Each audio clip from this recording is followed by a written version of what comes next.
Please let the House come to order. Please stand this morning as we are led in prayer by the gentleman from Lowndes, Representative Boyd, and remain standing for the Pledge of Allegiance afterwards. Gentleman from Lowndes. Some of the staff got here early this morning, concerned about my desk mates, Calvert and Smith. I say y'all ducking. They asked me to pray. I'm praying for y'all, all right? Let's get serious a minute. Let's go pray. Let's go pray. Lord, you are good to us. You're good to me in particular. I appreciate that big time. I thank you for our opportunity to be in the House of Representatives. Thank you for my friends here, all of them. Both sides, every side, each side, every side you want to talk about. I appreciate that, Lord. I appreciate just the opportunity to be in Mississippi, a special place to be. I ask you, guide and direct our thoughts and take a special time right now, Lord, for our leadership in the House. Our friend Jason and Manley and the rest of them that lead us, I ask you to guide and direct their thoughts. Help us to go forward. In Jesus' name I pray, amen. Let's salute the flag. Pledge.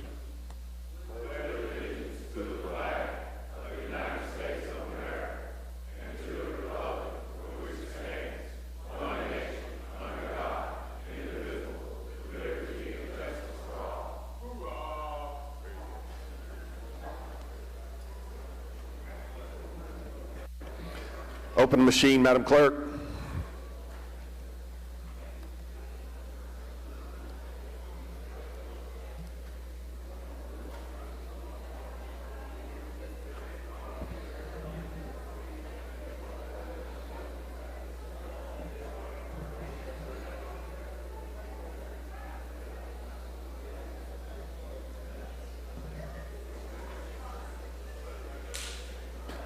Close the machine, Madam Clerk. There's a quorum present, Mr. Speaker.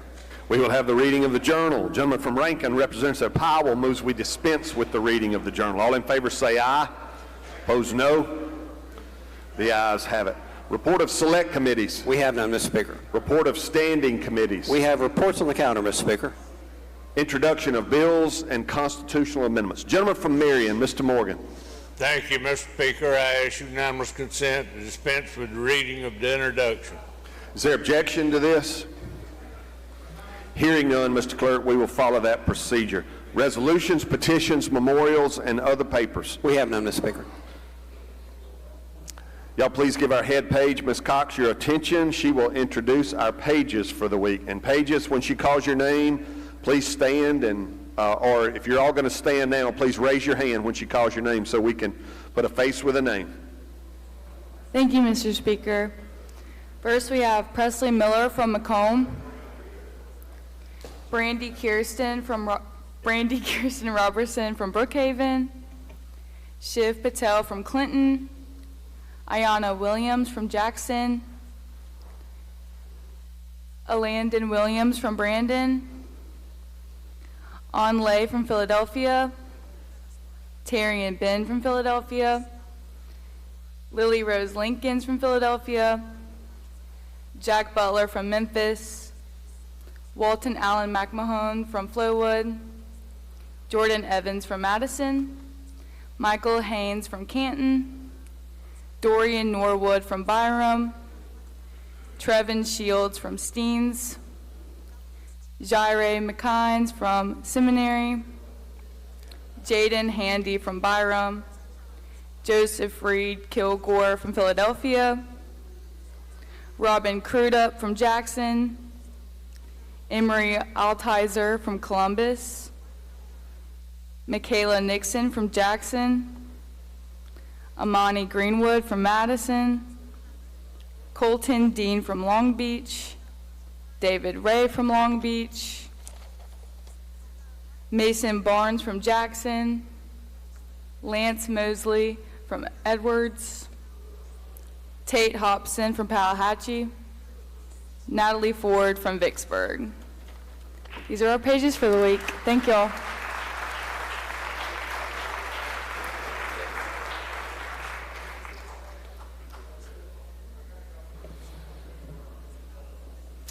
All right.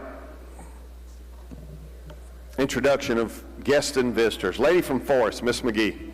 Thank you, Mr. Speaker. Ladies and gentlemen of the House, I have some very special guests seated in the South Gallery today. They are our friends from the DuBard School for Language Disorders and the Children's Center for Communication and Development at the University of Southern Mississippi. They are with us. They come by at least once a session, if not more. They are our university-based programs. They work miracles and change lives of students, of children every day. Y'all stand up. I'm going to call your names out. So we have the director of the Children's Center, who is Sarah Myers. She's got Courtney Tesh with her from the Children's Center, and then Dr. Allison Webster with the DuBard School, who is our director there, Dr. Chris Pelleccia at the DuBard School, and then our dean of the College of Nursing, Dr. Charlene McNeil. And y'all, they have put a Mardi Gras bead on your desk with a QR code on the back of it that you can scan and learn more about the DuBard School and the Children's Center. They're very different schools. They sit side by side on the campus of Southern Miss. The Children's Center treats our younger kids with development issues, 0 to 5, and then the DuBard Center is more focused on communication, and it is more of a traditional school, and they are not only changing these lives, but they're training the next generation of clinicians to send out and throughout the state and throughout the country to help our children. Would y'all please give them a warm welcome?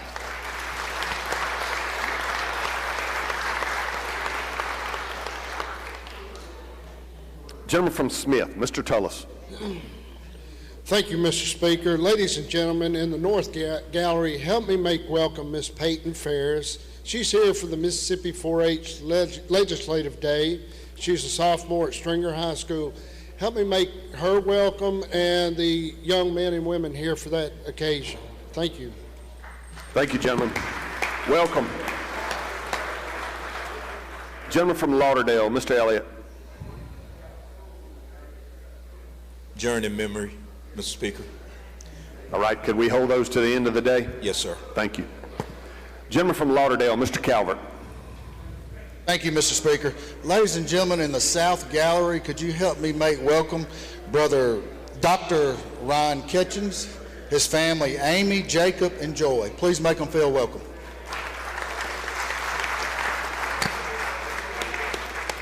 Gentleman from Harrison, Mr. Felsher. Introduction, Mr. Speaker. Yes, sir.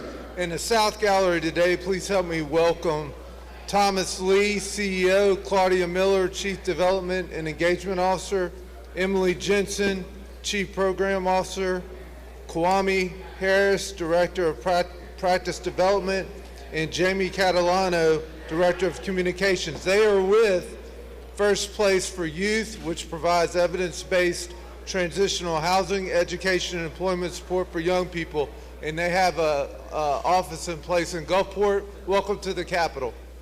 Welcome. Gentleman from Rankin, Mr. Varner. Introduction, Mr. Speaker. Yes, sir. We have in the North Gallery from 4-H Mississippi Legislative Day, we have from Rankin County, from Florence, Mississippi.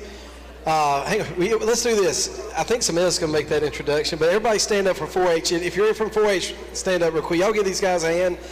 These are 4-H for Legislative Day. But I also want to introduce Dalton Buchanan and William Ross that are from Florence, Mississippi. If y'all wave everybody, it's from our Florence folks.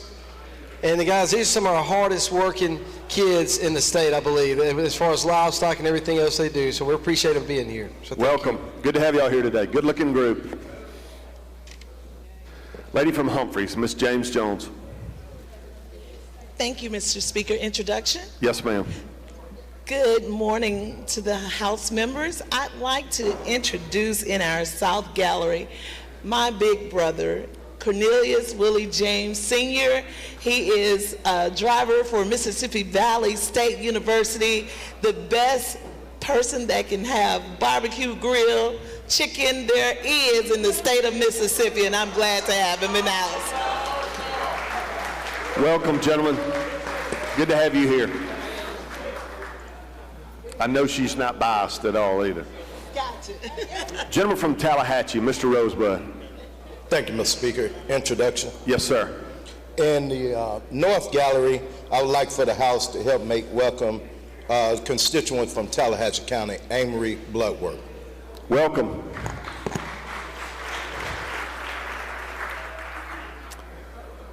Lady from Panola, Miss Jackson. Thank you, Mr. Speaker. Ladies and gentlemen, I would like to acknowledge my cousin who's with the 4-H group, to Braylon Lee. He is a scholar that will be headed to Morehouse in the fall. Please help make him welcome. Welcome, gentlemen. Good to have you here. Gentleman from Lauderdale, Mr. Elliott. Thank you, Mr. Speaker. Adjourn the memory. We'll do those at the end of the day. You had your button pushed again, so I didn't. All right, I don't see anyone else. We've got some special guests here. If y'all would, please turn your attention to the front. I'll ask the Sergeant at Arms to bring in our special guest.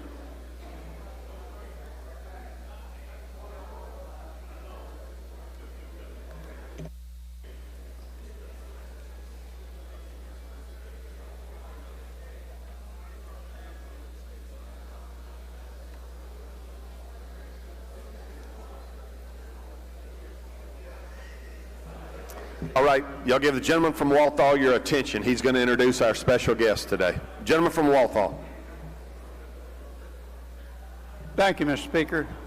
Ladies and gentlemen of the House, this morning we have two special guests with us this morning, members of the Mississippi 4-H. We have Ms. Morgan White, the President, and President-elect Joshua Brown. Make them feel welcome, sir.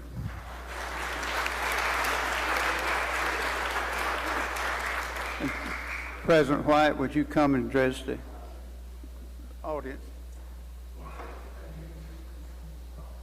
Good morning. My name is Morgan White, and I'm honored to serve as the Mississippi 4-H president. I've grown up in 4-H, and for me, it all started in the livestock barn. Showing livestock taught me responsibility, hard work, and perseverance. But 4-H gave me so much more than just skills in the show ring. It gave me confidence, leadership, and a place where I truly belong. When I was younger, I watched older 4-H members walk around in their green jackets, and I remember thinking, I could never be one of them. I was shy, quiet, and was afraid to step out of my comfort zone. But 4-H believed in me long before I believed in myself.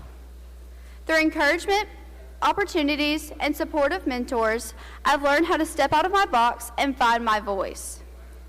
4-H has given me the opportunity to find my passion and to share that passion with others, whether through the livestock, leadership, or even service.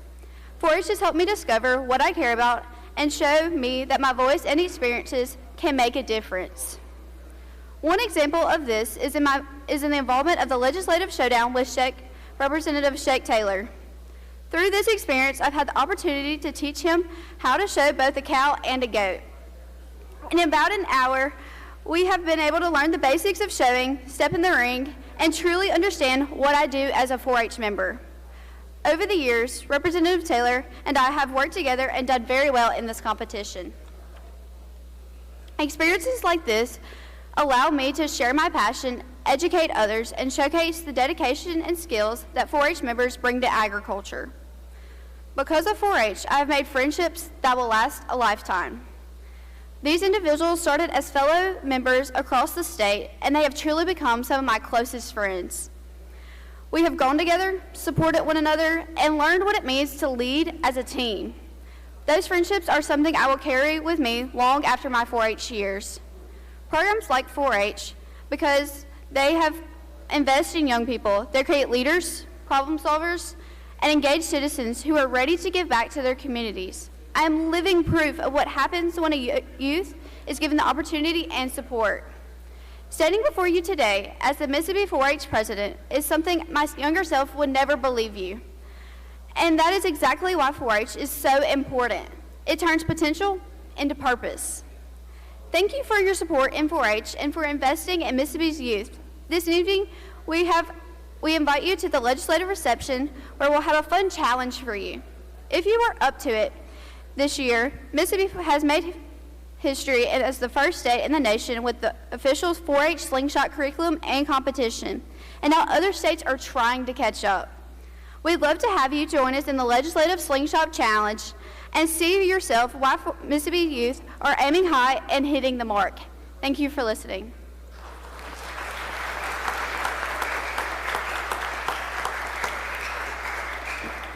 Thank you, Ms. White. Excellent job. And to call your attention to the North Gallery, I know most have already been announced, but in the North Gallery, we got members of the future leadership of Mississippi from across the state, members of the 4-H clubs. Welcome.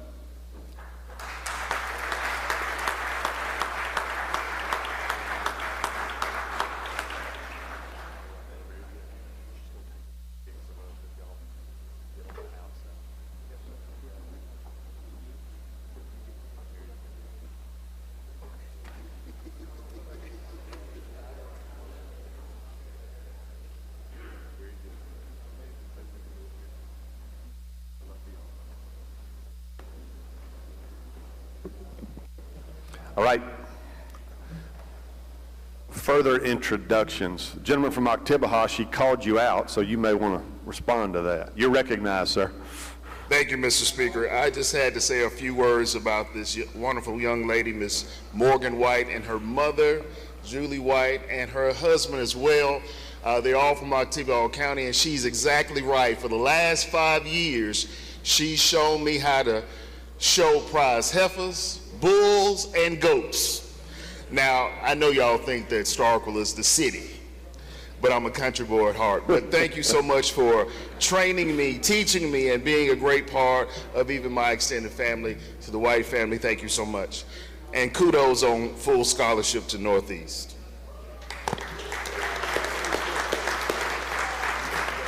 Gentleman from Tishomingo, Mr. Carpenter. Thank you, Mr. Speaker. On behalf of Representative Maddox and myself, Alcorn County sent 3 fine 4-H'ers down today, accompanied by Mr. Bruce Bean, Kelsey Bean, Chloe Irvin, and Roxy Ryan. Please be stand and be recognized. Thank y'all. Oh, Alcorn, yeah, what a soda. Lady from Jones, Ms. Scott. So much, Mr. Speaker, for an introduction out of order. I'd like to ask the House to help me, the gentleman, Mr. Troy Smith, the gentleman, Mr. Toulis, and myself, who represent Jasper County. We have 2 beautiful students here from 4-H, Tori Bankston and Peyton Ferris from Jasper County. Please welcome them here today.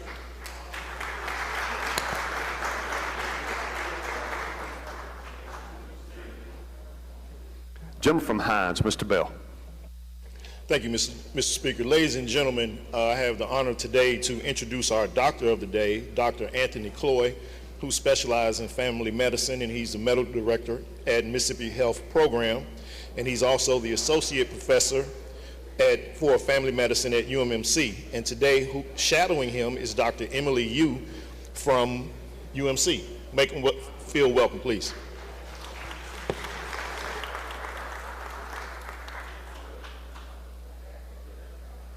Lady from DeSoto, Ms. Remack. Mr. Speaker, I just wanted to recognize some 4-H'ers from DeSoto County. We have Robert Cox Osborne, Willow Cox Osborne, Dusty Cox Osborne, Isabella Hancock, and Cameron Kelly, all from DeSoto County with us today.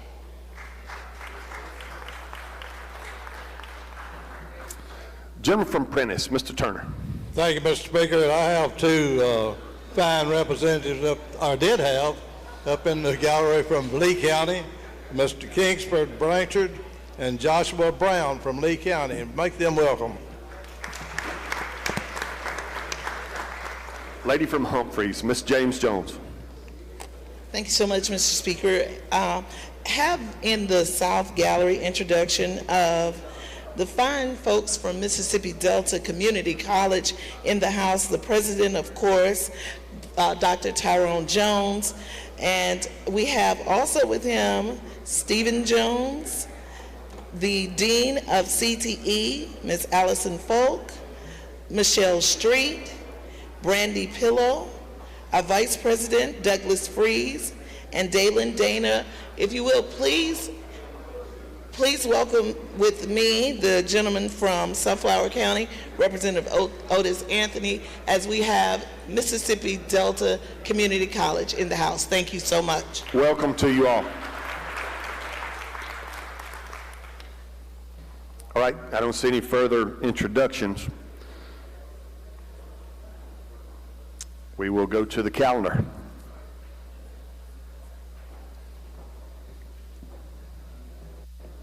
Motion to reconsider calendar. Rules calendar. He passes.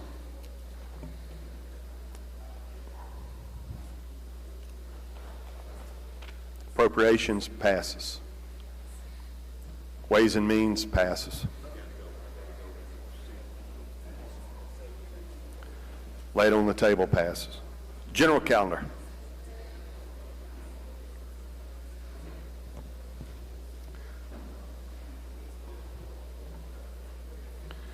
He's asking for these two education bills to skip and retain their place on the calendar.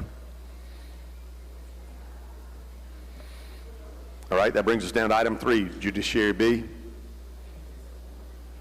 You want to pass and hold its place? Chairman's asking to pass that item and it retain its place. That brings us to apportionment and elections. He passes. Banking. Chairman of Banking. While he comes down, gentleman from Lee, Mr. Thompson. Mr. Speaker, introduction at the proper time. Yes, sir. You're recognized. Now it's this time, ladies and gentlemen, in the North Gallery, we have the fine young ladies of Sigma Gamma Rho. Give me a hand as they come to the gallery today. Welcome.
Unanimous.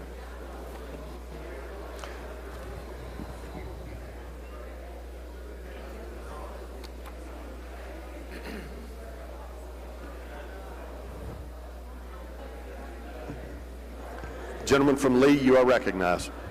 Thank you, Mr. Speaker. I'd like to call up item number 5, House Bill number 943, and make the usual motions. Gentleman calls the bill up, moves the rules be suspended, the bill considered engrossed, read the third time, and placed on final passage. All in favor say aye. Opposed, no. The ayes have it. Gentlemen, I see you got a committee sub. Yes, sir. I'd like to adopt the committee sub. Gentleman moves to committee sub be adopted for consideration in lieu of the original bill. All in favor say aye. Opposed, no. The ayes have it. Gentlemen, you're recognized to explain the committee sub. Thank you. So this bill is it was to extend the repealer on allowing the Commissioner of Banking and Finance to issue joint reports of examination with the Federal Reserve Bank. And so what we are going to do is we are just removing the repealer on this, and so we don't have to extend the repealer anymore, and that's my explanation of the bill. Questions on the bill? I don't see any, gentlemen. Move final passage. He moves final passage. Open the machine, Madam Clerk. If you favor the bill, vote aye. If you're opposed, vote nay. Has everyone voted? Has everyone voted? Close the machine, Madam Clerk. By a vote of 118 yeas, 0 nays, the bill passes. Next item, gentlemen. Thank you. I'd like to call up item number 6, House Bill 1265, and make the usual motions. Gentleman calls the bill up, moves the rules be suspended, the bill considered engrossed, read a third time and placed on final passage. All in favor say aye. Opposed, no. The ayes have it. You recognize, gentlemen, to explain the bill. All right, thank you. This is another extending a repealer on, this is on the Debt Service Management Act that we passed years ago, and this is for debt service companies that help with, if you have like debt consolidation and those kinds of services. So we've not had any issues with this. There's been no complaints, so we're just going to extend the repealer for another 4 years. That's my explanation. Questions on the bill? I don't see any, gentlemen. Move final passage. He moves final passage. Open the machine, Madam Clerk. If you favor the bill, vote aye. If you're opposed, vote nay. Has everyone voted? Has everyone voted?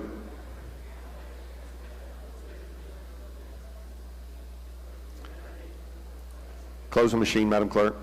By a vote of 117 yeas, 0 nays, bill passes. Next item, gentlemen.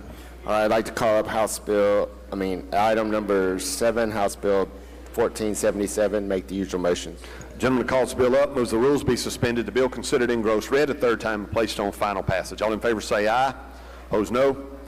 The ayes have it. I see you got a committee sub, gentlemen. Yes, sir. I'd like to adopt the committee sub. Gentleman moves that the committee sub be adopted for consideration in lieu of the original bill. All in favor say aye. Opposed, no. The ayes have it. You're recognized to explain the committee sub. Thank you.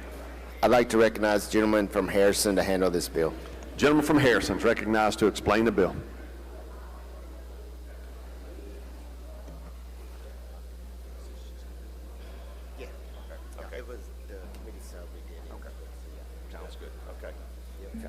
All right, thank you, Mr. Chairman. Thank you, Mr. Speaker. House Bill 1477 is a bill that this legislation comes from the Treasurer's Office. Currently, Mississippi is the only state in the country that doesn't have a process for taking care of abandoned safety deposit box contents.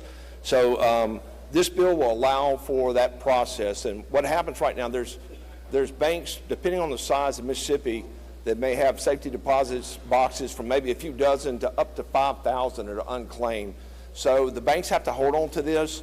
There's no process. If somebody's grandmother loses or has something that's in that safety deposit box, their heirs don't know about it. So there's no process for allowing them to know. So what this bill will do is after 1 year, the safety deposit box has to be delinquent for 1 year.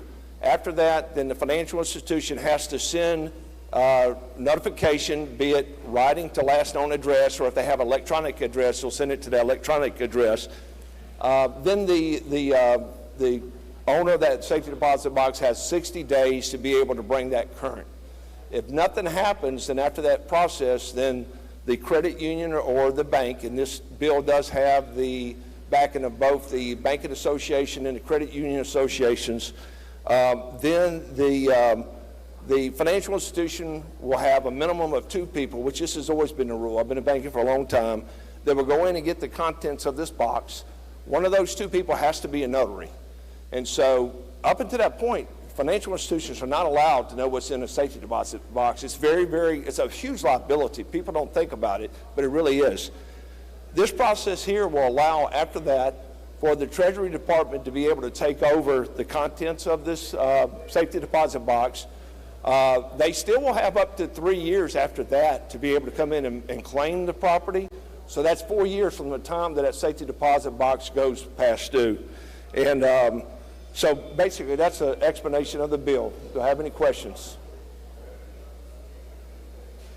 Questions on the bill? Gentleman from Washington, Mr. Bailey. Yes, sir. The gentleman here. Yes, sir. Why is this a 3/5 vote? Why is this a 3/5 vote on this bill? I don't know. I'm not sure. Let him check with counsel real quick. Check with counsel, gentlemen.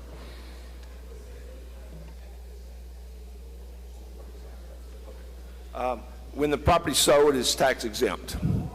Pardon me? When the property is eventually sold by the Treasury Department, it's tax exempt. And that makes it 3/5? Yes. Okay. Gentleman from Hines, Mr. Banks. Gentlemen, just for a couple questions for clarification, if you would, please. Yes, sir. So on these safe deposit boxes, which I know many people have, I want to ask about, if you have cash in there, you have legal documents like your final will and testament, and of course, if you have jewelry in there. Now, what happens to these again? They have, what, up to 3 years to claim them? Or It's a total of 4 years from the time that the box becomes delinquent. Then, Yes, it's taken over by the Treasury Department. Okay. The Treasury Department has a lot better ability to be able to notify heirs and stuff like that than the banks do. So, but yeah, so it actually will end up being 4 years from the time it was last paid. And then what happens after the 4th year? At that point, then the Treasury Department will sell the contents. And that's about what, auction, and how would they sell them? I believe it's by public auction, but don't quote me on that. I believe it is, though. It'd be by auction. Well, how about if my last will and testament is in there? What happens there? I don't know. I'm not sure. That would become a shredded document. Shredded document? Yes, sir. I'm just thinking about people that go into nursing homes, and heirs may not know it's there. And how about cash? The cash? Cash. Money, greenbacks. Greenbacks. That continues to be held as unclaimed property by the Treasury Department. Okay, so that would be unclaimed property. Yes, now, sir. the proceeds of the sale of the jewelry, would that go to unclaimed property also? Yes. I think the gentleman shaking his head behind. Yes. Okay, thank you. You're welcome. Gentleman from Holmes, Mr. Clark. Thank you, Mr. Speaker. Would the gentleman yield? Yes, sir. I think you answered the question with the interrogation from the gentleman from Hines, but I just want to make sure. What's the current time span for unclaimed property?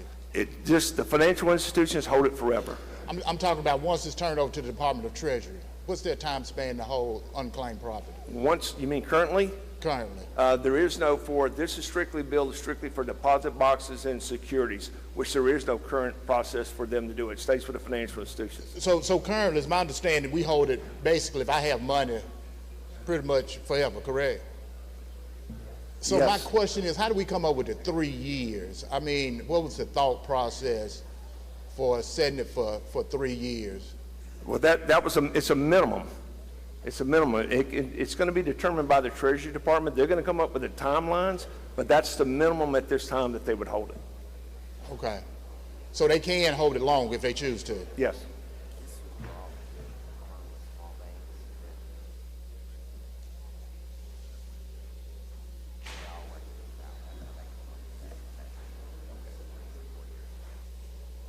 And that is, as I said previously, that's something that's in conjunction with the Bankers Association, the Credit Union Associations, and also with the Treasurer's Department.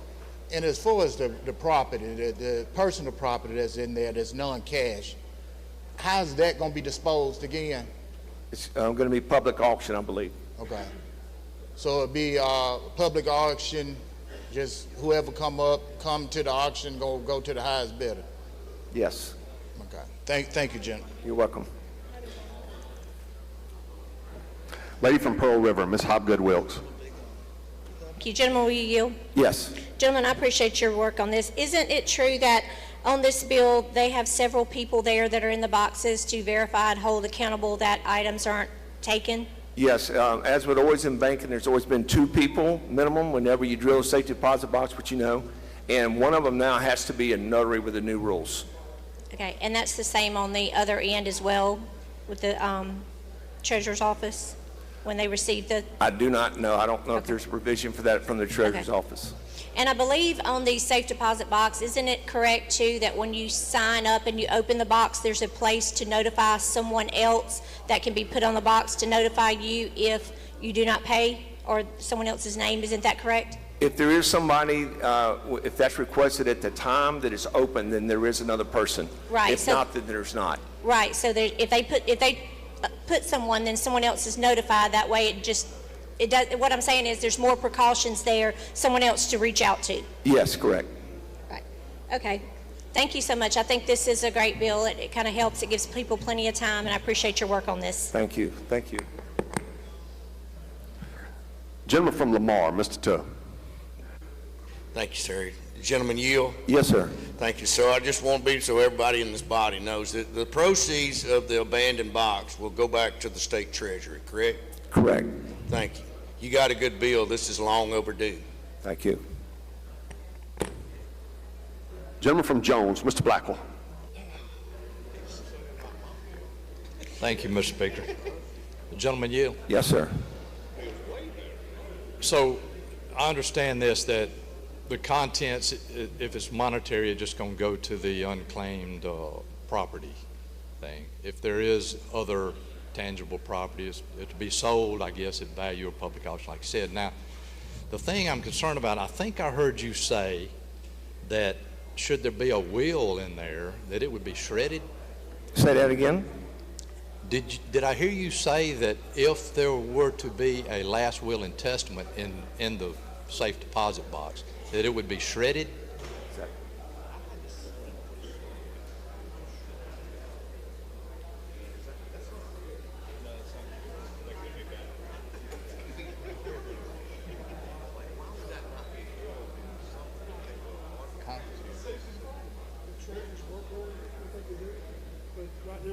Okay. The way the bill reads is if the state determines that the property delivered from the safety deposit box has no insubstantial commercial value, the state treasurer may destroy or otherwise dispose of the property at any time after 120 days from the date of the state treasury took custody of the property. Okay, so there was a question about a last will and testament, and I thought I heard you say or someone say that it would be shredded if that were the case. I think that's something, as this thing moves on, ought to be reconsidered, because should there be a last will and testament in that safe deposit box, someone needs to take the obligation to make a due diligent effort to locate family on that. Yeah, I think that's a good point. Thank you. Gentleman from Covington, Mr. Sanford. Gentleman yield. Yes, sir. Following up off that question, does the bill in its current form require any kind of documents to be scanned and stored before they're destroyed? It does not. Do you think Now, let me say this, though. The financial institution that has a safety deposit box will keep records of things for additional 5 years. I do not know if that has a provision for scanning, though. Don't you think that would be a good thing to add to the bill? Maybe as before their documents are destroyed, they're scanned in and stored? That in the case of something like a will, that may be something that would be good to add. Yes. And then the other question I had was for the personal property that is auctioned, are those funds, and you may have said this and I missed it, are those funds stored in the unclaimed property so that the heirs years later find that grandma had this stuff? They've sold the jewelry now, but there's a few $1,000s that we can claim. Where does that money go?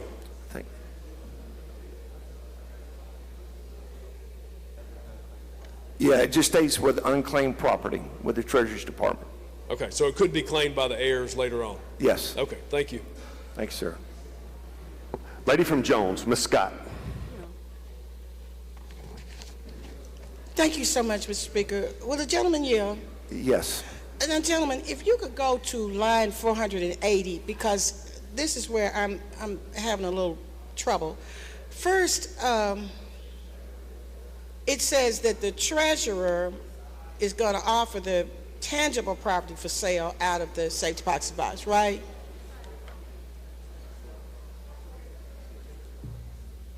I'm sorry, I'm trying to read line 480 and I don't see that. But The what was the question again? yeah. The treasurer is going to offer the sale of the tangible property within 3 years of delivery, right? Correct. Okay. And then it says it'll be at the highest bidder at a public sale somewhere that the treasurer is going to determine where it's going to be for the most favorable market for the property as it exists, right? That's correct. But nowhere in this bill does it say, it says that they will get the highest bid and that the treasurer can reject. But don't you think it should say at the highest market value, should we not, the state be getting the reason why I want to get to that is because does this money, once it's sold, does it go back to the state's treasury? Yes, it will go back to the state treasury. And so since it's going back to the state's treasury, don't we want to try to get the most money for it? Yes.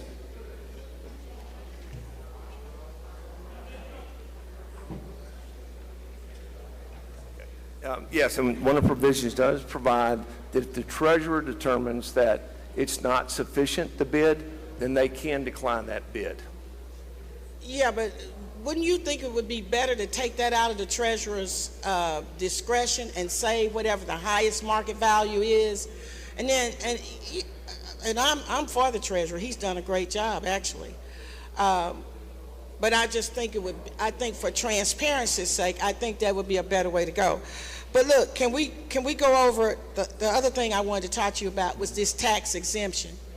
If we're getting this money, we're selling this property, the state is supposed to benefit from it, I have to pay 7% tax on everything else I buy. Why is it that these people would be tax exempt on this property?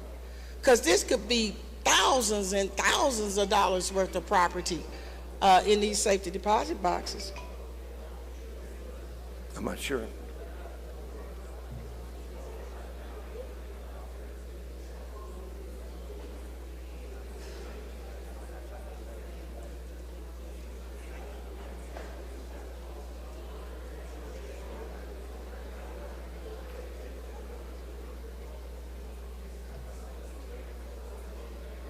I'm not sure. I do know that this is an agreement that was worked out between the Treasury Department, the banks, and the credit unions as the best method to be able to dispose. So I don't know the answer to that, though. But gentlemen, you know, and you would agree that we have had bills up here that we're going to raise the fees on seat belts.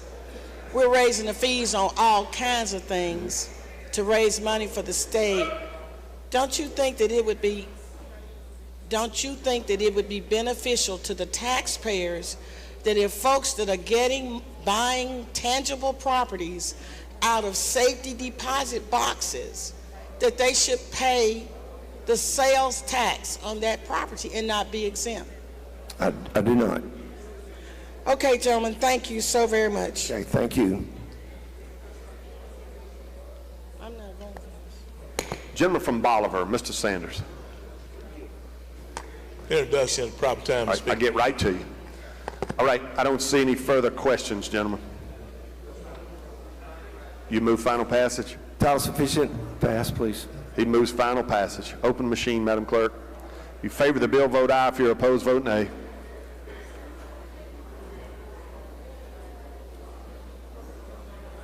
Has everyone voted?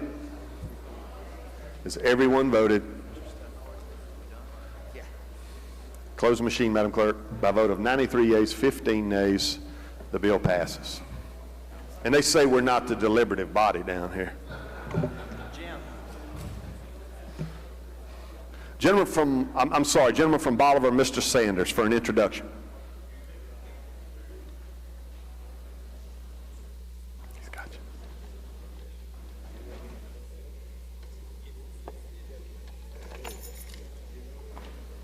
Thank you, Mr. Speaker. Maybe they cut me off up there.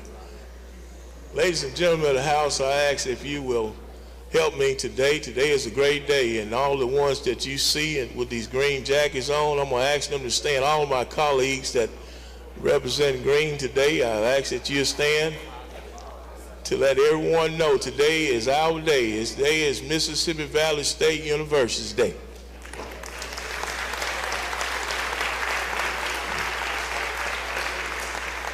It's an honor to stand before you today to introduce, starting with our president, Dr. Gerald Briggs.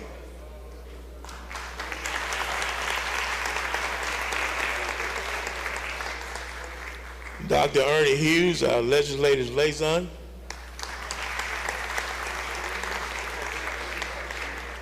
And the ones that make up this great university, the entire MVSU alumni, would you please stand?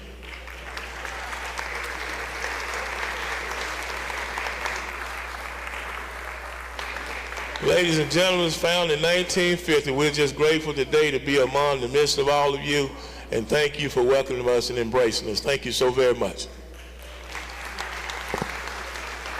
Thank you, gentlemen. Gentleman from Washington, Mr. Hines. Thank you, Mr. Speaker. The gentleman from Bolivar almost stole all my thunder, but I would like to ask the House to please help me welcome Mr. Jabari Johnson, who's the king of Mississippi Valley State, Ms. Tamila Watkins, who's the queen, and the president of the Student Council, Ms. LaShawna McInnes. Please help them feel welcome here at the House.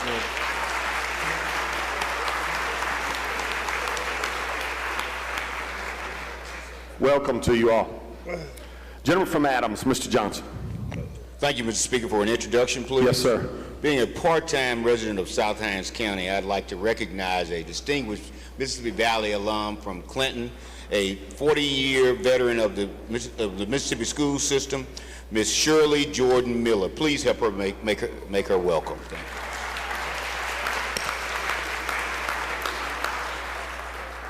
you. Welcome, lady. Good to have you here. Gentleman from Leek, Mr. Holloway. Thank you, Mr. Speaker. Introduction. Yes, sir. I want the ladies and gentlemen of the House to welcome my classmates, Ms. Kimberly Johnson. Welcome, lady. Good to have you here. And gentleman from Holmes, Mr. Clark. Thank you, Mr. Speaker. Introduction out of order. Yes, sir. Ladies and gentlemen of the House and the South Gallery, I also want to introduce Ms. Augusta Wallace, who is the Administrative Assistant to the President.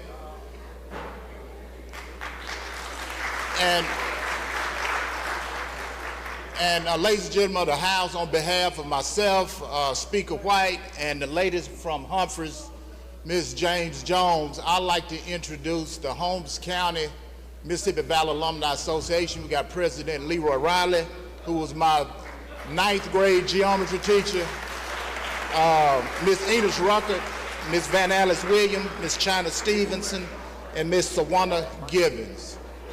Welcome. Good to have you all here. Gentleman from Hines, Mr. Bell. Thank you, Mr. Speaker. Wait now, gentlemen. I thought you were Jackson State. I am, Mr. Speaker. I am. You just had to get in on this? I had to, just one time. Mr. Speaker, ladies and gentlemen, please, she's been already introduced, but when I tell you can actually blow your mind away with her voice, and she knows the word, Miss LaShawna McInnes, my church member. Please help her make welcome.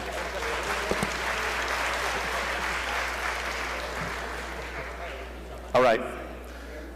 I see no further introductions. We will go back to the calendar. Education passes.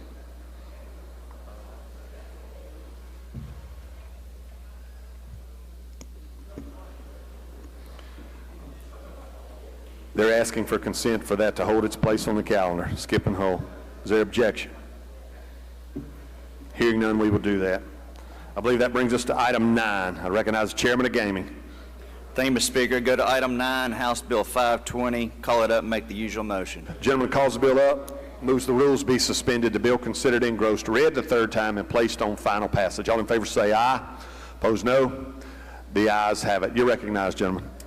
Thank you, Mr. Speaker. I'd like to recognize the gentleman from Harrison to explain the bill.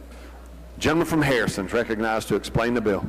Thank you, Mr. Speaker. This bill deals with reclaiming child support arrearages from gaming winnings. It allows Mississippi Department of Human Services to collaborate with our gaming operators to collect winnings for the children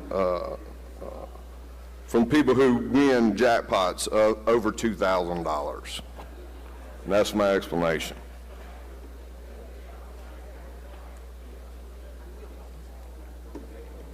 Questions on the bill? Gentleman from Hines, Mr. Bell. Thank you, Mr. Speaker. Did we not address this last year or 2 years ago? With what, I'm sorry? Did we not address this 2 years ago?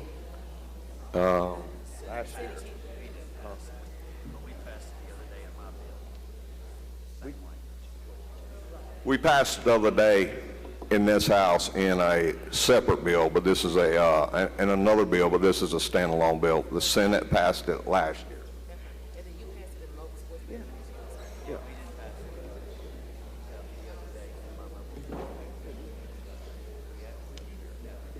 Okay. I'm sorry. No, repeat yourself. I'm sorry. I didn't. You said that you did. The Senate passed it last year, and we passed it in mobile sports betting this year. All right. Thank you. Gentleman from Washington, Mr. Hines. Thank you, Mr. Speaker. Gentleman Yield. Yes, sir. Gentlemen, who is responsible for the data that is being collected on these individuals? So are we giving the casinos carte blanche to look at the child support registries? No, Mississippi Department of Human Services is going to create a database that they will operate and work with the casino operators, and they will maintain and operate that. Also, with passage of this bill, Mississippi Department of Human Services will be able to collect about 66% reimbursement for the creation of that system. So that's still an answer, Mike. So who owns, if I owe child support and they take some of my winnings, who owns my data? Who owns control of that information? Because that's personal information, that's banking account information, that's all types of personal information. Who contains control over that? My Social Security numbers out there, my driver's license numbers out there. Who controls all of this data? I think the Mississippi Department of Human Services would already have that information if you have arrearages for child support. So they would maintain that and they would have that. So the casinos have no access to any of that information at all? Just the name? Well, that's what I'm trying. So what happens if the casino get breached? What happens to my data then? Well, they don't have. Yeah. No, sir. To answer your first question, no, they will not have all your Social Security information, all your pertinent information. They would have a name that would be provided by the Mississippi Department of Human Services. Okay. Gentleman from Jefferson, Mr. Harness. Will the gentleman yield? Yes, sir. So the way this works, if I go to the casino and I hit the jackpot of $2,000, how are they going to find out if I owe back child support? They would run you through this system, which will be maintained by the Mississippi Department of Human Services, to see if you have arrearages for child support. That's how they would know. How would the casino know if I hit for $2,000 or more? I mean, how would they know? What are they gonna? They're gonna monitor every person at every game and every slot machine. It's my understanding this would be a jackpot winning. Mm-hmm. So they come to pay you out, physically pay you out on a jackpot winning. Okay. Only for that? Yes, sir. Okay.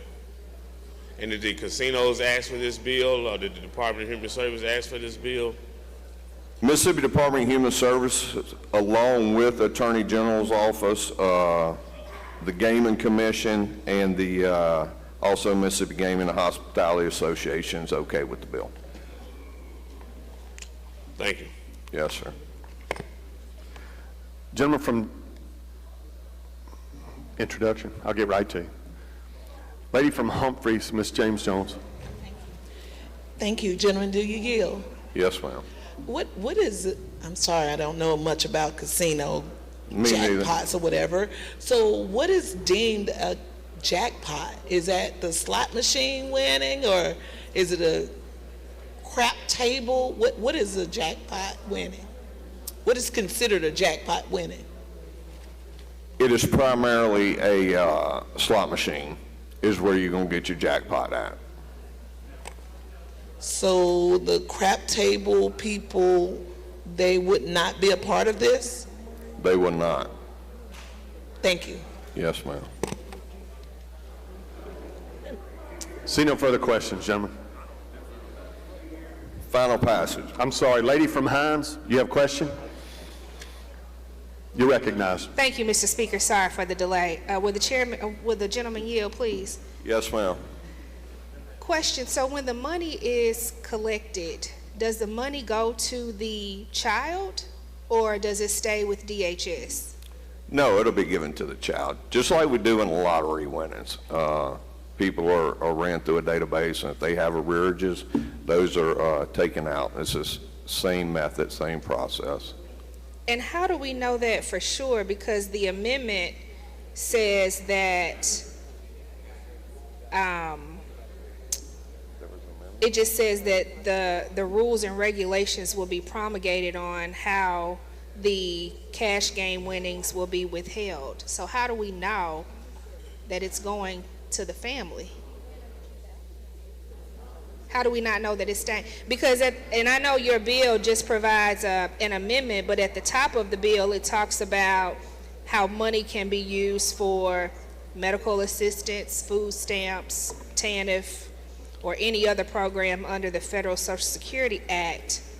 That's in lines 25 through 27. So, people should pay their child support. I'm with you on that, yes, ma'am. Representative. But if their money is going to be withheld, it needs to go to the dependent that it's meant for. So how do we know that that's happening? It does. It's going to Mississippi Department of Human Services, who collects child support and returns it to the parent who is taking care of the child, or the courts have ordered. Or okay.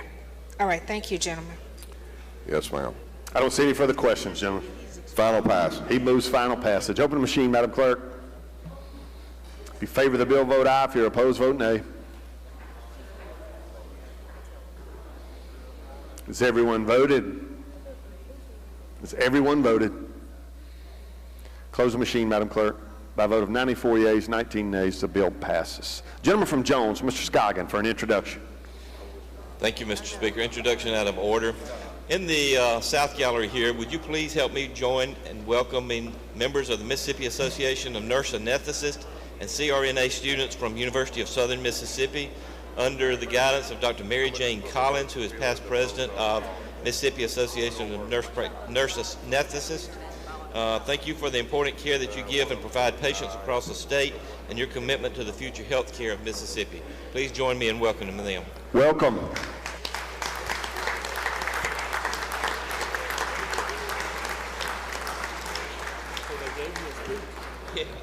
Good to have you at your Capitol today. Gentleman from Copiah, Mr. Holloway. Thank you, Mr. Speaker. If you would direct your attention to the North Gallery. In the North Gallery, we have a group here, but one of the ladies in here is a very good friend of mine, and her husband is a real good friend and homeboy of mine, Miss Teresa Robinson, in the North Gallery. Let's make her welcome.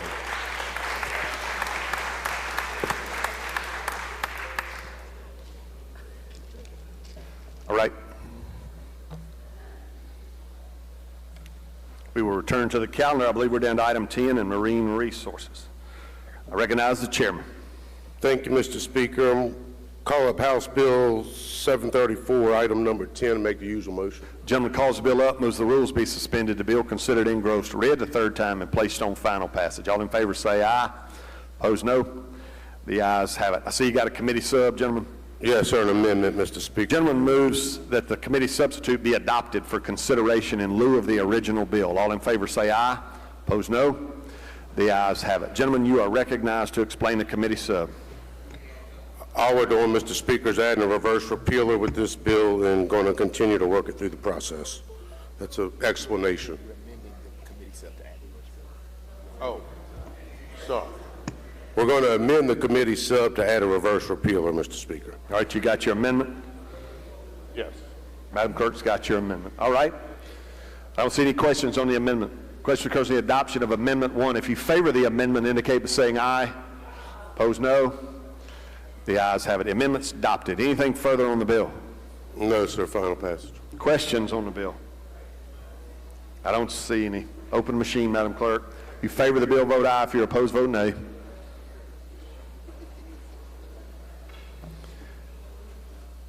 Has everyone voted? Has everyone voted? Close the machine, Madam Clerk. By a vote of 114 yeas, 3 nays, the bill passes. Next item, gentlemen.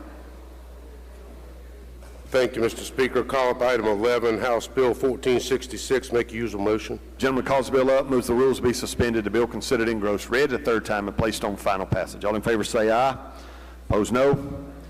The ayes have it. I see you got a committee sub, gentlemen. Yes, sir, Mr. Speaker. We're going to add a reverse repealer with this bill and continue through the process. All right. Gentleman moves that the committee sub be adopted for consideration in lieu of the original bill. All in favor say aye. Opposed, no. The ayes have it. Gentlemen, you're recognized to explain the committee sub. Do you have further amendment with a reverse repealer? Or is it in the committee sub? It is in the committee sub, Mr. Speaker. Does that conclude your explanation? Yes, sir. All right. Are there questions on the committee sub? I don't see any, gentlemen. Final passage. He moves final passage. Open the machine, Madam Clerk. If you favor the bill, vote aye. If you're opposed, vote nay. Has everyone voted? Has everyone voted? Close the machine, Madam Clerk. By a vote of 119 yeas, 0 nays, the bill passes. Next item, we're down to item 12, Chairman of State Affairs. Gentleman from Jackson, you're recognized. Thank you, Mr. Speaker. Ladies and gentlemen of the House, before I call it up, if I may, I'd like to point out to the distinguished colleague from Monticello in Lawrence County that with the weather like it is, overcast and gloomy, it's a great day to talk about alcohol policy and bring in Mississippi into the 21st century. Mr. Speaker, with that being said, I'd like to go to item number 12, House Bill 669, call it up and make the usual motion. Gentleman calls the bill up, moves the rules be suspended, the bill considered engrossed, read the third time, and placed on final passage. All in favor say aye. Opposed, no. The ayes have it. You're recognized, gentlemen, to explain how we get into the 21st century. Please recognize the gentleman from Rankin to explain the bill. Gentleman from Rankin. This could take a while in Mississippi. You're recognized, gentlemen. Thank you, Mr. Speaker. Ladies and gentlemen, this is going to be similar to our direct ship of wine, except this time it's going to be direct ship of distilled spirits. So once again, if ABC cannot carry it or does not carry it, that's the only thing that can be shipped. So same permitting process as direct ship of wine. That's a simple explanation. Any questions? Questions on the bill. Gentleman from Lawrence, Mr. Evans. Thank you, Mr. Speaker. Actually, my question was for the original presenter, if that's kosher. The chairman. If he's willing, and he usually is. Mr. Speaker, I usually am willing, but I think this may be a personal question. Well, let's just see where we get. Yes, sir. Well, the more you drink, the more personal I can get with you, right? Said the man in the white coat. My dear friend, that goes both ways. Well, you had to pour it down my gullet. Not mine. Actually, I just wanted to thank you for your work, because in the almost 40 years that I've been a lawyer, I've made a lot of money off of DUI, so keep up the good work.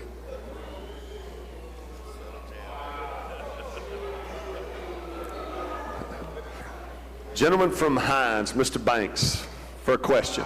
Mr. Speaker, this question is addressed to you. On our calendar, it says a 2/3 vote. On the board, it says 3/5. Which one's correct? I thought it was a 3/5 vote. Well, on here it says 2/3. I guess we had a misprint. On mine, it says 3/5. I don't. Well, on mine it says 2/3. Thank you, sir. Should be a 3/5 vote. Thank you, sir. Thank you. Gentleman from Adams, Mr. Johnson. Okay. No. Y'all got him? Okay. 3/5. Oh, excuse me. Oh, shit. Yeah, you're right.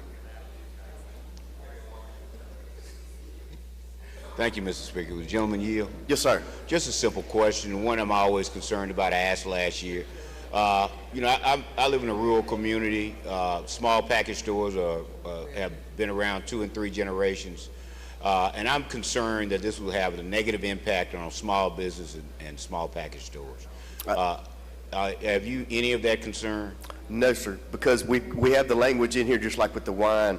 If ABC carries this, you cannot direct ship it. It is only stuff ABC does not carry in their warehouse. All right, thank you. Yes, sir.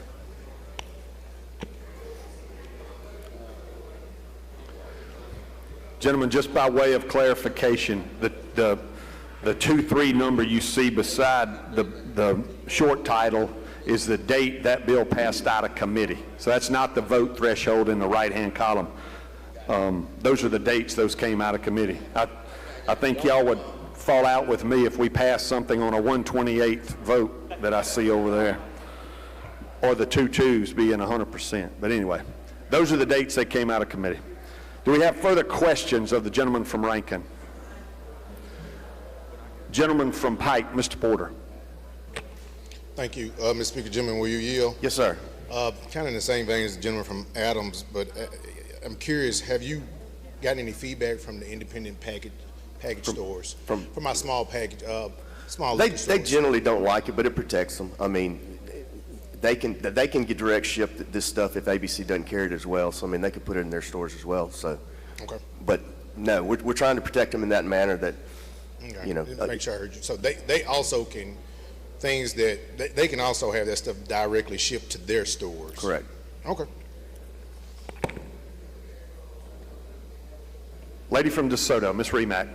My question just got answered. I just wanted to make sure that these were spirits that could not be in ABC to be Correct. distributed. If the warehouse carries it, it cannot be shipped. So they can go to the package store and they can go to a residence Correct. home.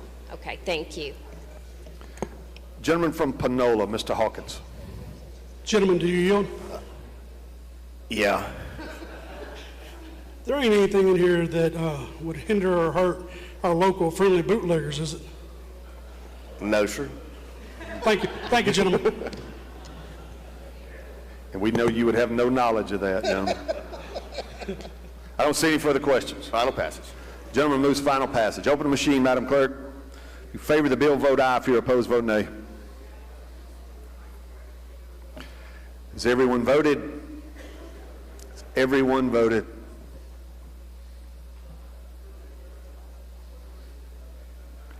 Close the machine, Madam Clerk. By a vote of 75 yeas, 32 nays, the bill passes. Thank you, Mr. Speaker. I'd like to go to item number 13, House Bill 670, and call it up and make the usual motion. All right. 1 second, gentlemen. The gentleman from Simpson, Mr. Wallace, has been waiting. You're recognized, gentlemen, I believe, for an introduction. Thank you, Mr. Speaker.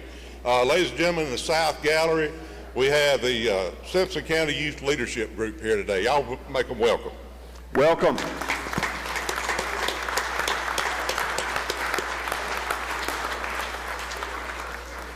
Good-looking group. Good to have y'all at your Capitol today.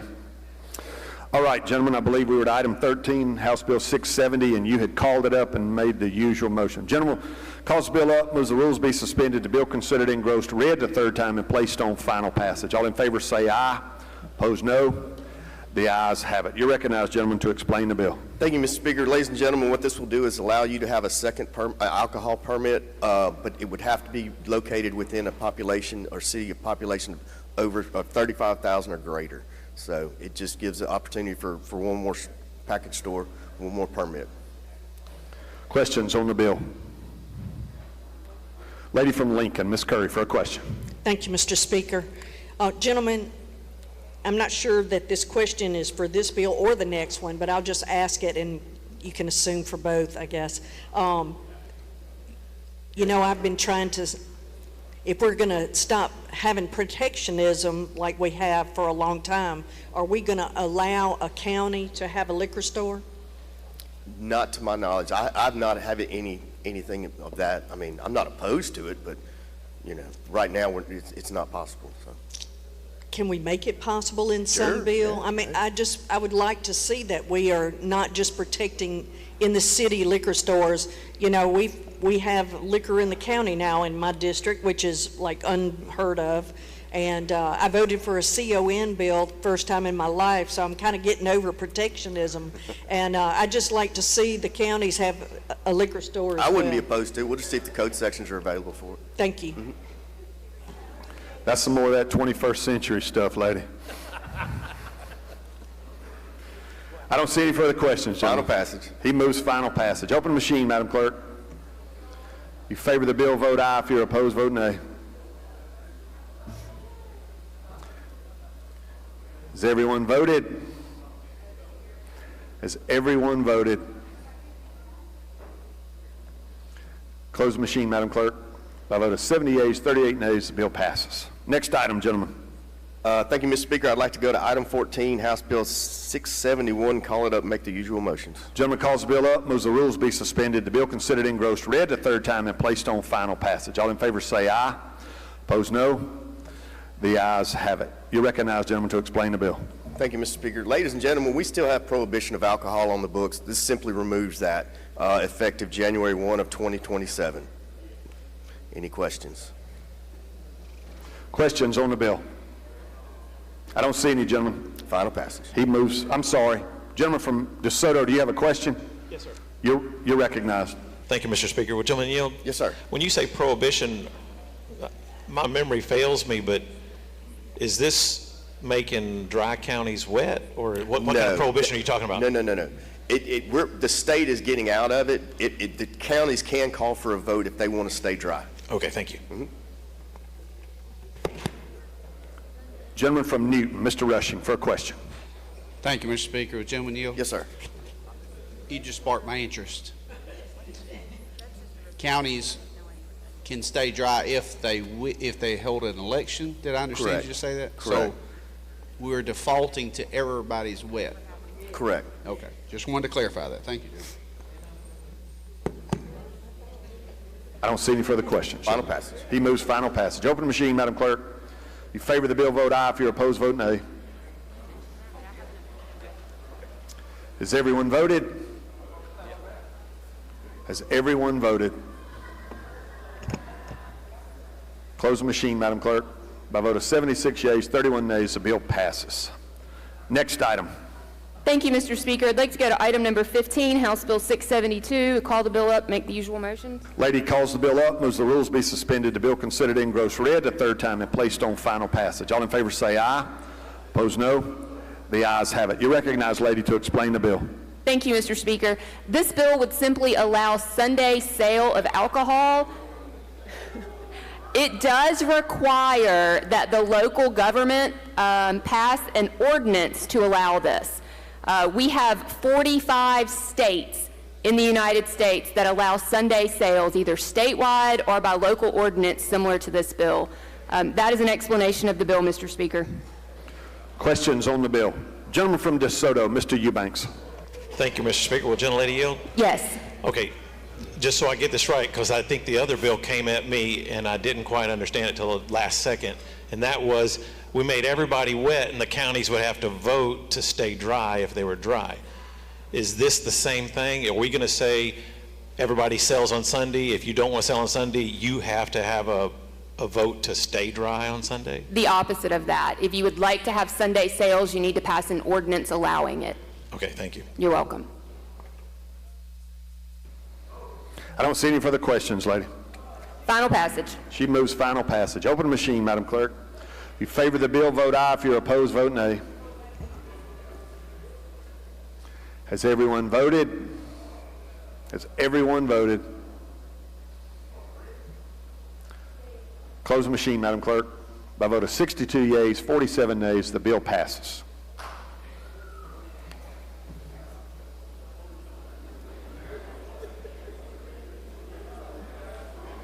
Was that the gentleman from Hancock clapping his hands, Mr. Speaker? I think he caught the spirit right about that time. I just don't know which one he caught. I don't know if anybody will protest another bill leaving here with only 62 votes. We'll see how that goes. You're recognized, gentlemen, for further work. Thank you, Mr. Speaker. I'd like to go to that next item, which is item number 16, On the calendar, House Bill 751, call it up and make the usual motion. Gentleman calls the bill up, moves the rules be suspended, the bill considered engrossed, read the third time, and placed on final passage. All in favor say aye. Opposed, no. The ayes have it. You're recognized, gentlemen. Mr. Speaker, please recognize the gentleman from Rankin to handle the bill. Gentleman from Rankin is recognized to explain the bill. Thank you, Mr. Speaker. We're going to go to House Bill 751, which is a non-alcohol related bill. And it's the Capital City Water Sewer Projects Fund, and we're just simply extending a repealer, and that's my explanation of the bill. Questions on the bill? Lady from Hines, Ms. Summers. Thank you, Mr. Speaker. Will the gentleman yield? Yes, ma'am. Few questions, gentlemen. I know we passed this bill a few years ago. Do you know how much money is in that fund?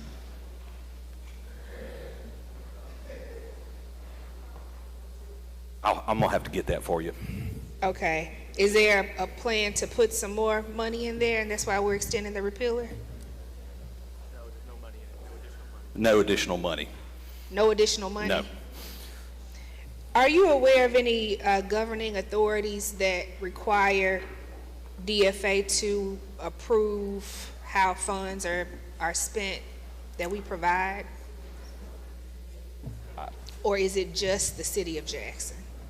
Well, I mean, this is a specific fund for the city, so. When we create funds for cities, do they have to get approval from DFA to be expended? I'm not sure on that. Okay, thank you. Uh-huh. I don't see any further questions, John. Final passage. He moves final passage. Open the machine, Madam Clerk. In favor of the bill, vote aye. If you're opposed, vote nay. Has everyone voted? Everyone voted. Close the machine, Madam Clerk. By a vote of 101 yeas, 13 nays, the bill passes. Next item, gentlemen. Mr. Speaker, if I would ask for permission to move forward on the calendar to item 100. All right. Is there objection to the gentleman? He's asking for unanimous consent to take up item 100, House Bill 1763, to skip to there. Is there objection? Hearing none, gentlemen, we will follow that procedure. You're recognized. Thank you, Mr. Speaker. So item 100, House Bill 1763, I'm going to call that up and make the usual motions. Gentleman calls the bill up, moves the rules be suspended, the bill considered engrossed, read a third time, and placed on final passage. All in favor say aye. Opposed, no. The ayes have it. You're recognized to explain the bill. This is a statute prohibiting certain corporations and non-resident aliens from purchasing public land, and this is just simply extending the repealer on that, and that is my explanation of the bill. Questions on the repealer bill? I don't see any, gentlemen. Final passage. He moves final passage. Open the machine, Madam Clerk. If you favor the bill, vote aye. If you're opposed, vote nay. Has everyone voted? Has everyone voted?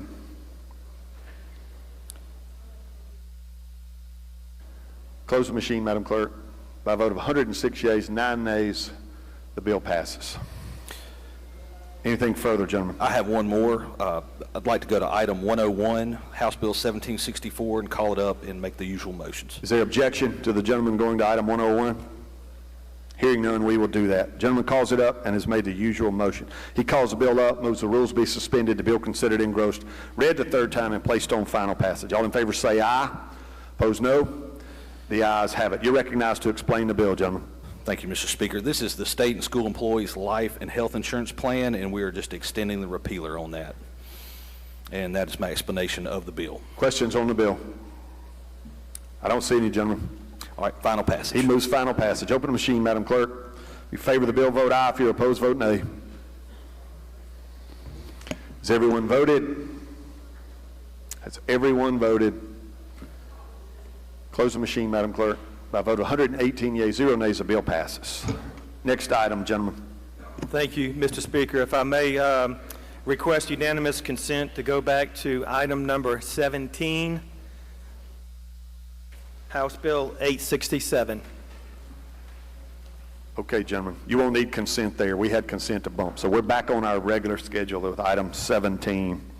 Okay, thank you, Mr. Speaker. I'd like to call it up and make the usual motion. Gentleman calls the bill up, moves the rules be suspended, the bill considered engrossed, read the third time, and placed on final passage. All in favor say aye.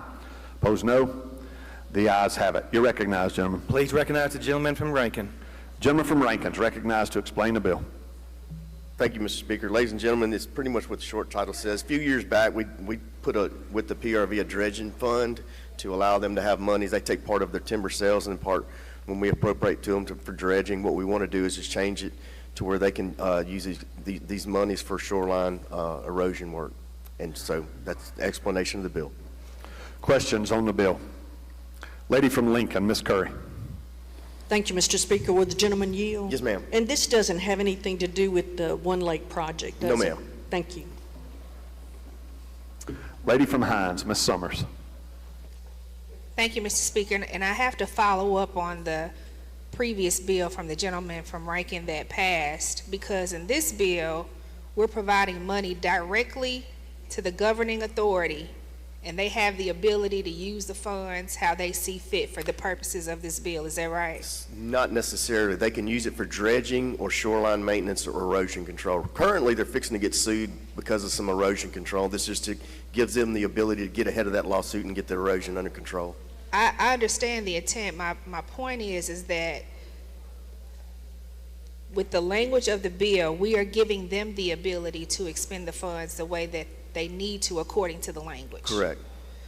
But we're not doing that for we're not requiring them to go through DFA to determine how much money they're going to get, how they can spend it when it's approved. There's money. We said this is a separate fund. They're a special agency, but this is a separate fund. We funded them for years. We'll put a little bit of money in, and so it's just a pot of money they can use for dredging or shoreline maintenance now. And how much money is in the fund? I think there's probably 1.5 million right now. Okay, thank you, gentlemen. Mm-hmm. Gentleman from Pike, Mr. Porter. Thank you, Mr. Speaker. Gentlemen, will you yield? Yes, sir. Gentlemen, this year I dropped a bill to rename the Ross Barnett Reservoir the B.B. King Reservoir. Unfortunately, that bill died. Are the proper code sections in this bill for me to do that here? I don't think so. No, sir. You sure? No. Okay. Thanks.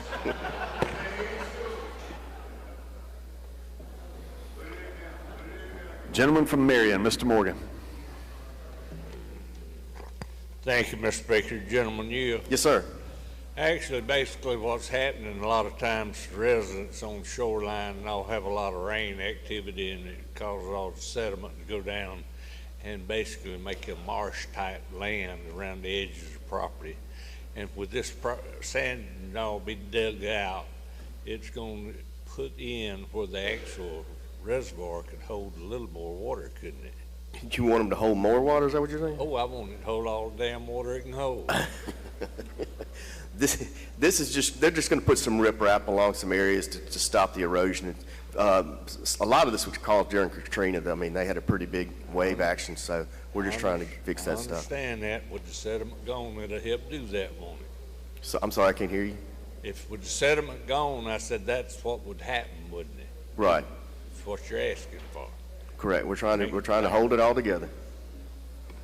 I don't see any further questions. Final passage. He moves final passage. Open the machine, Madam Clerk. If you favor the bill, vote aye. If you're opposed, vote nay. Has everyone voted? Has everyone voted?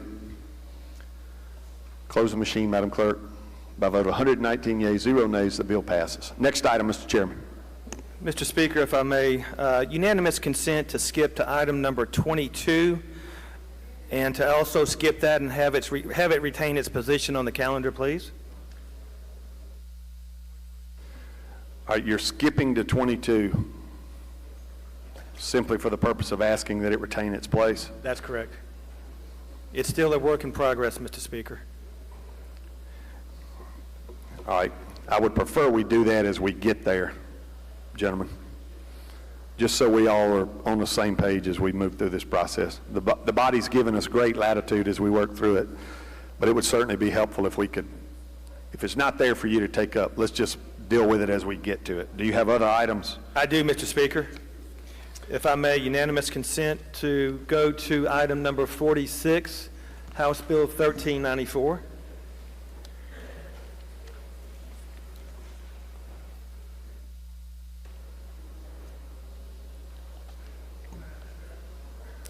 I will do, if there's no objection from the gentleman's request for unanimous consent, we'll do this one, and then we'll return to our regular number from this point forward. Thank you, Mr. You're recognized for this last one, State Affairs. Do you have a serious objection? All right. Thank you, Mr. Speaker. Ladies and gentlemen of the House, as you know, we discussed the specific alcohol bills. This bill is just bringing Gentlemen, let's call it up. Oh, sorry. Mr. Speaker, if I may, I'd like to go to item number 46, House Bill 1394, call it up and make the usual motion. Gentleman calls the bill up, moves the rules be suspended, the bill considered engrossed, read the third time, and placed on final passage. All in favor say aye. Opposed, no. The ayes have it. You're recognized to explain the bill, gentlemen. Thank you, Mr. Speaker. Ladies and gentlemen of the House, obviously, as you know, we have passed specific legislation concerning alcohol bills. This bill does not contain any specific language. It just brings up the code sections. We're going to try to give the Senate some latitude and discretion in terms of what bills they would like to take up. That's all it does. Questions on the bill? Gentleman from Adams, Mr. Johnson. Thank you, Mr. Speaker. Gentlemen, yield. Yes, sir. So, all those bills we just passed, Sunday sales, direct shipment of distilled spirits, opening a extra package store outside of 35 miles of where it's located, all of those bills, if they fail, can be revived under this bill. If that's done by the Senate, yes, sir. Okay. And so this bill covers a statute that House Bill 669, the one that provides direct shipment of distilled spirits, it contains that code section. Am I right? Yes, sir. Well, let me ask you a question.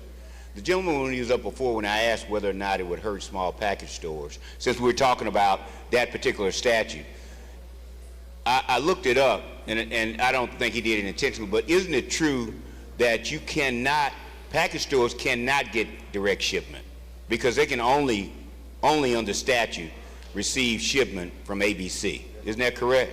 No, gentlemen, we changed that in the bill. The gentleman from Rankin was correct. It can be directly shipped to the package store. But right now, they can't get direct shipment. That's correct. And you say in the bill, in 669, I didn't read it that way, 669, the bill that has direct shipment of distilled spirits, there is nothing to change the current law that says that they get direct shipment from ABC only. Gentlemen, that's not the intent. The intent is allow them to receive direct But that's what it says. I'll double check that for you. All right, thank you. Yes, sir. Gentleman from Washington, Mr. Haney. He passes. Gentleman from Harrison, Mr. Haney. Gentleman yield. Yes, sir. As you well know, I don't partake in alcohol beverages. But I guess the question over the years by talking to our package store folks, there's certain things they can't sell in the package store. So I don't know if this is the right place to go, but I know if we're going to open up more sales, different areas, are some of those things they can't sell be looked at where they can maybe open up more revenues? Gentleman from Harrison, that's a very valid concern. I'll be happy to work with you. If you want to come up with that language, I may be willing to put it in. Well, probably need to find somebody that knows more about the alcohol or package stores, but I know that's been an issue over the years, that if we're going to open up, free enterprise, let them offer things in their stores that now they can. I can't tell you what items those are, but I know that's been a concern. A valid concern, gentleman from Harrison. I'll be happy to work with you on that. I'll get with you, and we'll come up with some language. Thank you, sir. Gentleman from Hines, Mr. Banks. My colleague from the coast, question for you, please, sir. I think it would be germane to a statute we have. How well is the ABC being run now in the state of Mississippi as far as distribution to our package stores and so forth? Are there any problems? Gentlemen, I will say, very good question. I'm glad you brought that up. Okay. And I have my glasses on. As many of you have probably received complaints from back home, I am receiving complaints daily. Yes, sir. Not just from the package stores, but from casinos. Said, well, gentlemen from Hines, imagine how much revenue this state is losing because we cannot meet the demand. I have personally called Chris. The reason that was told to me for the issues that we are having is because they're trying to implement a new type of software. and they're trying to bring in or install a new type of conveyor belt. But you've got my promise as I stand in front of you right now that I'm going to follow back up with Chris, and we may even call him in, gentlemen from Hines, and have him testify to my committee to find out what the hell is going on. Okay. 'Cause I hear about problems right here at the Jackson area and other Throughout places. the That's why I wanted to state, ask you a gentlemen. question. Throughout Okay. the state. All right, thank you. And Mr. Speaker, I have my glasses on now. I have my Very good, before, I gentlemen. apologize. I got mine on too. Thank you. Yes, sir. All right, I don't see any further questions, gentlemen. Final passage. He moves final passage. Open the machine, Madam Clerk. If you favor the bill, vote aye. If you're opposed, vote nay. Has everyone voted? Has everyone voted? Close the machine, Madam Clerk. By a vote of 78 yeas, 35 nays, the bill passes. All right, we will move back to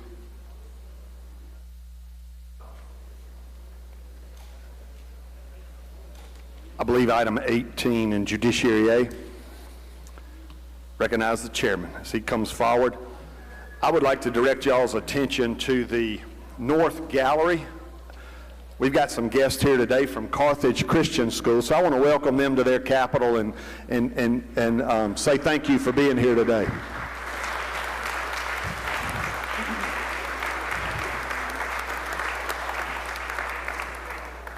So good to have you here. Gentleman from Choctaw, you're recognized. Thank you, Mr. Speaker. I'd like to skip the next two bills on the calendar and request that they keep their position on the calendar. The gentleman's requesting these next two items to be passed over but hold their place. Is there objection? Hearing none, gentlemen, we will follow that procedure. That brings us back to banking, if the chairman wishes. He passes. Public health.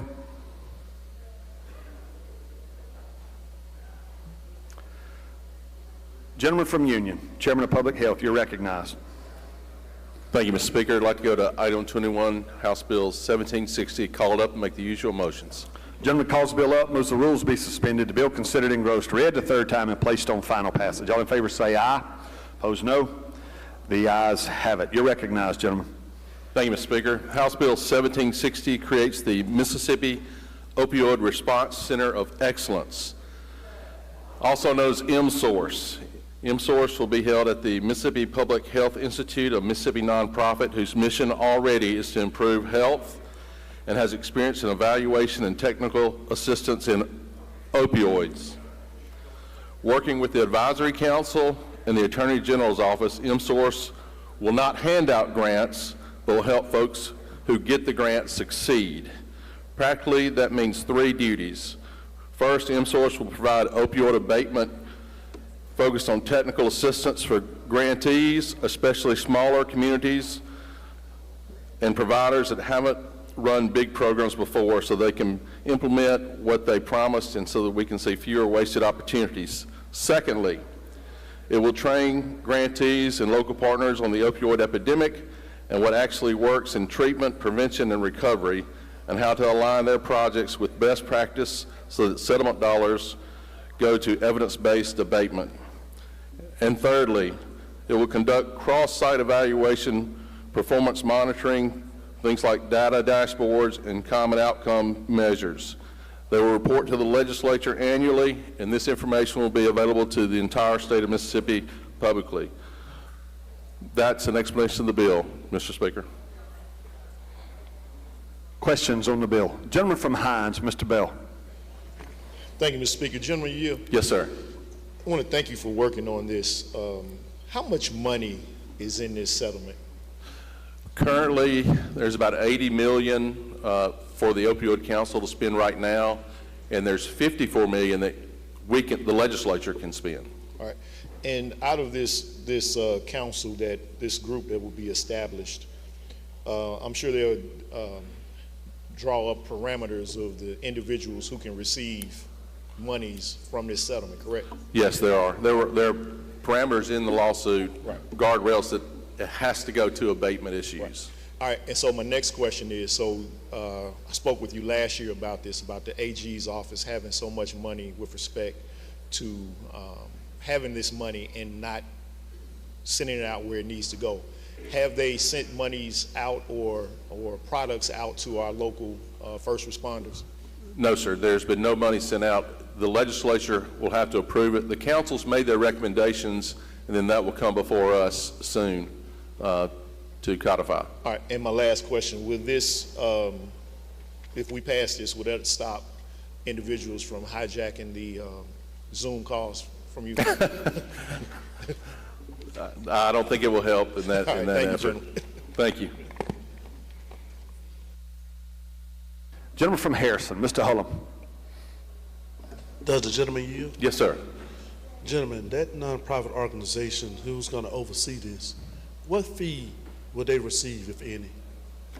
What? I'm sorry. The organization, the nonprofit organization Yes, sir. said that's going to oversee this. How much will they be receiving from this? What fee are they getting? $700,000. They get $700,000. Yes, sir. Okay. Are they based out of Mississippi? Yes, sir. Okay. And lastly, because I'm getting a lot of calls and questions about this opioid settlement money. How much of this money is going down to the municipal area to fight the opioid crisis in our communities in relation to law enforcement?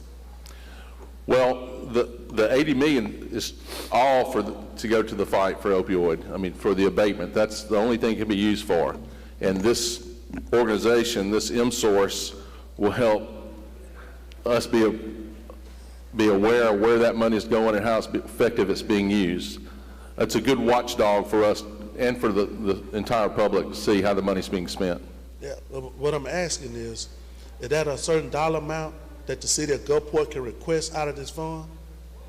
Not in this bill.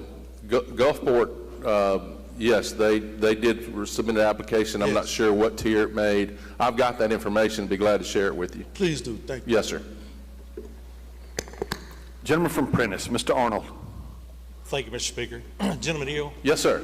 There's a ministry up in the north part of the state called God's House of Hope, and they do a phenomenal work in helping people to overcome addiction and that type of thing. What's the best way for them to be able to utilize some of these funds, if they can utilize the funds? Well, I'm very familiar with that institution, and they do great work. I'm not sure, I don't remember their grant, if they submitted a grant to the Opioid Council, but that would be the first part they could do. And that will be going every year. You can submit a grant application. And M-Source will be able to help them going forward if we can get this bill through. Two, the local county and city probably received opioid abatement money. They can go to their supervisors or aldermen and ask for money. There are really no guardrails for that money right now. And then thirdly, we have $54 million that you can use to perhaps provide them some money from this chamber. I appreciate that, gentlemen. Thank you for your work on this. Yes, sir. Thank you. Gentleman from Lawrence, Mr. Evans. Thank you, Speaker. Gentleman Hill. Yes, sir. I certainly favor this. My question is, from an accountability standpoint, once you get the money and once you do whatever you're going to do with it, is there a requirement that you send a final report or something equivalent to that saying this is what we intended to do and this is what we did and this is how much we spent? Yes, sir, there is. And they submit that to the council reviews it, and then we're privy to that information as well. And then this M-Source part of this bill will also provide that oversight as well and how effective they are. Okay, thank you. Yes, sir. I don't see any further questions, gentlemen. Final passage. He moves final passage. Open the machine, Madam Clerk. If you favor the bill, vote aye. If you're opposed, vote nay. Has everyone voted? Has everyone voted? Close the machine, Madam Clerk. By a vote of 120 yeas, 0 nays, the bill passes. Lady from Hines, Ms. Yates, for an introduction. Thank you, Mr. Speaker. If you'd look to the South Gallery, I'd like to introduce the one and only Dean Rosenblatt, who is here with his grandson, Daniel, who's attending the Mississippi Arts Convention. Welcome, Dean. Good to have you here. All right. And we are going to break for lunch at this time. Are there any announcements by the clerk's office before we're good? All right, I will recognize the gentleman from Rankin for the motion. I move that the House stand in recess until 2 p.m. Gentleman's motion is the House stand in recess till 2 p.m. If you favor the motion, indicate by saying aye. Opposed, no. The ayes have it. The House stand adjourned till 2 p.m.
Let the House come back to order.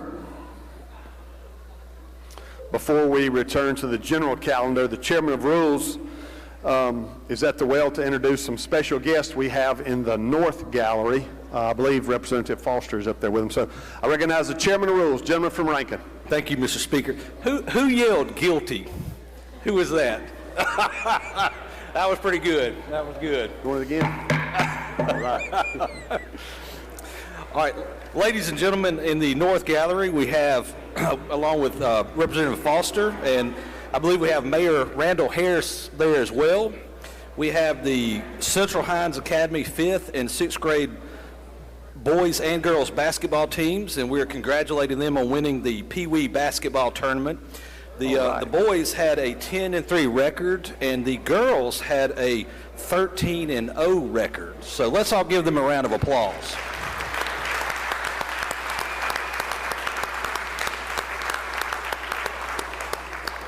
Congratulations, young people. You represent your community and your school very well. It's good to have you at your capital today. You're welcome here anytime. Thank you. It's our pleasure to honor y'all today.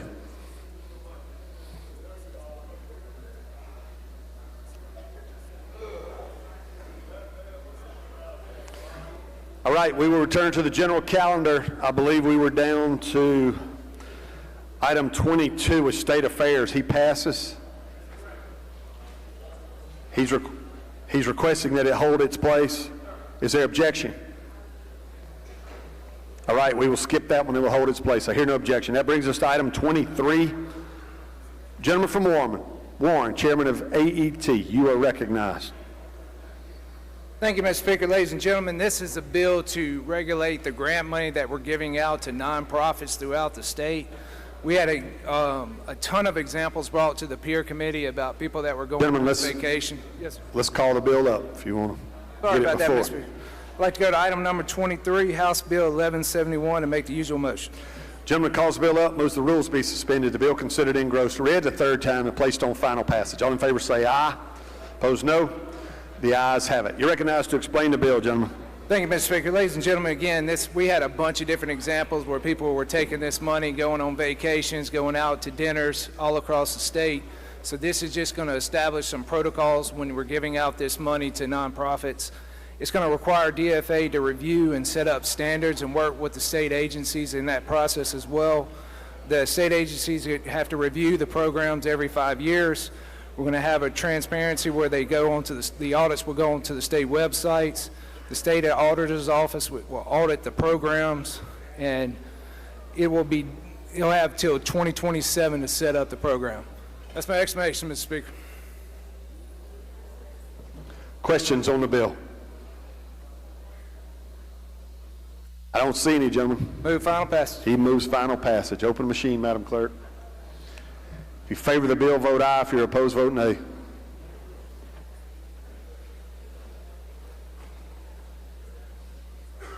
Has everyone voted? Has everyone voted? Close the machine, Madam Clerk. By a vote of 108 yeas, 2 nays, the bill passes. Chairman of Banking, he passes.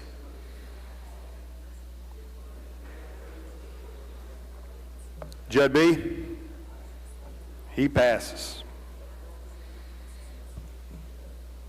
Gentlemen, I'm not understanding you. You want it to hold its place? You need to make that request. It requires unanimous consent. All right, is there objection? Hearing none, we will do that, gentlemen. Energy. Chairman of Energy, does he wish to take up his bill?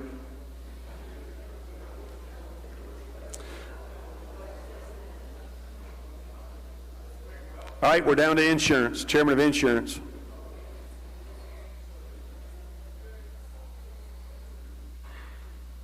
Gentlemen, we're down to item 27. Thank you, Mr. Speaker. I'd like to go to item number 27, pass over that. All right, you want to pass over it? Yes, sir. Carry it to the heel of the calendar. Got it.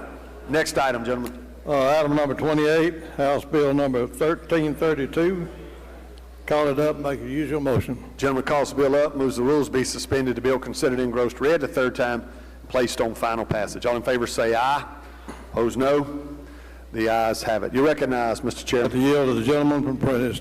Gentleman from Prentice is recognized to explain the bill.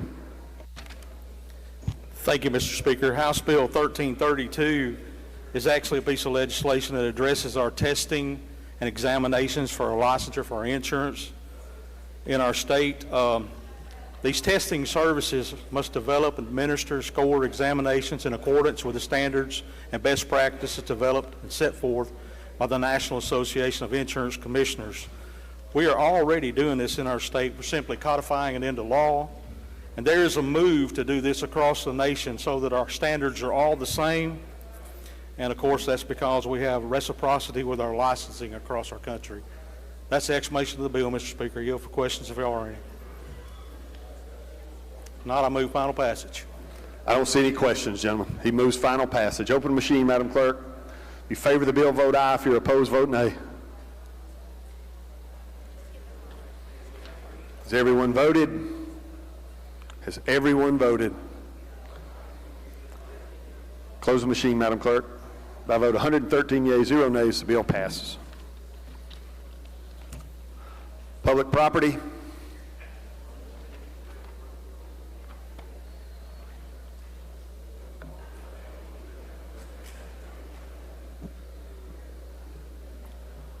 Gentleman from Harrison, Chairman of Public Property. He's recognized. Thank you, Mr. Chairman. I'd like to call up item 29, House Bill 1729, and make the usual motion. Gentleman calls the bill up, moves the rules be suspended, the bill considered and engrossed, read the third time, and placed on final passage. All in favor say aye. Opposed, no. The ayes have it. You recognize, Mr. Chairman. I'd like to yield to the gentleman from Rankin to handle the next 3 items, please. Gentleman from Rankin, recognized to explain the bill.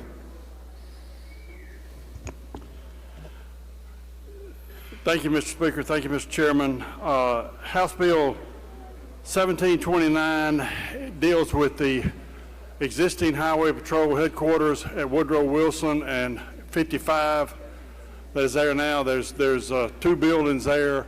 It's like 8 acres that is there. And what it will do is once the Highway Patrol moves out of it and moves to their new location in Rankin County, that will allow the DFA to sell or lease it, to put it back on the tax rolls, give it to a hotel, long-range hotel, restaurants, whatever a developer's willing to put in there. The developer would be responsible for tearing down the existing buildings there. That's an explanation of the bill.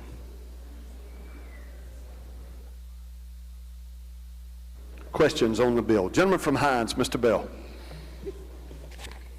Thank you, Mr. Speaker. Gentleman, you yield? Yes, sir. Have they identified an entity that wants this land? I'm sorry, I didn't hear you. Have they identified an entity or corporation or group that wants to purchase this land?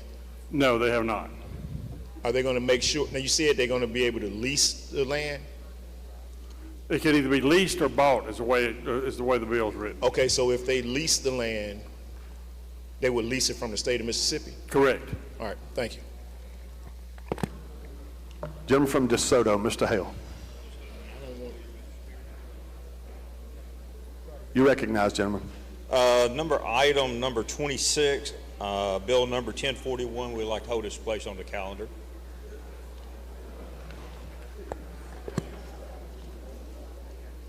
Okay. Okay, gentlemen. We're way past that, but gentleman's requesting unanimous consent as regard to item 26, which we have passed over for it to retain its place. Is there objection? Hearing none, we'll follow that procedure. Gentleman from Rankin, you're recognized for further work. I'm sorry. Questions on House Bill 1729. Lady from Hines, do you have a question? Yes, Mr. You're recognized. Thank you, Mr. Speaker. Gentlemen, I see in the short title that it says that there's a requirement that the property be developed exclusively for use as a hotel, restaurant, or both.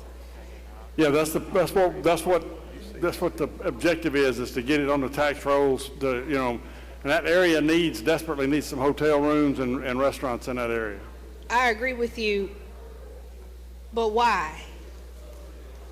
To get it on the tax rolls, to help Jackson with money and do something with it worthwhile. Well, any business that would locate there would be added to the tax rolls. So why is it exclusively for a hotel and restaurant?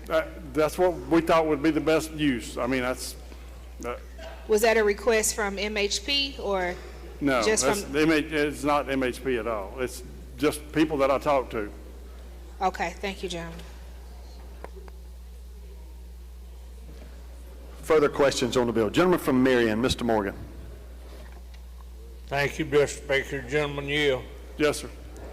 It's my understanding there's some problems with that building structure anyway as far as its stability. And basically, like the building might even have to be tore down at some point. And with it being what it is, and we having a new facility already in State Farm, it's close proximity to the hospitals and the areas up there.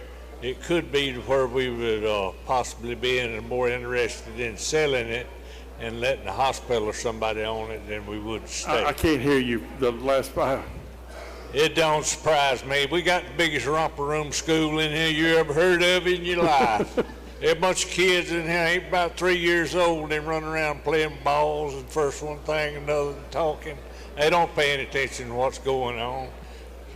I could say something the guy said in the movie, but I won't. Anyway, the part of the answer I could hear is that building does have to be torn down. Both of those buildings need to be torn down. Gentleman from Hines, Mr. Brown.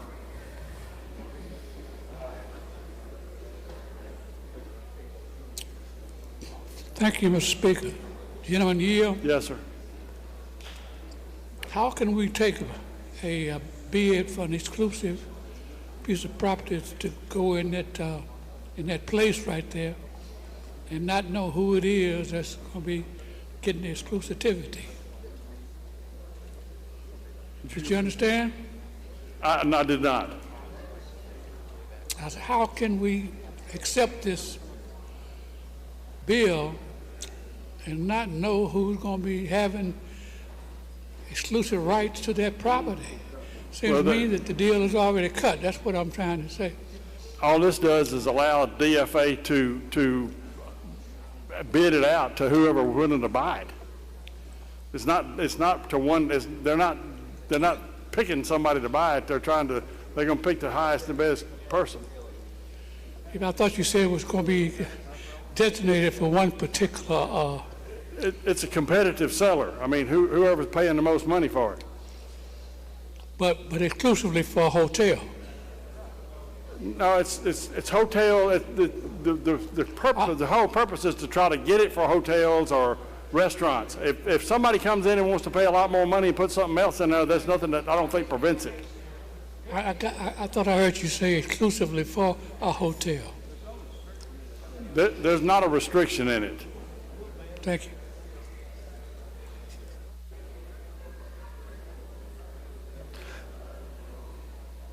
Gentleman from Montgomery, Mr. Oliver. Thank you, Mr. Speaker. Gentleman, you yield. Yes, sir. Gentlemen, has there been any consideration given? I have heard UMMC express an interest in this property for the expansion of a potential cancer unit. Has there been any consideration given by the committee in those regards? Yes, sir. When they want the piece where Veteran Stadiums is for that purpose, and this is all the way on the other end of it.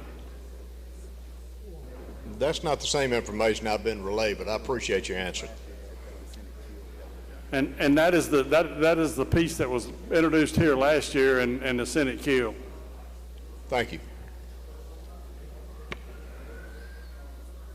Any further questions? I don't see any, gentlemen. Final passage. He moves final passage. Open the machine, Madam Clerk. If you favor the bill, vote aye. If you're opposed, vote nay.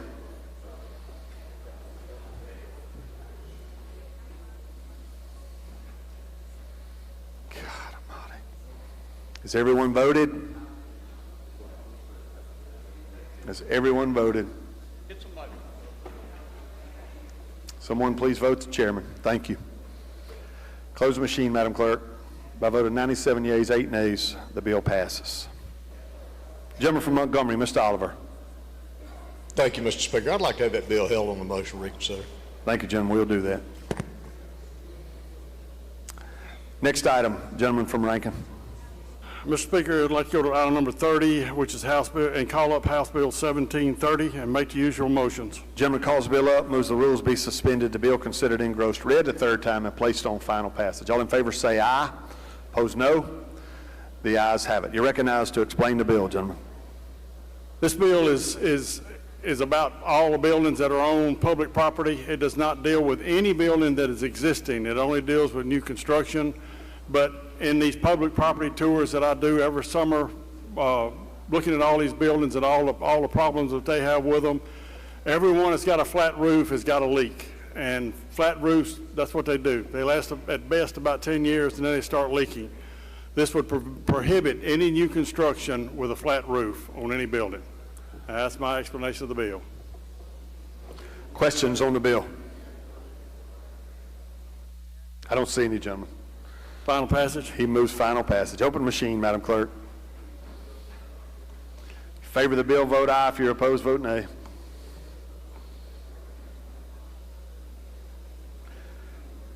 Has everyone voted? Has everyone voted? Close the machine, Madam Clerk. By a vote of 114 yeas, 3 nays, the bill passes. Next item, gentlemen. Thank you, Mr. Speaker. Call up item number 31, which is House Bill 1731, and make the usual motions. Gentleman calls the bill up, moves the rules be suspended, the bill considered engrossed, read the third time, and placed on final passage. All in favor say aye. Opposed, no.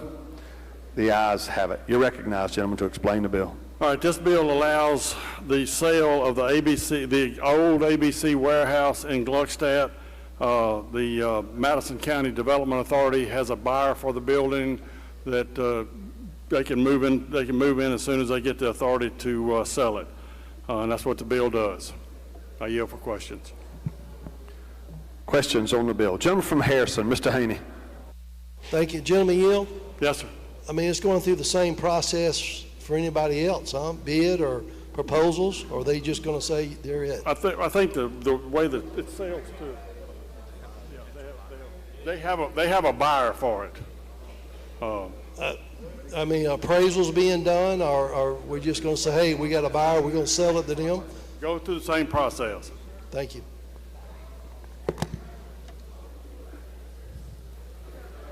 I don't see any further questions, gentlemen. Motion for final passage. He moves final passage. Open machine, Madam Clerk. If you favor the bill, vote aye. If you're opposed, vote nay. Has everyone voted? Has everyone voted? Close the machine, Madam Clerk. By a vote of 113 yeas, 1 nay, the bill passes. Mr. Speaker, I'd like to get immediate release on House Bill 1731, please.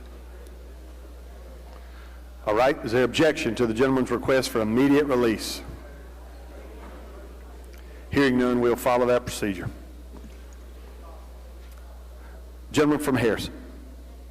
Thank you, Mr. Speaker. I'd like to go to item 32, House Bill 1732, and make the usual motion. Gentleman calls the bill up, moves the rules be suspended, the bill considered engrossed, read the third time, and placed on final passage. All in favor say aye. Opposed, no. The ayes have it. You're recognized, Mr. Chairman. Thank you. What this bill does, it is this is the Highway Department Troop H headquarters in the Meridian area. They're asking to be able to sell that. It's a little over 8 acres there.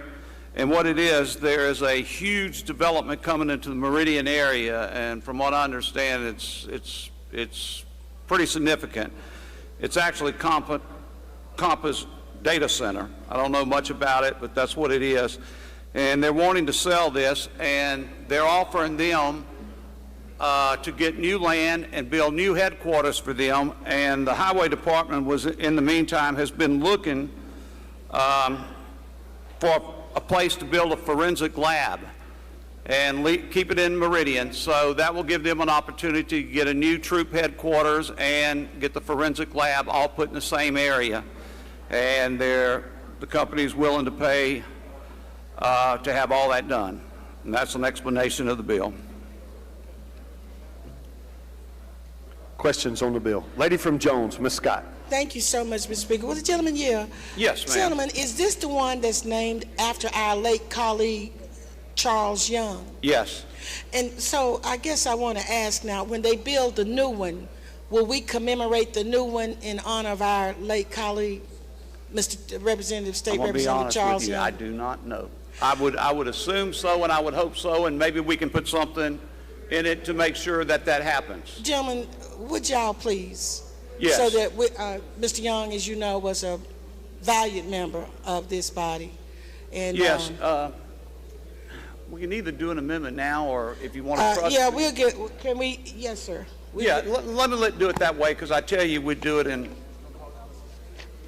We can. Hold up, she's got it now. She has it. Come on, come on.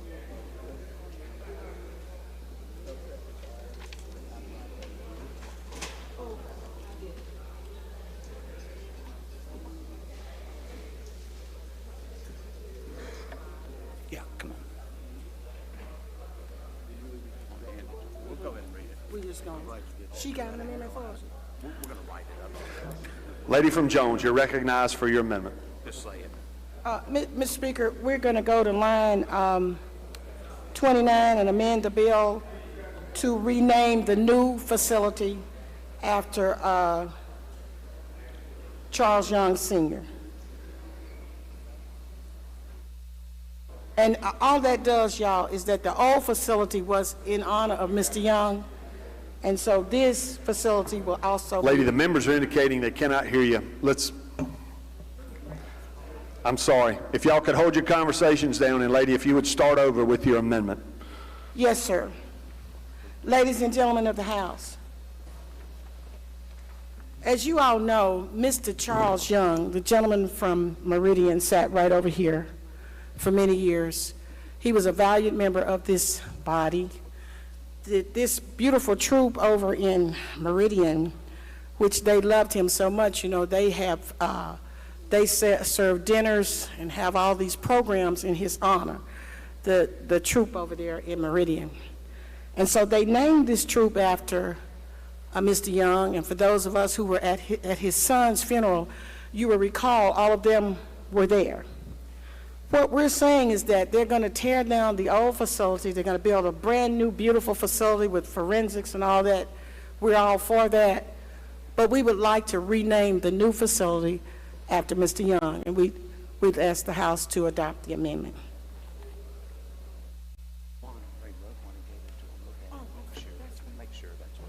Recognize the chairman to respond. I think it's a good amendment. We're in favor of it. Is there a question on the amendment? Gentleman from Newton. All right, question recurs on the adoption of Amendment 1. If you favor the amendment, indicate by saying aye. Aye. Opposed, no. The ayes have it. The amendment is adopted. Anything further, Mr. Chairman? No, final passage. He moves final passage. Open the machine, Madam Clerk. Favor the bill, vote aye. If you're opposed, vote nay.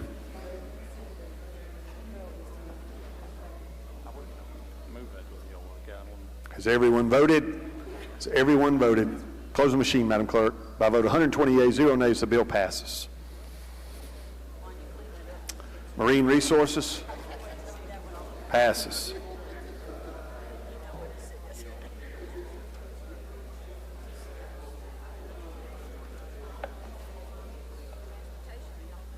Item 34, Transportation, he passes. Constitution, he passes.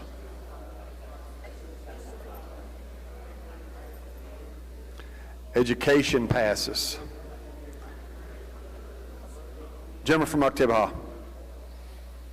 Could I hold the place where all of the education bills are, though? Gentleman's requesting to pass his education bills, but they hold their place on the calendar. Is there objection? Hearing none, we will follow that procedure, gentlemen. Thank you.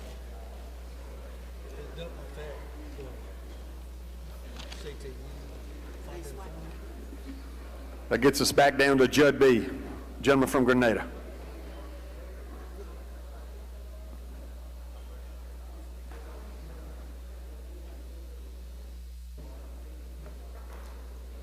You recognize, Mr. Chairman.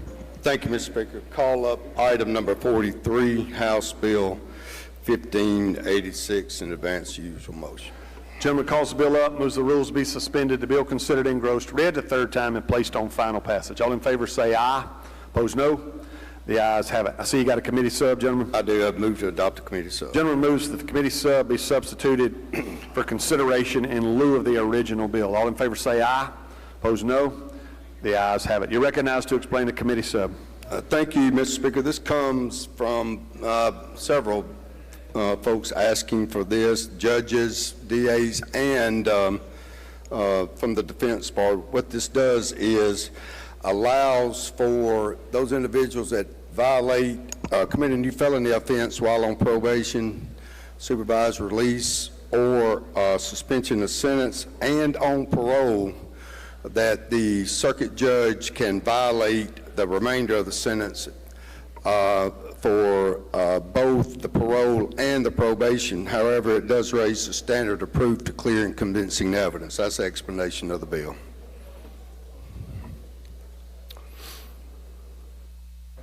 Questions on the bill? I don't see any, gentlemen.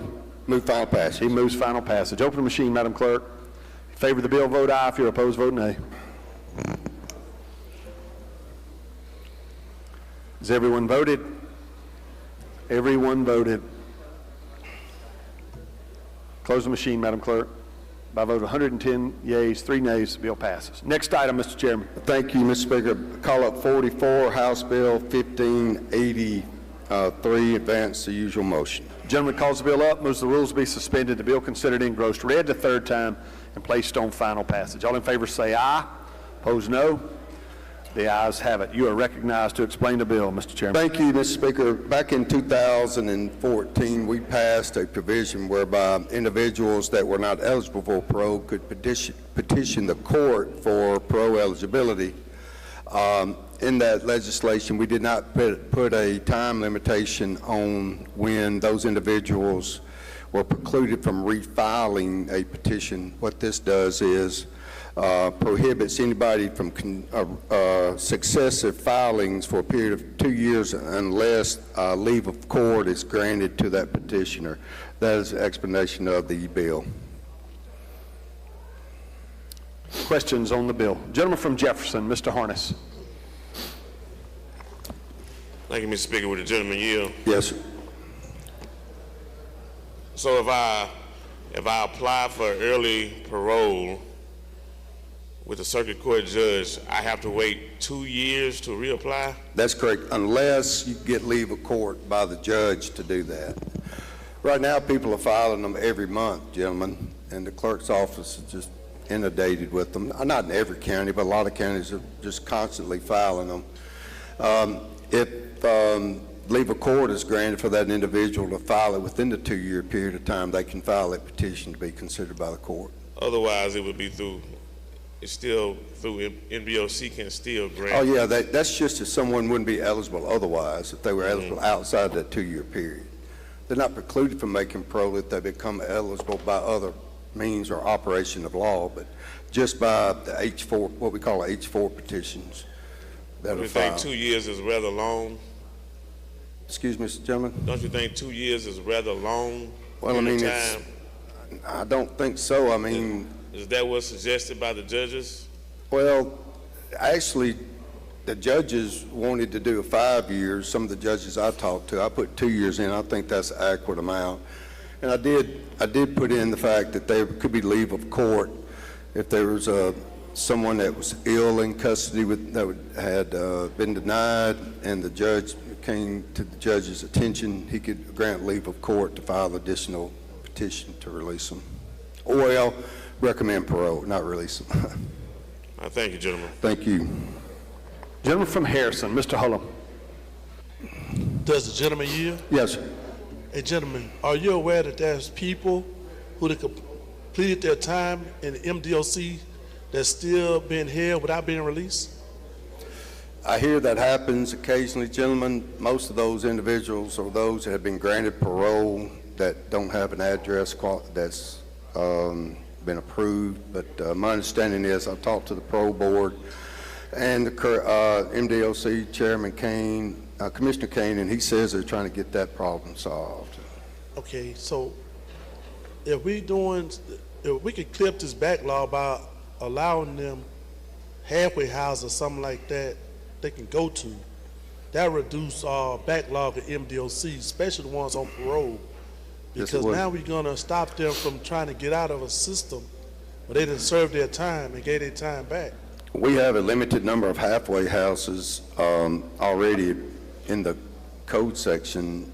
We don't really call them halfway houses. They're called transitional housing. I think there's 100 in the code section, but I don't believe that they're funded at this time, gentlemen. All right, thank you. Yes. Lady from Jones, Ms. Scott. Thank you so much, Mr. Speaker. Will the gentleman yield? Yes, ma'am. Mr. Chairman, on line 19 that describes the habitual offenders, you know, we've been trying to, would you not agree that we have been trying to get some language in here that, where we got these people that are habitual offenders because they were on drugs? They're eligible for consideration under law. Yeah, well, under this, it says that no person sentenced as confirmed a habitual criminal shall be eligible for parole. And so that's why I wanted to ask you, would you be amenable to us putting some language in there to say, let's say for instance, I got a guy that's his sister and them calling all the time. He's like 64 years old, and he was on drugs. He was selling drugs to feed his habit. Now, I'm not trying to defend it, but he didn't kill anybody. He didn't rob anybody. He got habitual time because he was caught with drugs 3 different times. He's been in the penitentiary about 21 years. So, you know, we have spent $600,000 housing a man that, in my mind, should have been out on a bracelet. Instead of the state spending $600,000 to keep him locked up. So the language that you're talking about, could we not put that language right here, and then that would clarify that if you've done something nonviolent, not broken somebody's house, not done anything violent, but most of these people are on drugs, have been on drugs, and that's why they have gotten this habitual time. Gentlelady, if they're convicted of a drug offense, a nonviolent drug offense, they're eligible for consideration under what we call an H-4 petition, as long as they don't have a violent offense associated with it. He's eligible to file a petition at this point in time. The judge can grant him that petition, and then the parole board, in all likelihood, will release him. The code section that changes eligibility for parole is not in this bill. This is only a H-4. And I've talked to several prosecutors that agree that we need to do something, especially with those drug offenders where the maximum sentence has been reduced and they've been convicted under the old law. You know, a lot of offenses carry 30 years, they only carry 8 years now. And some of them have got 30 and 60-year sentences where if they were committed the same offense, they would only be getting 16 years. And that's been successful in a lot of districts that I've seen where DAs have signed off on petitions agreeing to what we call H-4 petitions, allowing those individuals to be released on parole. Gentlemen, do you have anything still alive that you can... We do. Okay, well, the only reason I think the House and the Senate and the citizens of the state of Mississippi would be interested in this is that we're spending $500 million general funds, sir, to incarcerate people that have drug habits. And now that we're going to have this opioid and going to have some things that we can do to help folks, I just think that we need to save that money and put it in education, or put it in healthcare, or put it somewhere other than in the prisons. Thank you, Mayor.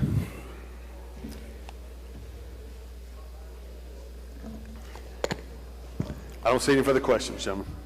Move final passage. He moves final passage. Open the machine, Madam Clerk. favor of the bill, vote aye. If you're opposed, vote nay.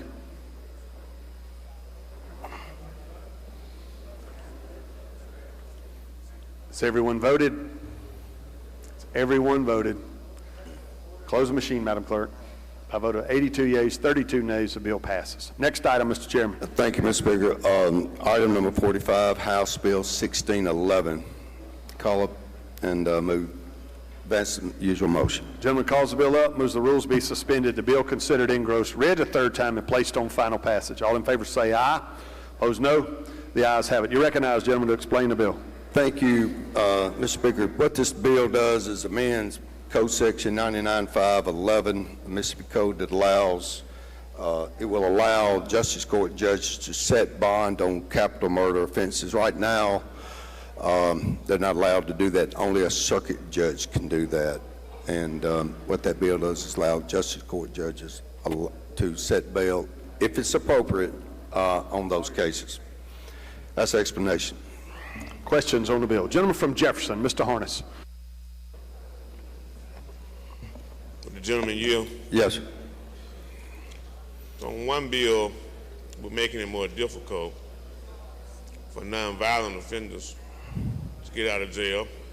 And the next bill, we're creating a pathway for murderers or potential murderers to get out of jail. So, no, sir, that's not true. What are we doing? In the order now, first of all, I haven't advanced anything that makes it harder for people to get out of prison. Well, you're limiting the amount of time in the previous bill to every 2 years.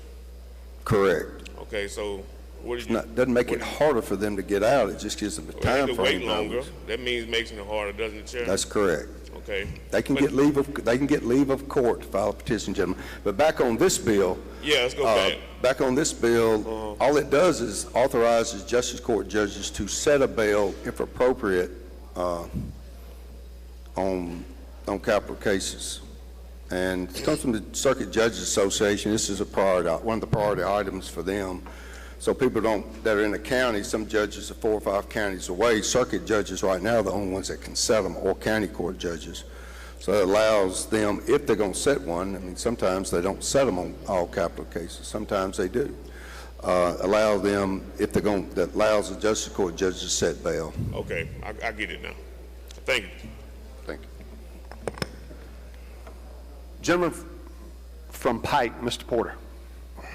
Thank you. Gentleman, will you yield? Yes. Gentlemen, are Justice Court judges attorneys? No, not necessarily. Some are. Okay. Does this scare you as an attorney? No. No? I'd rather at least have access to a bond being set, quickly than if it's something that's inappropriate, you can still get it set by a circuit judge. All right.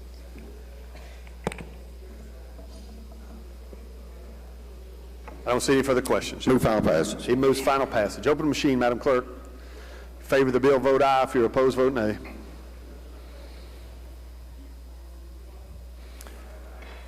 Has everyone voted? Everyone voted. Close the machine, Madam Clerk. By a vote of 92 yeas, 19 nays, the bill passes. Anything further, Mr. Judge, be yields at this time. All right.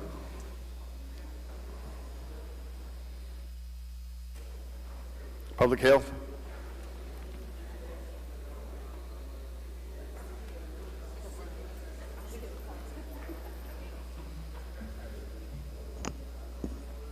Gentleman from Union, Chairman of Public Health, you're recognized. Thank you, Mr. Speaker. I'd like to go to item 47, House Bill 910, call it up and make the usual motions.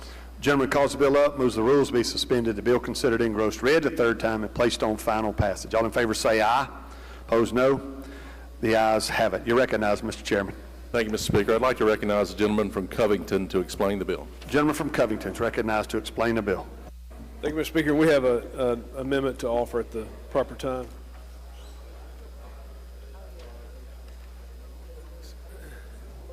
So you're recognized. Thank you, Mr. Speaker. Explain the amendment. Explain the bill and the amendment together. So current law for cottage food, people who make jellies, jams, candies, things like that in their home, is they're only allowed to sell $35,000 total, not $35,000 profit, $35,000 total revenue, which is means your profit would be exceedingly small, especially with food prices, what they've done the last several years. This would just remove that cap. They can sell however much they can sell. If they're more successful and better cooks, they can sell more than some other people, and would allow them to sell online, which is what a majority of the states do. And that's a description of the bill. The amendment just makes corrects a clerical error on line 18. It uses the word footage, and it should use the word food, and that's a description of the amendment, Mr. Speaker, and of the bill. Questions? Gentleman from Lawrence, Mr. Evans. Thank you, Speaker. Gentleman, to you. Yes, sir. Is this bill effectively doing away with the cottage food industry? Under this bill, there would be no difference in it and some conglomerate that was producing the same food, right? That's correct. I mean, they still would have, normally grocery stores are not going to carry your product unless you have certain, other things that they may want you to jump through. But if you want to purchase food from your neighbor that's cooking in her kitchen, you can do that without the state trying to put, additional parameters on what your neighbor can do.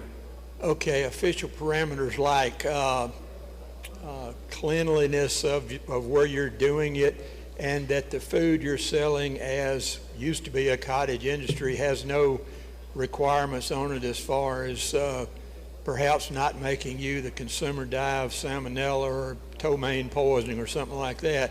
So we're making them equal to food industry producers that do have the health requirements, but the used to be cottage industries don't have that anymore. Is that correct?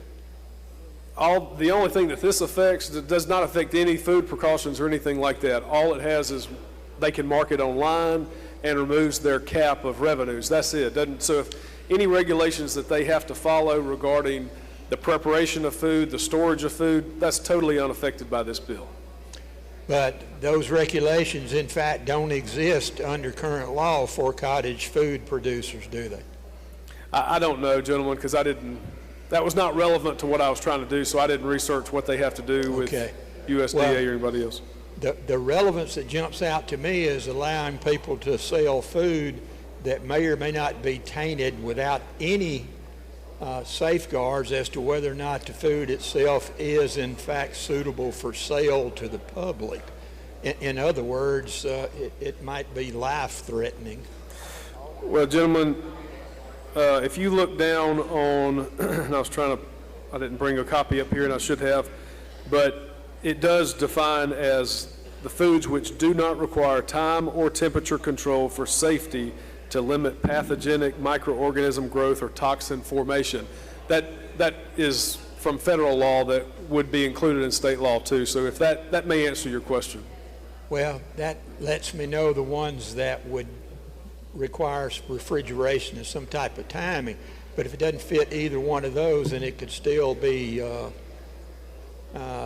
a danger to your health. You're allowing these used to be cottage industries basically unfettered ability to sell whatever they're producing, regardless of how much it is or what the quality is or anything. Is this another one of these where we say, like we did the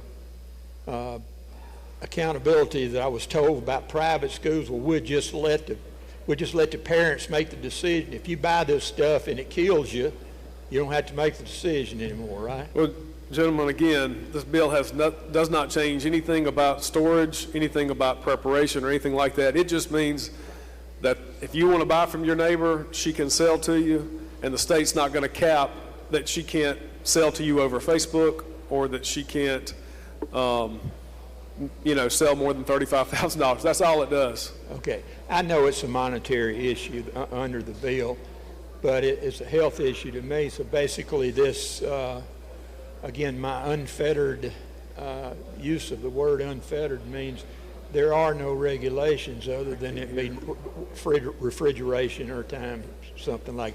So basically, Gentlemen, I can't hear you very well. If you could speak a little more into the microphone.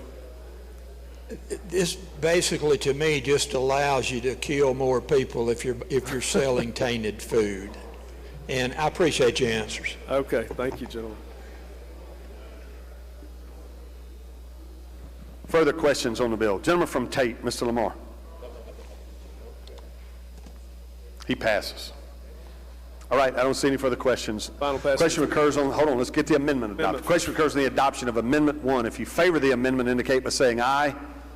Opposed, no. The ayes have it. The amendment's adopted. Anything further on the bill, gentlemen? Final passage. He moves final passage. Open the machine, Madam Clerk. You favor the bill, vote aye. If you're opposed, vote nay. Has everyone voted? Has everyone voted? Close the machine, Madam Clerk. By a vote of 109 yeas, 6 nays, the bill passes. Gentleman from Montgomery, Mr. Oliver.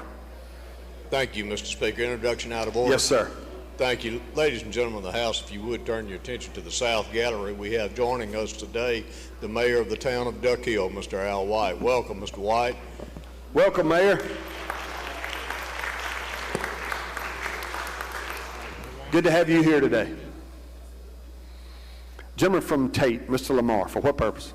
Thank you, Mr. Speaker. I would ask item 31, House Bill 1731, that we hold that bill on a motion for purposes of a friendly amendment. All right. Please notify the chairman. Or there's your vice chairman right there beside you, I believe.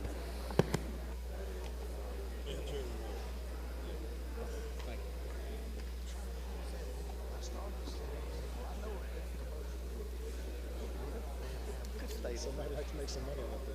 You said you got a buy. I ain't. That's the first time I heard that. DFA's supposed to. And just to remind the body, there was a request for immediate release, but y'all know whether you get the immediate release or not, you still have your right to hold a bill on a motion, so it's being held.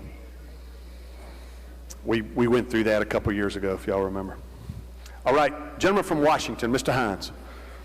Thank you, Mr. Speaker. I'd like to hold House Bill 672, which is item number 15 on today's calendar, and item number 12, House Bill 669, on a motion to reconsider. Thank you, gentlemen. Please, you may have already talked to him, but if not, please notify the chairman. Thank you. Thank you. All right, I recognize the gentleman from Rankin. Thank you, Mr. Speaker. I'd like to go to item number 48, House Bill 1305, and call it up and make the usual motions. Gentleman calls the bill up, moves the rules be suspended, the bill considered engrossed, read the third time, and placed on final passage. All in favor say aye. Opposed, no. The ayes have it. You recognize, gentlemen. I see you got a committee sub. Yes, sir. I'd like to take a committee sub up in lieu of the bill. Gentleman moves that the committee sub be adopted for consideration in lieu of the original bill. All in favor say aye. Opposed, no. The ayes have it. You're recognized to explain the committee sub. All right. Thank you, Mr. Speaker. Ladies and gentlemen, this is a bill designed to help some of our consumers that have municipal districts for their energy usage, the power and gas. What it will do is allow the PSC to require some of them to have a third-party audit so we can kind of catch problems before they proceed into what we had last year. So this is a consumer-friendly bill. I do have an amendment at the proper time. All right. You recognize, you want to explain that amendment? It's just a reverse repealer. All right. Question occurs on the adoption of Amendment 1. If you favor the amendment, indicate by saying aye. Opposed, no. The ayes have it. The amendment's adopted. Anything further on the bill, gentlemen? Yes, sir. The reason I did the reverse repealer is many of your municipalities are contacting y'all and nervous about this bill, but what we're doing, we're getting with the PSC to do basically a rating system to where we're not picking on actual good utility systems. We're only trying to catch the ones falling, so that we're going to work on that. As soon as they can get the language to our attorney, we'll put it in. We'll probably do it hopefully in the Senate committee, but just ask y'all to pass this bill. Questions on the bill? I don't see any, gentlemen. Final passage. He moves final passage. Open the machine, Madam Clerk. Favor the bill, vote aye. If you're opposed, vote nay. Has everyone voted? Has everyone voted? Close the machine, Madam Clerk. By a vote of 112 yeas, 1 nay, the bill passes. Next item, Mr. Chairman. Yes, sir. With unanimous consent, I'd like to go to item number 96, House Bill 1582, and call it up and make the usual motions. Is there objection to the gentleman going to item 96? Hearing none, we will follow that procedure. Gentlemen, you are recognized for that item.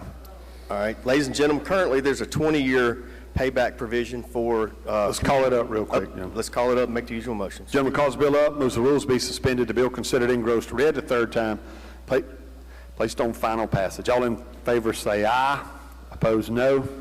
The ayes have it. You're recognized to explain the bill. Thank you, Mr. Speaker. Ladies and gentlemen, like I was saying, currently there's a 20-year payback provision for community colleges when they make a big-ticket purchase, say a roof or something like that. What we want to do is create a pilot program with just community colleges for 7 years to allow them to extend out that 20-year to the life of the roof, per se. So, you know, roof lasts 30 years. We want to give them the option to extend that and just see if it works. It does have a repealer in 7 years, so if it's not working, it'll go away. But if we are seeing some benefit to it, we can expand it to other IHL and maybe some other state agencies.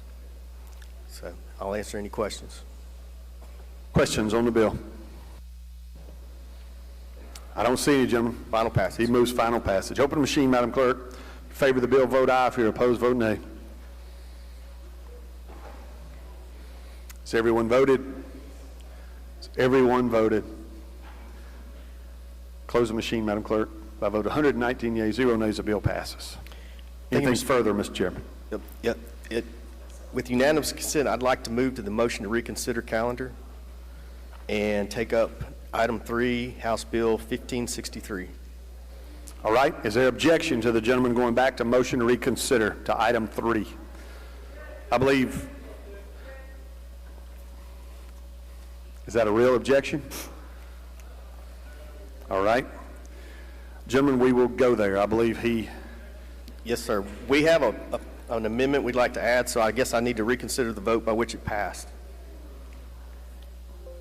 All right. The gentleman's motion is to reconsider the vote by which 1563 originally passed the House. If you favor the gentleman's motion, indicate by saying aye. Opposed, no. The ayes have it. The ayes have it. The bill is back before us, gentlemen. Thank you. We passed this bill the other day, and we were working with the gentleman from Marshall to help his district, the Holly Springs district, up that way, and so he's going to offer an amendment.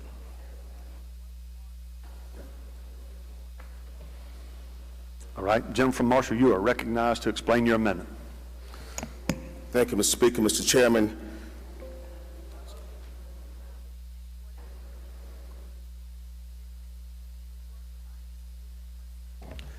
this amendment simply ensures fair representation for utility customers who live outside of the city limits but still receive service from the municipal utility. It allows affected counties to appoint one member each to the utility board so those ratepayers will have a voice. That's a brief explanation of my amendment. Questions on the amendment? I don't see any. Does the chairman wish to respond? We're in support of his amendment. All right. Question goes on the adoption of Amendment 1. If you favor the amendment, indicate by saying aye. Opposed, no. The ayes have it. The amendment's adopted. Anything further on the bill, Mr. Chairman? If there are any questions, I'll be glad to ask. If not, final passage. I don't see any questions. Final passage. He moves final passage. Open the machine, Madam Clerk. If you favor the bill, vote aye. If you're opposed, vote nay. Has everyone voted? Has everyone voted? Close the machine, Madam Clerk. By vote 118 yeas, 0 nays, the bill passes.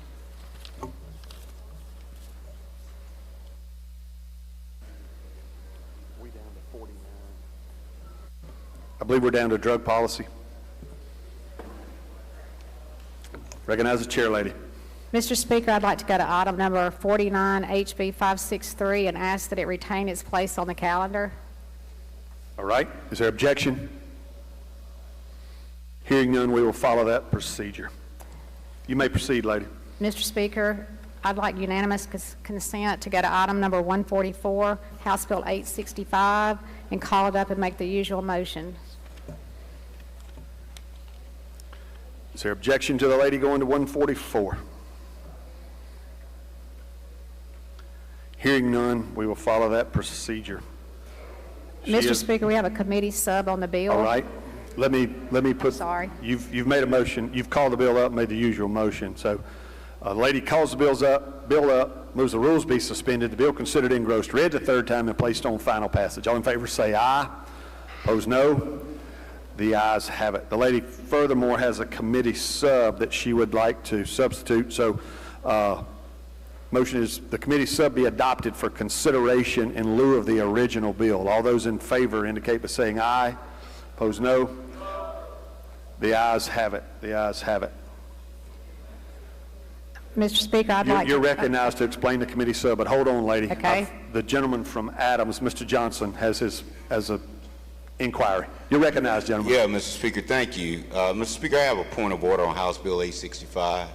All right. That the committee sub amends by reference code section 751031 and section 751033, and it also violates Rule 35 by adding sections that were not in the original bill, and is also through amendment changes the original purpose of the bill. I'll bring it forward. What is Rule 35 as to adding code sections? I'm unfamiliar with Rule 35 and adding code sections. That's what it says in the rule book. I have to pull it back out. That's where I found it. It said, I quoted it. I didn't know we had a House rule against adding code sections, so okay. I know we have a joint rule. But anyway, bring it forward in writing. We'll take care of it. We will. Joint rule.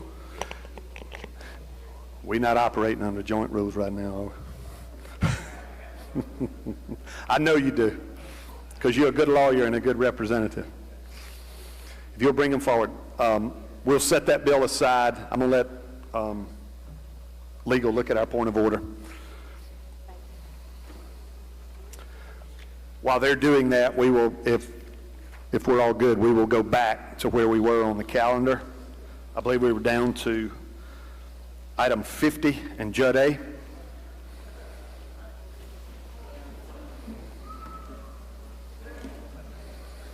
All right, gentlemen from Choctaw, you are recognized. Thank you, Mr. Speaker. Pass over House Bill, item 50, House Bill 1272, and move to item number 51, House Bill 1603, and call it up and make the usual motion. Gentleman calls the bill up, moves the rules be suspended, the bill considered engrossed, read the third time, and placed on final passage. All in favor say aye. Opposed, no.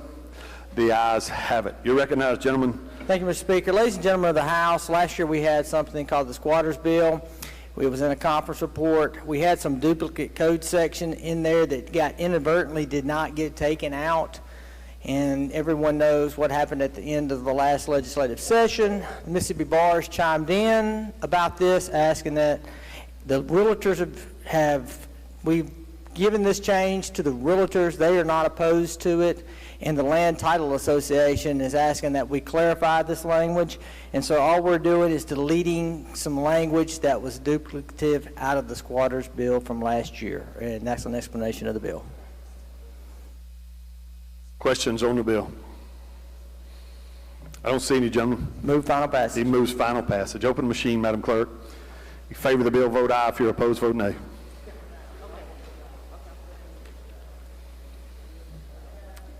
Has everyone voted? Has everyone voted? Close the machine, Madam Clerk. By vote 114 yeas, 0 nays, the bill passes. Next item, 52. Gentleman from Union, you are recognized. Thank you, Mr. Speaker. I'd like to go to item 52, House Bill 424, call it up and make the usual motions. Gentleman calls the bill up, moves the rules be suspended, the bill considered engrossed, read the third time, and placed on final passage. All in favor say aye. Opposed, no. The ayes have it. You're recognized to explain the bill, gentlemen. Thank you, Mr. Speaker. I have a strike-all in lieu of the original bill. All right. You want to explain your strike-all?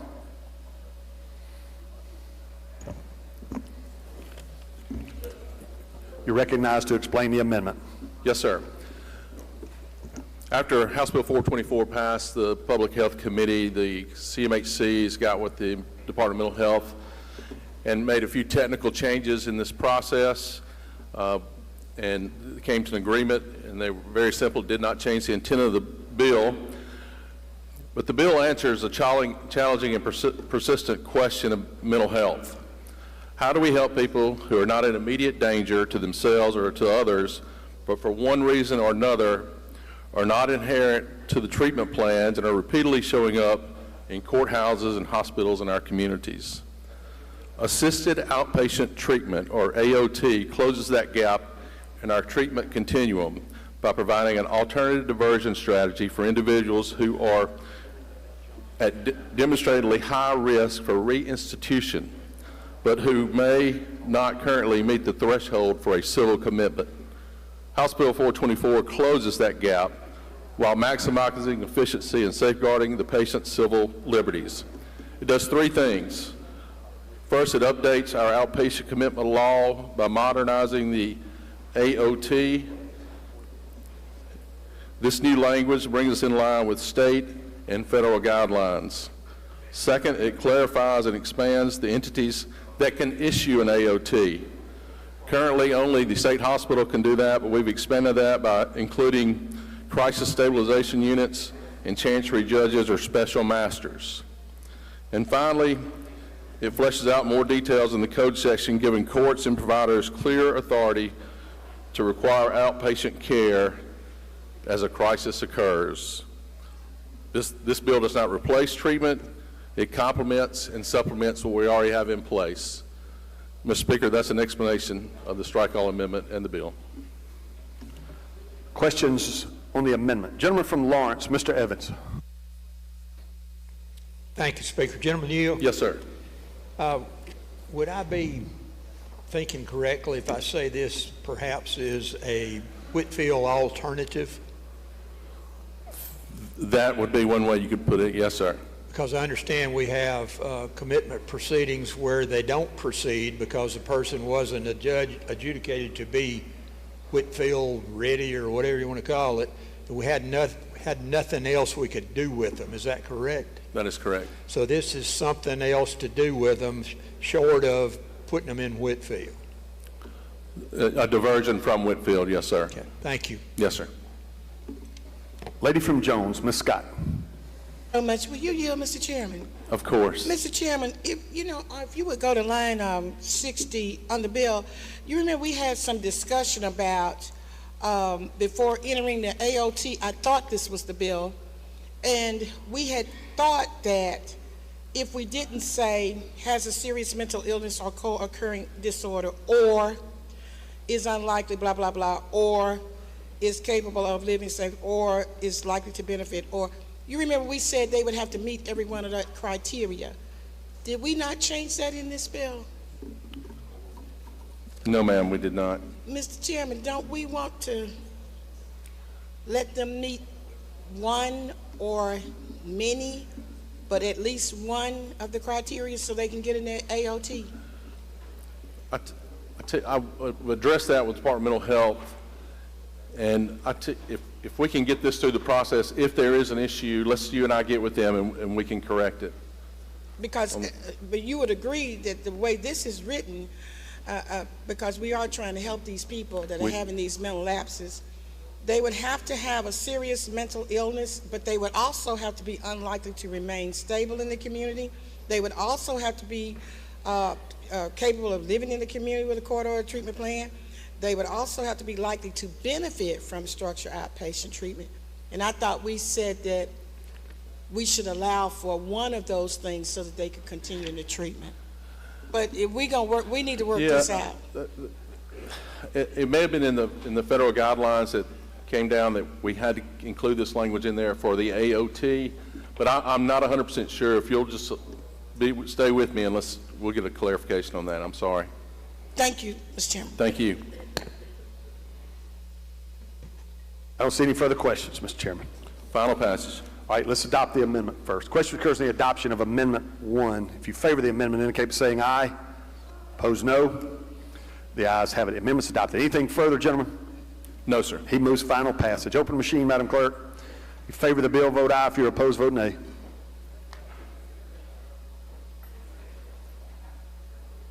Has everyone voted? Has everyone voted? Close the machine, Madam Clerk. By vote 119 yeas, 0 nays, the bill passes. Down to item 53, Chairman of Elections. Thank you, Mr. Speaker. Item number 53, House Bill 859, called up. Make the usual motion. Gentleman calls the bill up, moves the rules be suspended. The bill considered engrossed read a third time and placed on final passage. All in favor say aye. Opposed, no. The ayes have it. You're recognized to explain the bill, gentlemen. Ladies and gentlemen, this is substantially the same bill that we have had the last few years. This would be for your in-person absentee voting in the circuit clerk's office. This would allow them, instead of using the envelope, that they would feed their ballot into the OMR machine the same way we do on election day. After speaking with the circuit clerks and Secretary of State's office, there's just a couple of amendments, Mr. Speaker, that I need to offer. All right. Let's see.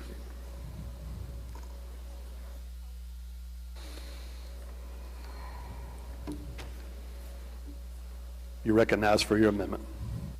You want to explain it? Yes, sir. This is very simple. There's one place where the bill mentioned folding your ballot, that they're not going to be folded anymore. They're fed directly into the machine. In another place, there was an inconsistency about whether the affidavit would be filled out before or after it's fed into the machine. It needs to be consistent that it would be filled out before. And so it's just clearing up those consistencies. That's a description of the amendment. Questions on the amendment?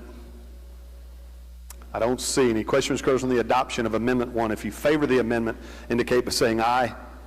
Opposed, no. The ayes have it. The amendment's adopted. Anything further, gentlemen? I have one more amendment, Mr. Speaker. All right. You're recognized for that. This is just because it already has the code sections in it, so it just has one less bill that we would be dealing with.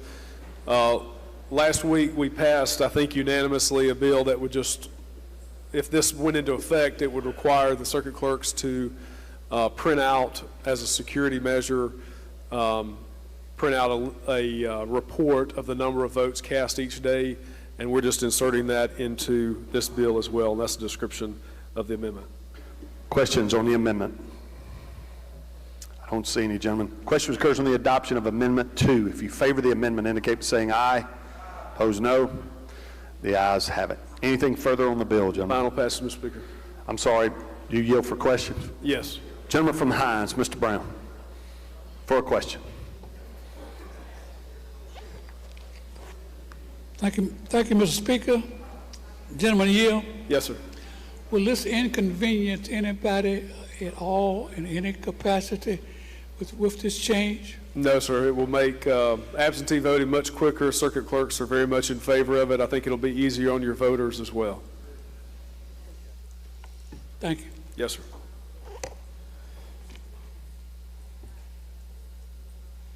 I don't see any further questions. Final passage, Mr. Speaker. He moves final passage. Open the machine, Madam Clerk. If you favor the bill, vote aye. If you're opposed, vote nay.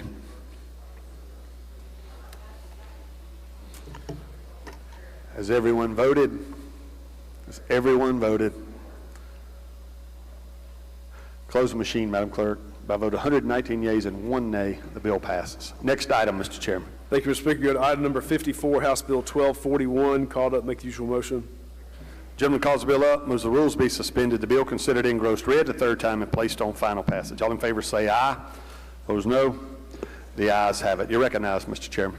Ladies and gentlemen, we are one of about half the states that does not have a central database for reporting election results.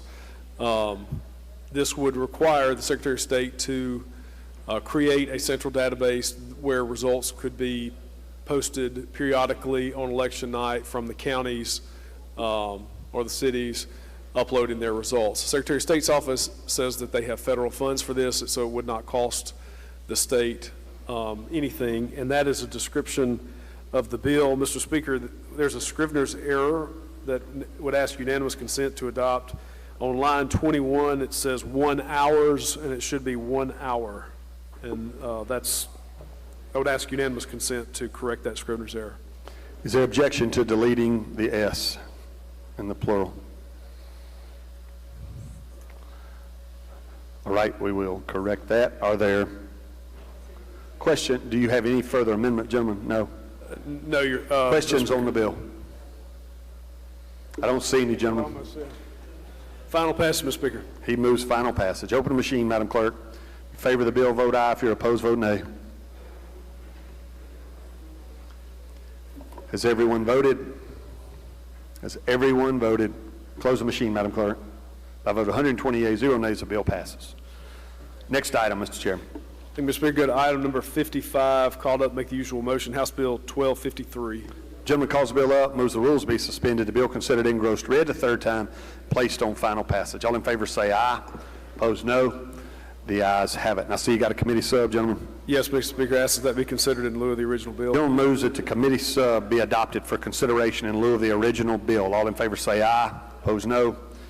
The ayes have it. You're recognized, gentlemen. Thank you, Mr. Speaker. So this bill is fairly simple.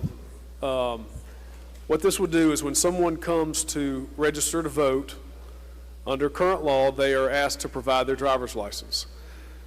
That, under current law, the way the process works is when that system information is put into the SIM system, which is the election management system, the driver's license number is verified against DPS database to make sure that that matches. If it does, then that's good, and that's what happens the vast majority of the time. What this bill would say is that if a driver's license number is not provided, which it wouldn't be for somebody who may not have a driver's license number, or for somebody who just moves into the state, or some other people, that the person's Social Security number, which is what they're already required to provide if they don't provide a driver's license. This bill would require their Social Security number and information to be verified using the SAVE system. The SAVE system is a federal database that's been around since the 80s for verifying citizenship status for various federal, state, and local programs. And that's what how it would work. If it comes back that the person's is not a citizen, or it comes back that information's not there to prove that they are a citizen, then the circuit clerk would send a notification out to the voter and can contact them via mail or email as well if they have that. During that time period, if the voter could come and prove their citizenship using passport, birth certificate, naturalization paperwork, or other documents that are allowed by federal law.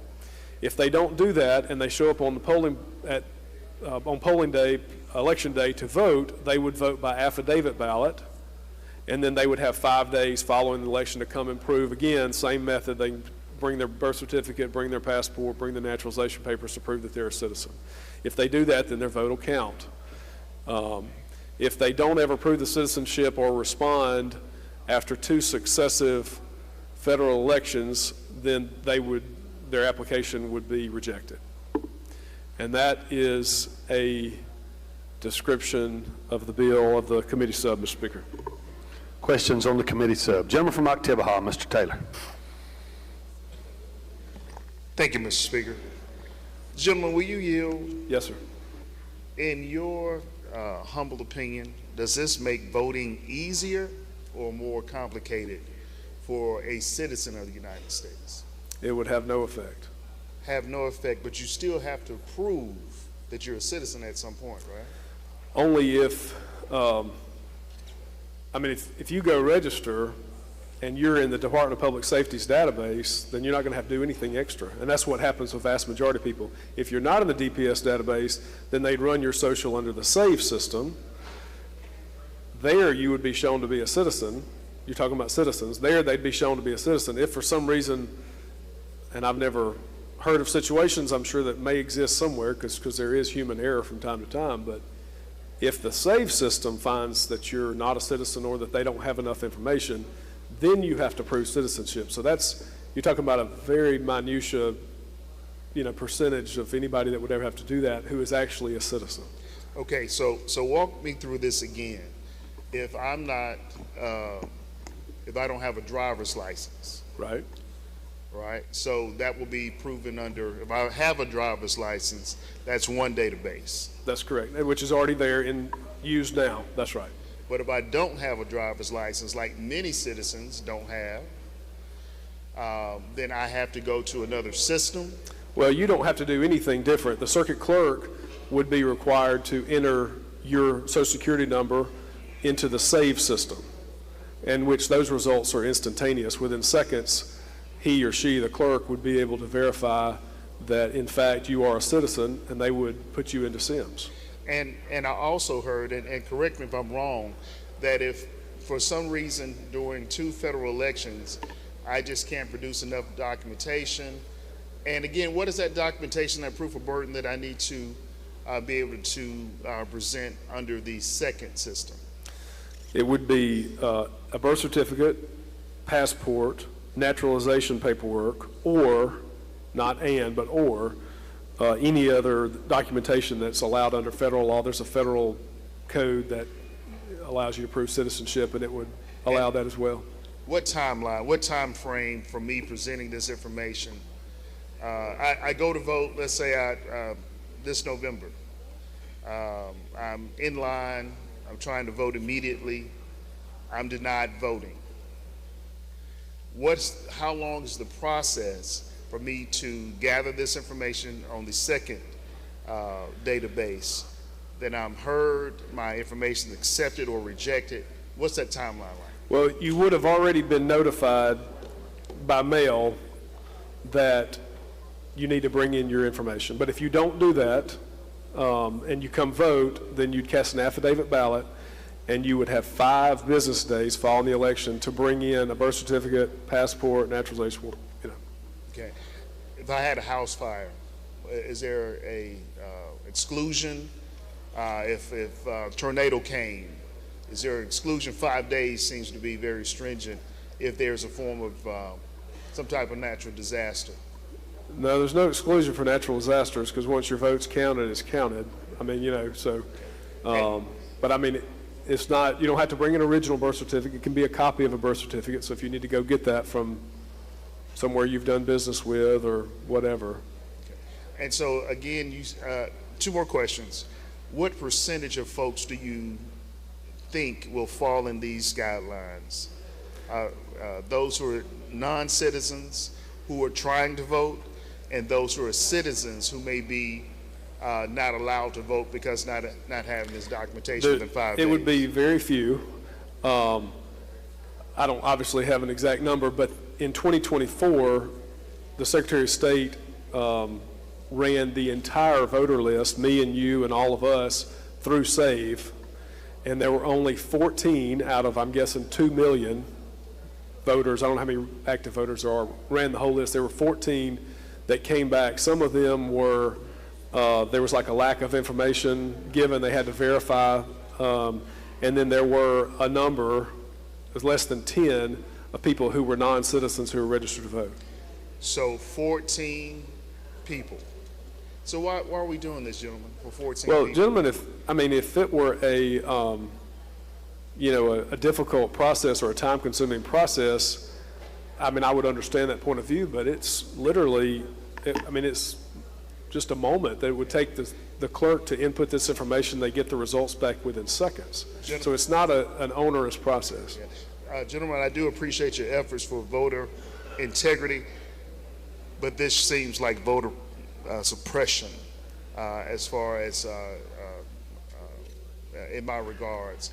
Anything that moves the needle to allow folks to not have speedy and fair access to the voting booth without more hoops to jump through, in my consideration, will always be seen as voter suppression. Thank you, gentlemen.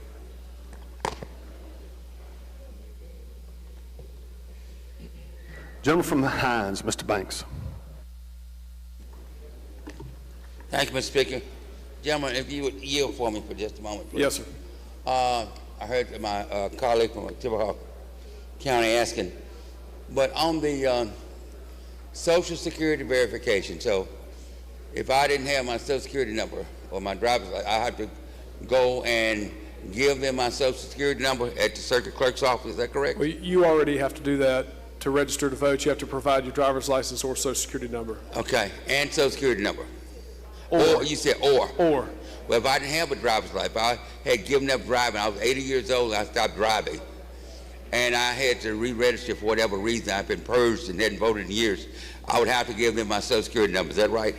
Well, if you're doing a new registration, yes. But again, that's current law. Okay. Now, how long would it take for just the clerk to pop in the number and to get it back in, 10, 15 seconds? How long would that take? It's within just a few seconds, yeah. It's just a few seconds. Internet, yeah. Okay, and you said this is to protect the integrity of voting, correct? That's correct. But we only had, I think you answered, 10 people we found that had voted in Mississippi who were not citizens? I don't know about you, gentlemen. I've known some elections that were decided by fewer than 10 people, but 10 people. Out of how many registered voters do we have? I would guess probably between 1.5 and 2 million would be my guess. And so what percentage would that be? I don't know, I'm gonna ask you a math gentlemen. You're question. probably better at math than I am. Well, I Not my think it'd be strong suit. very minuscule what we are asking for. And now why are we doing this? Is this a federal mandate or this is something the administration wants done on the federal government? It couldn't just be an idea that somebody had that was a good idea? Okay. It has to be something somebody else told us? No, I mean, again, if it were onerous, if it were just some, massive bureaucracy we were creating or asking to be created or forcing down, I could understand that. This is a very simple process, and we're already using it for all sorts of other state activities to verify citizenship. So this is not, to me, this is not a big deal. Well, it seems so minuscule, gentlemen. Thank you.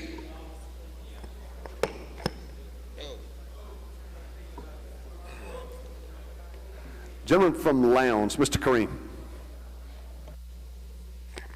Thank you, Mr. Speaker. Mr. Speaker, I have an introductory out of order at the proper time. Gentlemen, will you yield? Yes, sir.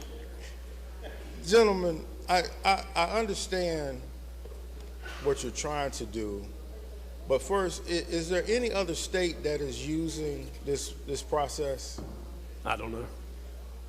I would think so, but I don't know. With the history of Mississippi, why are we trying to make voting more difficult?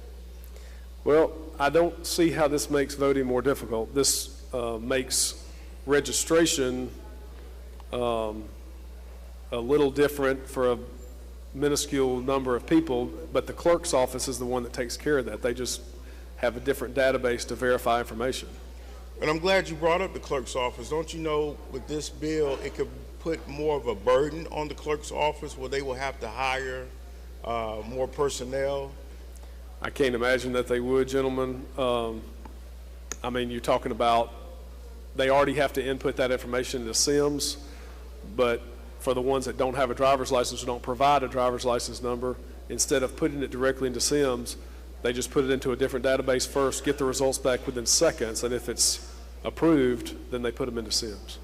I'm just really concerned, sir, because the extra level of bureaucracy that is going to be created with this particular bill can cause some real heartburn for communities that have already been disenfranchised or have a problem with voting or even registering to vote. This is just another layer of bureaucracy that I really don't see the need of it. And I know that you did your explanation of the bill, but why do you feel that there's a need for this particular legislation? Well, because there's a hole, and I'm not saying it's a huge hole, but there's a hole that there is no way to verify citizenship status for people who don't provide driver's license. Like I say, if you provide your driver's license number on your voter registration, that is integrated, SIMS is integrated with DPS, so that's verified immediately. But for those who don't provide that, there's no other means to verify them. So this SAVE system is what we use, to my knowledge, for Medicaid, food stamps, all sorts of other programs to verify citizenship. I don't know why we wouldn't use that to verify voting. I mean, that voting is more sacred and should be more protected than any kind of government programs. Totally agree, but tell me this. I don't have my license, but I need an ID to vote, because that's law now. What documentation do I have to present to get that ID from that circuit clerk's office to vote? So you're talking about the non-driver's license? The non-driver's license that they provide, the ID. What documentation do I have to give to vote? I may have to get back with you, but I believe you have to, it's the same, you have to bring birth certificate or whatever, I believe. But if that birth certificate, and that's my point, if that birth certificate already details where I'm from, where I live, that I'm an American citizen, why would I have to go through this layer of bureaucracy to be registered to vote?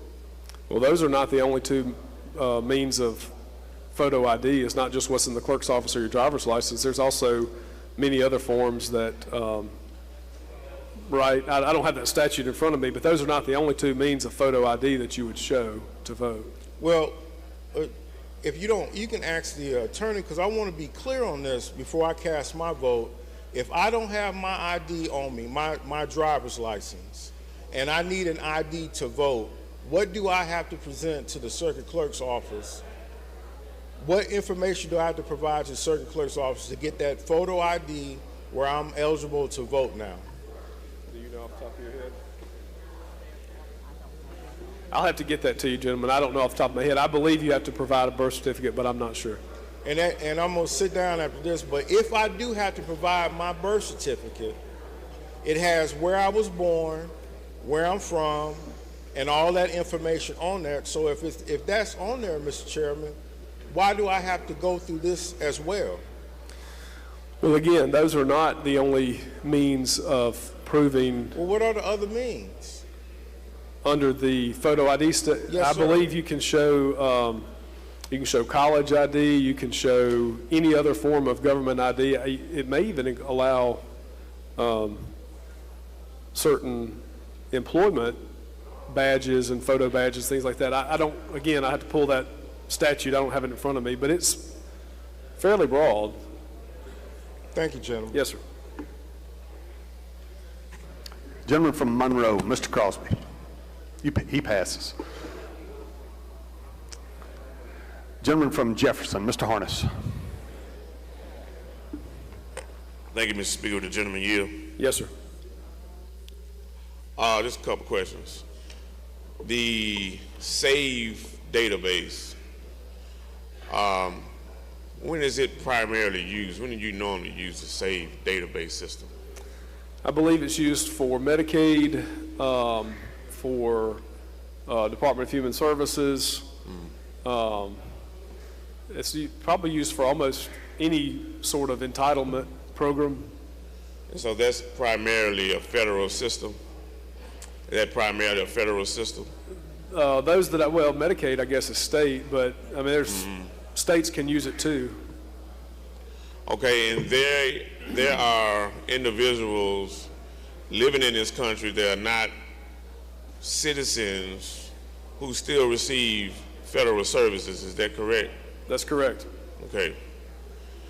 Like food stamps and things of that nature. Do they run through that? Do they run these individuals through that database? I believe so. I think the ones who are here on like permanent resident or visa, I think they have identification numbers. They may not have a social security number like you and I do, but I think they have identification numbers that SAVE has in the system. And are those individuals able to vote? Are those individuals able to vote? No, they're not able to vote. Okay, they're already not able to vote, right? And they are aware that they cannot receive their constitutional right. Is that correct? I don't know what they're aware of. I would think so. Okay. All right. And the next question is there a cost associated with using the SAVE system? When we run a background on an individual trying to get his voter registration, there's no cost associated to the clerk's office? No, sir. There won't be any. So the database is free? The database is free for state and local governments to use. Okay, so we're not going to run into any federal issues using a federal database or none of that? No, so we use it for other programs already. Okay. Thank you, gentlemen. Yes, sir. Gentleman from Pike, Mr. Porter. Thank you, Mr. Speaker. Gentlemen, will you yield? Yes, sir. Really quick, the SAVE Act, is it 100% accurate? The SAVE system? Yeah. I said Act. I'm sorry. Yes, I don't know. I would. I've never had anybody contact me and say that they weren't able to get on Medicaid because they thought they were a non-citizen. They really were. But I mean, with any kind of man-made program, I'm sure it's not 100%. Okay, so it's the potential for people to be flagged wrongfully? Wrongfully flagged? Again, I'm sure there are. I haven't had any reports of that happening on any other government programs that it's already used for, but I'm sure it's possible. And so would you agree with me that that would create a problem for the voter if they were wrongly flagged by the system? Yes, and that is why the bill gives them notification. They have time to come prove, and if they don't prove it prior to the election, they still have 5 additional days to bring in any of the documents. I think that goes to one of the questions one of my colleagues asked. Doesn't it create a bigger, more of a burden on the person that's trying to vote? I don't really think so. I mean, so if I've been wrongly flagged, and instead of just showing up with my ID to vote, and I have to go find a birth certificate that I have no idea what my birth certificate is, and I got to contact Vital Records or whatever to get it just to vote, you wouldn't agree with me that that is a bigger burden? I guess it's a burden. I don't know how big of a burden it is. I think most people have access to the birth certificate or a copy of it. A lot of people don't have an original, but they've got a copy somewhere. Do you have your birth certificate on you right now? I do. I can give you. I got a scan on my phone. I can You give got it a to paper you. copy I don't that know I if can I see? trust you with it, but I'll give it to you if you want it. Okay, that's fair enough, gentlemen. let me ask this, and as it relates to cost, in our smaller counties, they have smaller staff. Right. Wouldn't this create a burden on those counties that have our smaller counties? I don't think so. I mean, I come from a smaller county than you do, and we just have 2 workers, the clerk and one other person. But no, I don't think so at all. I mean, they already have to put the information into SIMS. For a small percentage of people who don't provide their driver's license, they would put it into this other database and get the results back within seconds. So. All right, thanks, gentlemen. Yes, sir. Oh, Mr. Speaker, I have an introduction out of order at the proper time. All right, you're up. You're recognized now. Ladies and gentlemen, in the North Gallery, please make me welcome one of my former students from my legislative class, Mr. Jacob Smith. Welcome, sir. Is he a good instructor? He already got his He gave you 2 thumbs up, gentlemen. All right, lady from Hines, Miss Summers, for interrogation. No interrogation, Mr. Speaker. Well, then friendly It's question. my desk mate. You're recognized, lady. Thank you, Mr. Speaker. Will the gentleman yield? Only for you. So sweet. Let me ask you a question, Mr. Chairman. Which governing authority is responsible for conducting elections? In Mississippi, it's the locals. The state's not in charge of conducting elections. And the Secretary of State's office runs the SIM system. That's correct. And so by utilizing the SAVE program, is the state giving the federal government, i.e. DOGE, access to all of our voter records? No, I don't believe so. I think it's all it verifies is the database, but also, lady, I mean, federal government consists of the IRS. They consist of Social Security Administration. They already have that on all of us. For those who have filed taxes, sure. But this is a totally different system. This is our voting records. And I know Mississippi has been on record with not having the desire to share voter records with the federal government. But your bill would allow the Secretary of State or any circuit clerk that is inputting information for voter registration to then run that name or those records within the SAVE system. Is that right? That's correct. So in essence, we are giving the federal government and DOGE and all those folks access to our voter records. I don't know about access to our voter records. I wouldn't access maybe to who our voters are, maybe. But again, the Social Security, they're running your Social Security number. Social Security is a federal agency. They already have that on you and me and everybody else. So Yeah, but not for this purpose. they may not know. Maybe all you're telling the federal government about that person, they already know your name. They already know your Social Security number. They already know your date of birth. The only thing you'd be telling them is that this person registered to vote in Mississippi or has attempted to register to vote. With a potential outcome of flagging that person for non-citizenship. Right. That'd be the purpose of it. That's right. Right. So we are giving them their vote. We are giving them, or we would be giving the federal government our voting records, and at this point, we don't do that.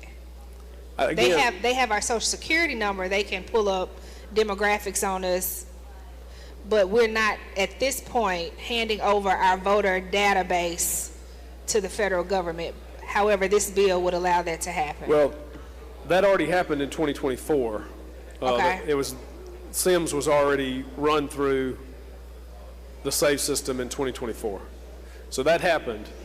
But if you're talking about new registrants, then yes, we would be running them through SIMS to verify that they are who they are, that they are a citizen or non-citizen. That's correct.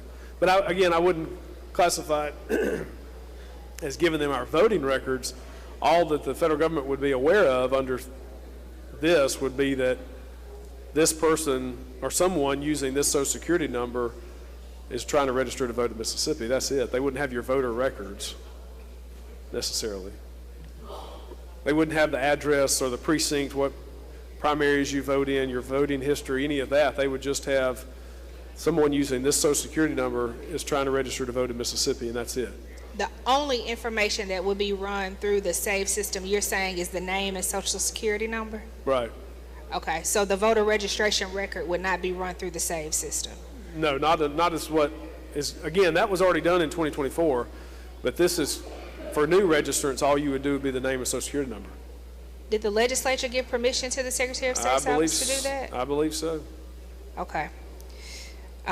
One of my colleagues asked about any associated costs. You said there were no costs associated with this? With using the SAVE system, I guess the cost, if anything, would be postage, if they had to send notices out.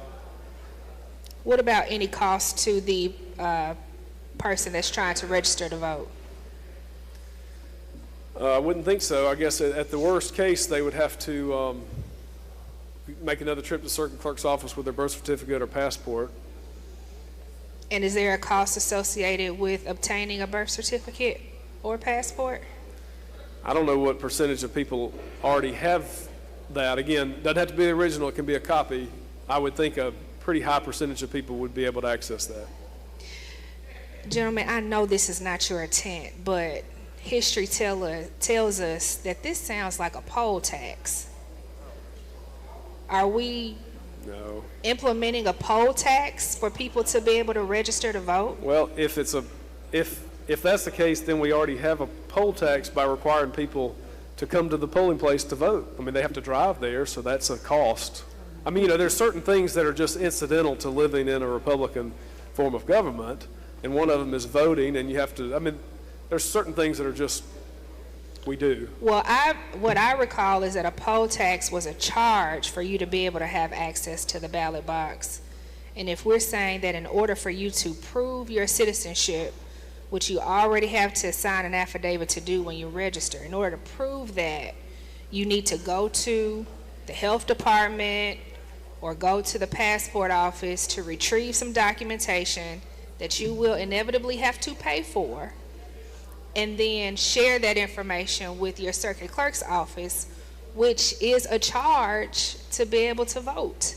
Only if you have already, you got to get to where you are, lady, you got to jump over about 3 jumps. First is that you don't have a driver's license number to give them. Second is that they put you in the SAVE system with your Social Security number, and it comes back as you're a non-citizen or inconclusive. Then you jump to the 3rd jump, which would be that you don't have any of those documents in your possession as it is. So, I mean, again, you're talking about got to be a minuscule number of people who are affected by having to go try to find their document.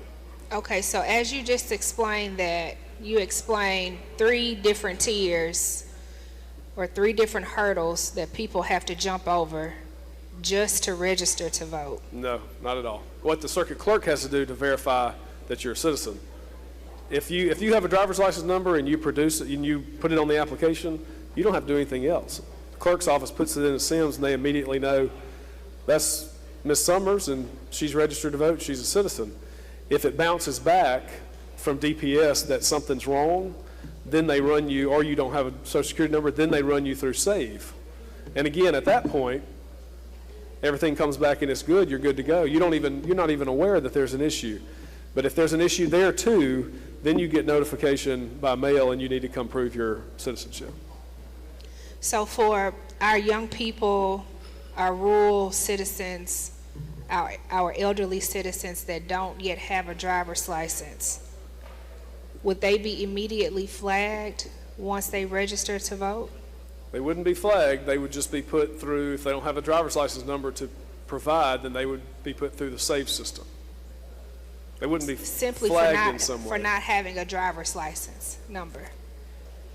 If they don't have a driver's license number, then that's correct. They would be verified through the SAVE system.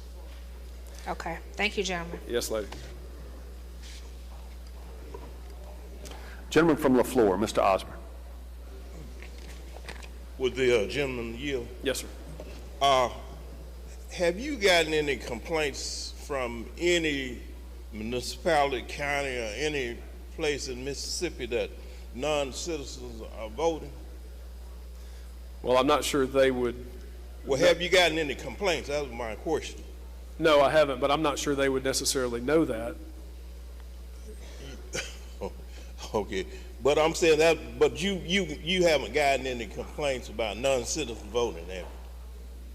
And not you just ask from municipalities or counties or anything like that. I have Well, not. have you gotten any from any of your constituents about non-citizen voting?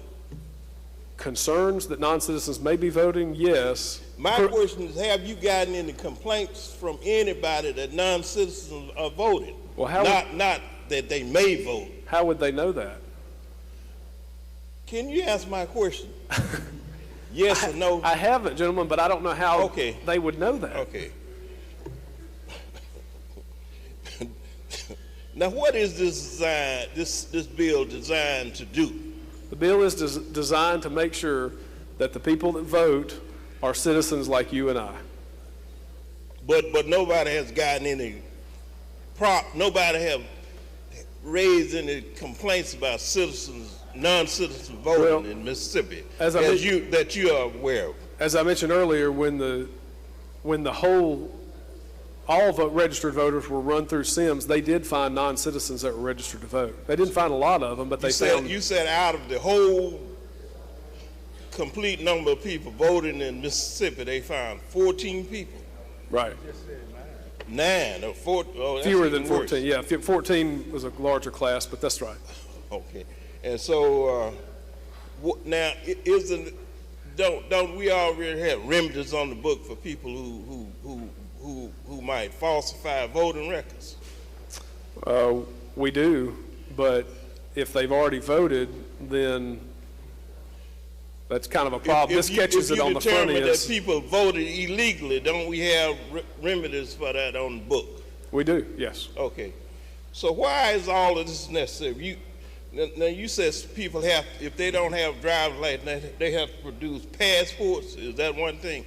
That's one. That would be one of the multiple ways. That's another way. Okay. Have you tried to get a birth certificate from anybody lately? Do you know how long it takes to get a birth certificate now?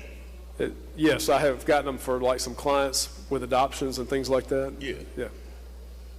And you are aware that since 9/11, it's more difficult to get birth certificates. It takes a longer period of time because of the paper they use or something. They told me. I didn't know that, but I take your word for it. Well, that's the problem. My experience I had. The last birth certificate I tried to get for a client, it took a very long time, more than 5 days is my point.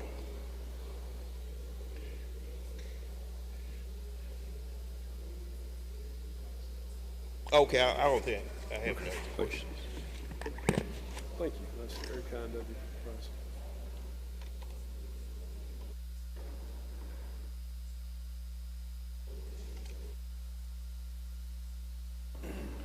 Gentleman from DeSoto, Mr. Hale, for a question. Induction out of order. All right, I don't see any further questions. Final passage, Mr. Speaker. He moves final passage. Open the machine, Madam Clerk. In favor of the bill, vote aye. If you're opposed, vote nay.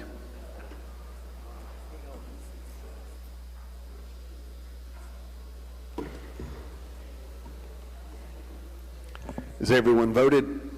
Has everyone voted?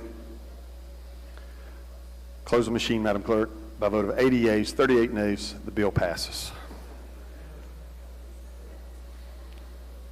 believe we're down to item 56, Chairman of Banking. Gentleman from Lee, you are recognized.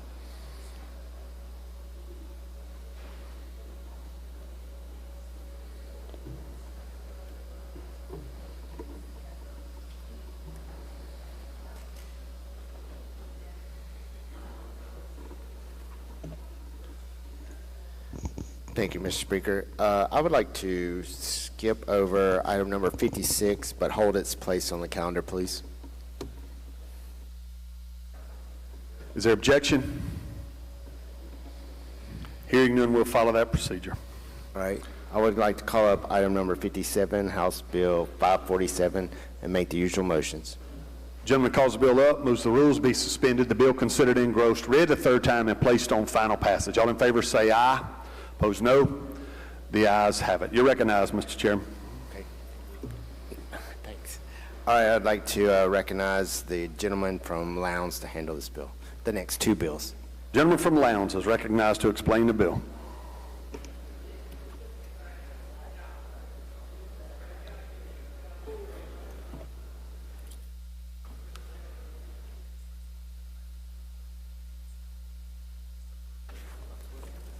We got House Bill 547 pulled up.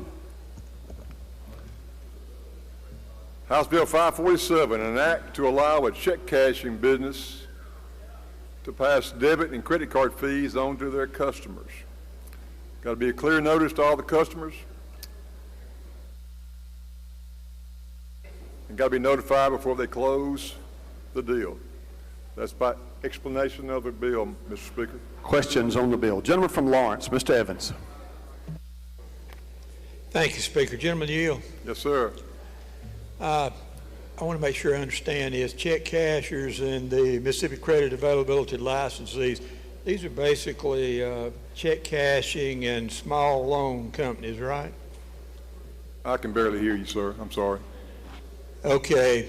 Check cashers and Mississippi Credit Availability Licensees, that's generally these are the weekly, you go in and give them a check, and they'll loan you the money, and you come back later on and get your check back, pay it off, right? That's correct. And those end up being 35, 75, 135% interest, something like that over the year. Yes, sir. And we're allowing them to make even more than these usurious rates by when we're trying to pay off our loans. If we use a credit card or a debit card, they can charge us even more than they're already charging us? Yes, sir, that's correct. And I had that question in committee, actually. I thought long and hard about it. You know, you've got banks, you've got consumer finance companies, you've got check cashing, and you've got a friend, if you can find one, and you can also pay with cash and or check. So it is an opportunity for credit at a pretty fast time. That's my explanation to you. Okay, sir. I understand all that. I understand you have a check, you can pay it off with cash. You probably not flush with cash, though, if you're dealing with a check cashing company, are you? Probably not. Maybe you are. I don't know. Maybe just prefer to pay the stuff that used to get you, the interest rates that used to get you put in federal pen for charging them, right? So we I'm not here to dispute the credit or the finance charges, sir. I want to pass on the credit card fees. Okay. This is just allowing them an extra charge over what they're already charging us for the loans, right? That is correct. Thank you. Yes, sir. Gentleman from Harrison, Mr. Hullum. Does the gentleman yield? Yes, sir. Gentlemen, have you ever used one of these type of industries or businesses before? I have not, sir. Have anyone in your family ever used one of these before? Not that I'm aware of. Gentlemen, are you aware that the bulk of the people who use these are elderly people on a fixed income, or people who probably have lost their job and living from check to check? I'm not aware of that, sir. Okay, gentlemen, last question. The fees that they're already paying on top of their loan, now they're going to pay a fee to use their card, if they got a card, which can cause a snowball effect when these industries take out that fee, add additional fees to it, because that may be the fee that they need to pay their copay for prescription medication now, since there's a copay. Do you tracking that? All I'm doing is passing on the credit card fees, sir. All right, gentlemen, you know, I believe in you. And you're a friend of mine. You'll always be a friend of mine. What I'm sharing with you, I want you to think about this. You got good intentions, but the impact versus intent, this is a bad bill for people in the great state of Mississippi who are already in a financial despair way. Because when they go to these organizations, they're at their rock bottom. Their friends can't help them, their family can't help them. A thing that life stressors that hit them before got them going to these type of agencies. So I just want you to think about that. I have thought about it, sir. All right. Gentleman from DeSoto, Mr. Eubanks. Thank you, Mr. Speaker. Will gentleman yield? Yes, sir. Just so I'm clear, this is when somebody takes out a loan, a check cash loan, or some type of title loan or whatever, and they're paying it back with another credit card? They're paying any extra fees with a credit card. I'm sorry. They're paying any extra fees with a with a credit card or a debit card. When any you say extra fees in transaction. But this is them paying back the loan, right? So if they're paying back their That's credit correct. loan That's correct. with a credit Normally around card, 3%. they pay the credit fees. But they can pay back with cash or They can, yes, or sir, check, and or right? check, yes, sir. And then there's no fee. That's correct. Okay, thank you. Lady from Jones, Ms. Scott. Thank you so much, Mr. Speaker. Will the gentleman yield? Yes, ma'am. Okay, can you tell us how much is the fee? It's by contract, and I believe it's around 3%. Okay, but in this bill, it does not specify 3%, does it? No, ma'am, it does not. Okay. It's individual to the check casher. Okay. So you could charge one amount and I could charge another one, right? That's correct. On a fee. Okay. And so is this fee capped like the other credit card fee at 25%? It's capped at the credit card fee. But it can't be any higher? It is a charge on the credit card to use it. Yes, ma'am. Okay. And so nothing in here y'all want us to vote on a bill that doesn't say what the fee should be. It doesn't say that the fee ought to be universal. You know, that if we're going to do it, then they all ought to do the same thing. And so did the committee give any consideration to trying to make this uniform, the transaction fee uniform? No, ma'am, we did not. But we're going to just pass on the current debit or credit card fee. It's an option. The client does not have to take it out. It's going to be posted, and he can say no, or she can say no.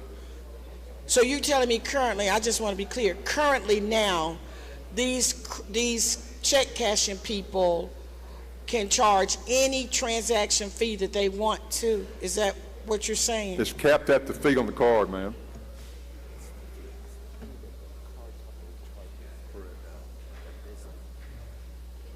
Maybe I'm not being clear. It is a fee that the credit card company charges the business to be able to use that card. I understand that. Yeah. I guess so so we can be on the same page. But this check cashing person, individual business, can actually charge that person a higher transaction fee if they should so choose. No, ma'am, that's not correct. Well, if they cannot, why don't we have that in the bill, that there is a cap? Because the cap is the fee. The cap is the fee? The fee, and it is posted. Okay, the cap is the fee. All right, if you say so, so let me, Mr. Speaker, may I ask you a parliamentary inquiry? Yes, ma'am. I see that the vote on this is majority. I noticed that they are not naming a fee, by an amount, but the gentleman has represented that it will be at least 3%, and it references an amount of a fee, fees all through the bill. Is this supposed to be majority still? I will check with council and be sure. Well, I don't have a point of order. Yeah. It's as to private money. We're simply allowing the regulation and the doing of it. Is what council is telling me over the desk here. Therefore, it's not a 3/5 vote. It's a simple majority. You're not dealing with public money, tax dollars. Okay. Thank you. Further questions? Gentleman from Hines, Mr. Banks.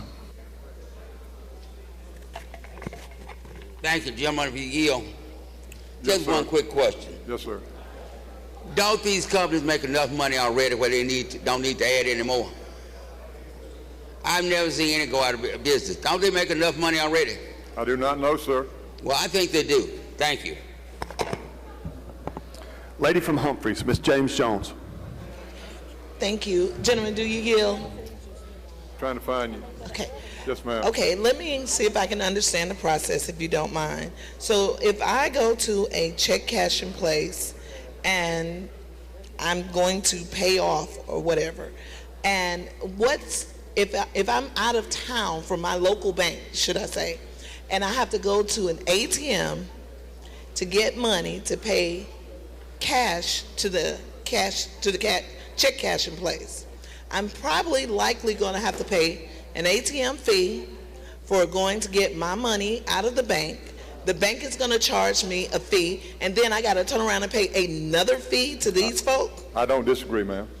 So I'm paying 3 times in fees. This bill is to pass on the debit or credit card fees back to the borrower, if they so use a debit or credit card.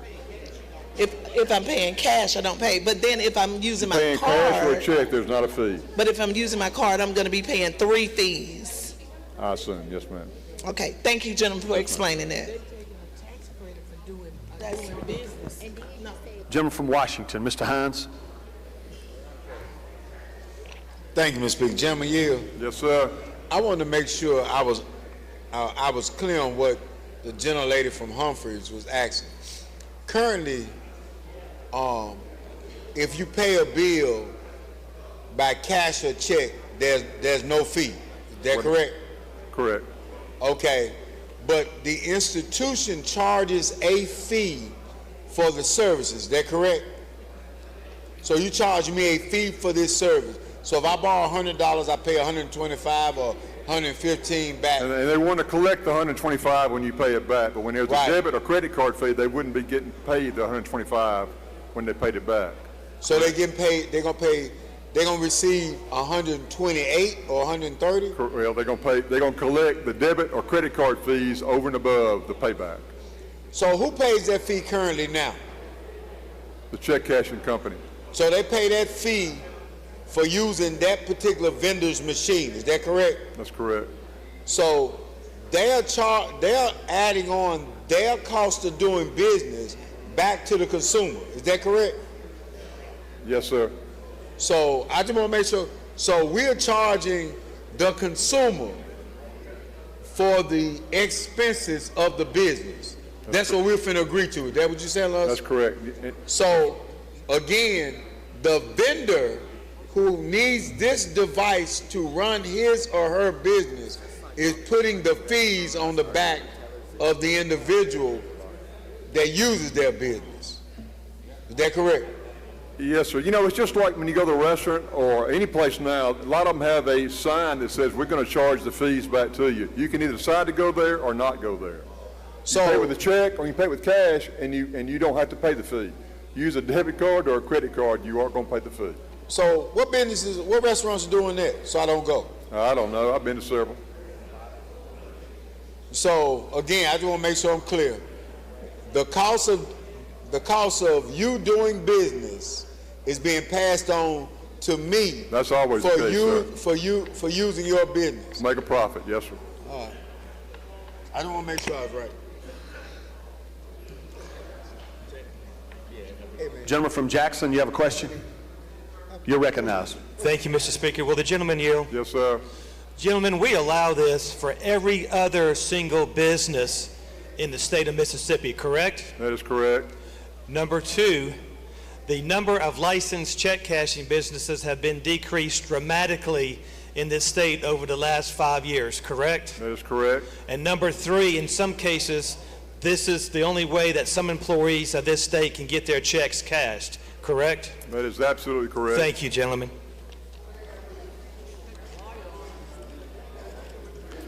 Gentleman from Oktibbeha, Mr. Taylor.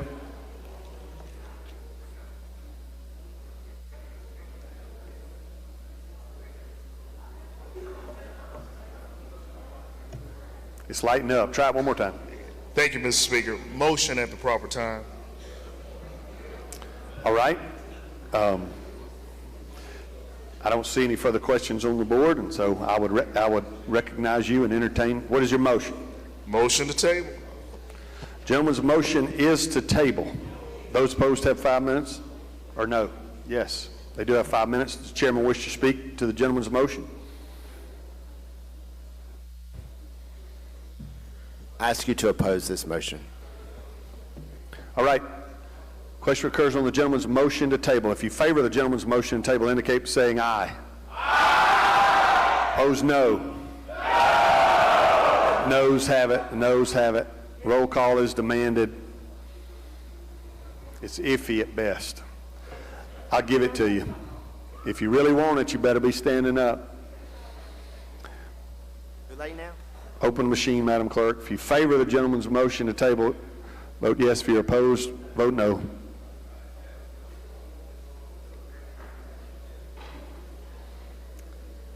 Has everyone voted? Has everyone voted? Close the machine, Madam Clerk. By a vote of 41 yeas, 74 nays, the gentleman's motion to table fails. Anything further on the bill, gentlemen? No, sir. Final passage, please. He moves final passage. Open machine, Madam Clerk. If you favor the bill, vote aye. If you're opposed, vote nay.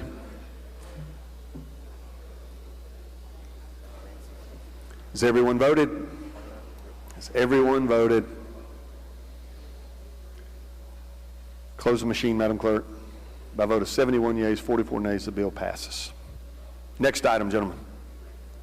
House Bill 1219, Speaker. Please call it up, make the usual motion. Gentleman calls the bill up, moves the rules be suspended. The bill considered engrossed read, the third time placed on final passage. All in favor say aye. Opposed, no. The ayes have it. You're recognized to explain the bill, gentlemen.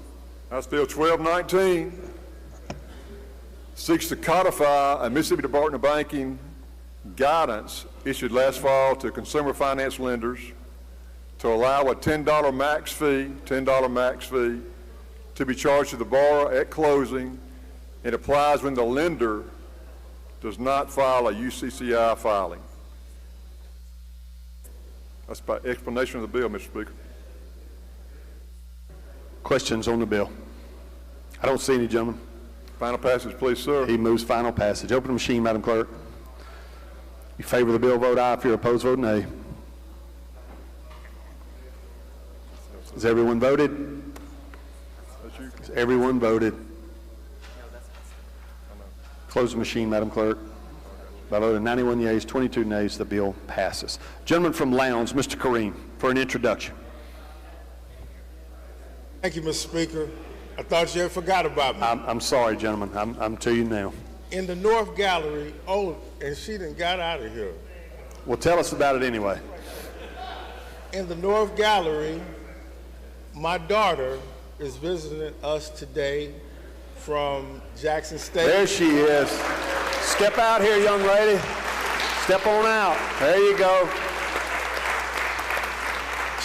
Tell us about her. She's graduating this May from Jackson State, I know with honors, but I am so proud of her, Mr. Speaker, in the House, and thank you all for making her feel welcome at her state capitol. We're proud of her, too. Thank you, gentlemen.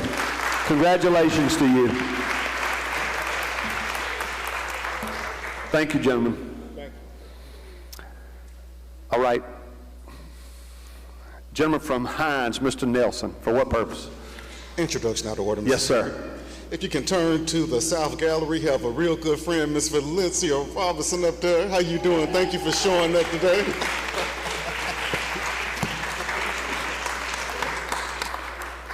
Welcome, lady. Good to have you. All right. Gentleman from Lee, you're recognized for further Thank you, Mr. Speaker. I will call up item number 59, House Bill 1263, and make the usual motion. Gentleman calls the bill up, moves the rules be suspended, the bill considered engrossed, read the third time, and placed on final passage. All in favor say aye. Opposed, no. The ayes have it. You're recognized, gentlemen. I see you've got an amendment. Yes, sir. You want to offer that now? Or? Yeah, we'll go ahead and offer that. All right. This amendment was just some cleanup stuff we did on line 146. We deleted the word brought forward and inserted the word amended, and then on line 158 and 159 we deleted the words with other state officials, and I'll explain that when I explain the bill. All right. Question occurs on the adoption of, is there questions on the amendment itself? I don't see any. Question occurs on the adoption of Amendment 1. If you favor the amendment, indicate by saying aye. Opposed, no. The ayes have it. You're recognized for further explanation on the bill, gentlemen. Okay, thank you, Mr. Speaker. Okay, what House Bill 1263 does, this is modernizes 4 banking statutes to reflect some advances we have in technology. The first thing is we are modernizing the term electronic terminals. These are like like ATMs, but they have a teller access to it. So that is not currently in statute. So we are adding that language in statute to cover those terminals. But we are also making sure that those are not considered a branch of a bank. That is just a part of a bank, but it's not a separate branch. We're also streamlining the dividend process for banks. If the commissioner deems that the banks are in financial secure status, then they can go ahead and issue dividends without going through the whole process that they have done before with going through the commissioner. And then also we are updating language on changes to articles of incorporation. Before, it had to go through the banking commissioner, the attorney general, and then the governor, which we are streamlining that process to just the bank commissioner will approve these changes to the articles if a bank is deemed to be sound and secure. That's an explanation of the bill. Questions on the bill? Lady from Jones, Ms. Scott. Gentlemen, would you yield? Yes, ma'am. Now, gentlemen, you know I need to take care of my money. So I want to ask you on Section 2, if you could slowly explain that again about these people, if the bank is not sound and not paying dividends, and if you could just go through that one more time so that we can clearly understand what it is that's happening here. Okay, it allows state banks to pay dividends without prior approval from the commissioner if consistent with the bank's bylaws or articles of incorporation. But now, would you agree that in line 53, it says if the bank is in some kind of corrective plan or enforcement action, does that mean that it's sound and not at risk or in a safe place? If it says that, if they are in that kind of situation, then that is not considered a sound bank, and that is why they have to have approval from the commissioner to be able to issue dividends if they are in that kind of situation. So our current commissioner can deny that bank issuing a dividend if it is deemed that that bank is not in a sound state. Okay, so, and that's why it was a little confusing to me, because it starts out saying that, and you would agree, on line 49, that a state bank may from time to time declare and pay dividends not inconsistent with the bank's articles of incorporation or bylaws. Then it has the however written approval for the commissioner if the conditions exist. Do you think maybe y'all should have taken that language out and just said that if a bank is, is in a corrective plan, or if they have, there's an enforcement action, if they're undercapitalized or whatever, then the commissioner just shall, determine whether they can issue the dividend, as opposed to may from time to time, declare and pay, and inconsistent. That's, to me, is too many words. You know, lawyers wrote this. So.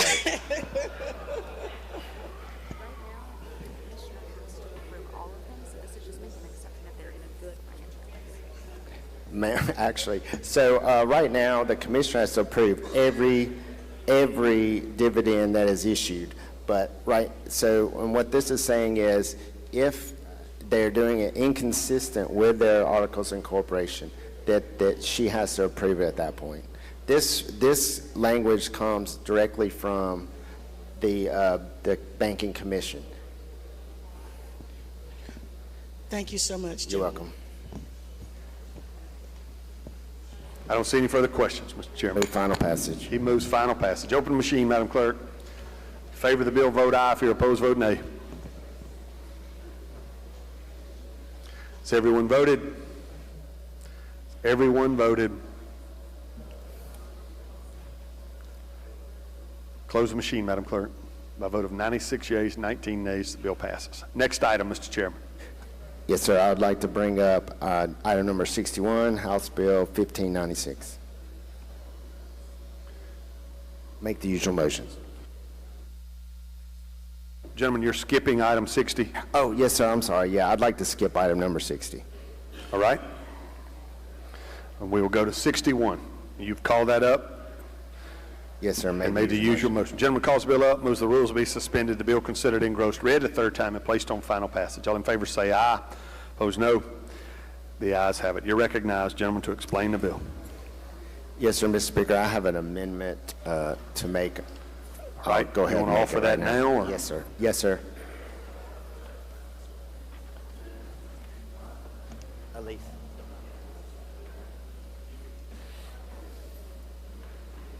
You want to explain your amendment? Yes, sir. On line 136, we are deleting the word or and inserting the word and. Questions on the amendment? I don't see any. Questions concerning the adoption of Amendment 1. If you favor the amendment, indicate by saying aye. Opposed, no. The ayes have it. The amendment's adopted. You're recognized for further explanation. Okay, this bill, it sets up standards for safeguarding consumer information. It requires a licensee to develop, implement, and maintain comprehensive written information security program. There's a notification process to the commissioner. If a breach happens, they must notify the commissioner within 72 hours. It also ensures that customers and relevant authorities are timely notified as well. It gives the authority to the commissioner to examine and investigate possible violations of this act to make sure that they have security protocols in place. And that's a brief explanation of this bill. Questions on the bill? I don't see any, gentlemen. All right, move final passage. He moves final passage. Open the machine, Madam Clerk. In favor of the bill, vote aye. If you're opposed, vote nay. Has everyone voted? Has everyone voted? Close the machine, Madam Clerk. By a vote of 113 yeas, 0 nays, the bill passes.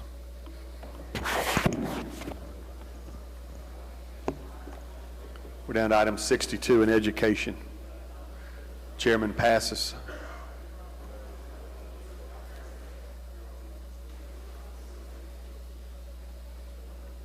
Chairman of Education, are you I'm trying to interpret you. Are you asking that they be skipped but retain their place? Okay. Is there objection to the gentleman's education bills being passed over but retaining their place on the calendar? All right, that moves us down to item 68, I believe, public health.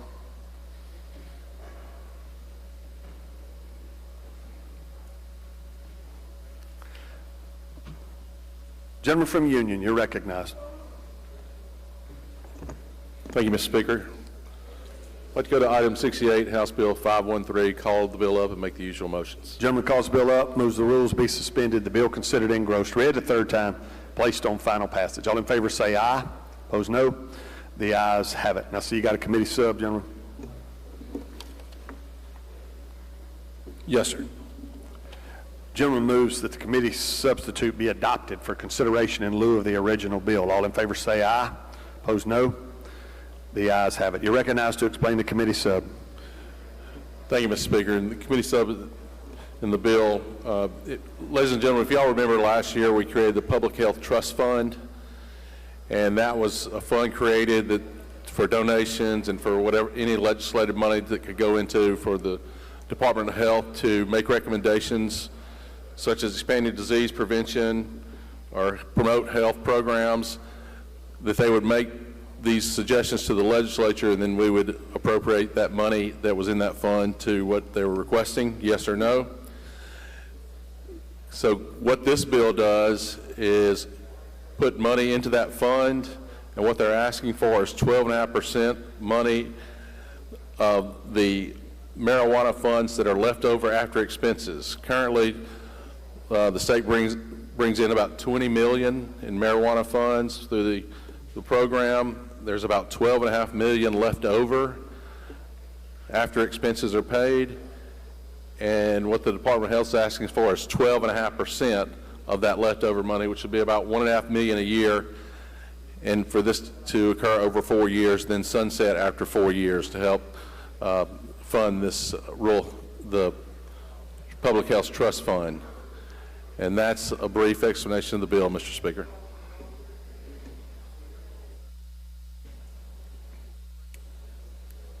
Questions on the committee sub? I don't see any, gentlemen.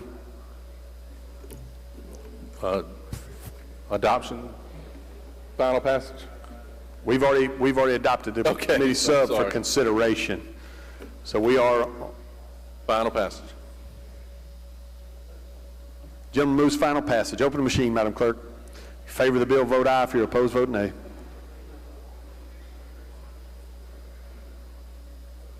Has everyone voted?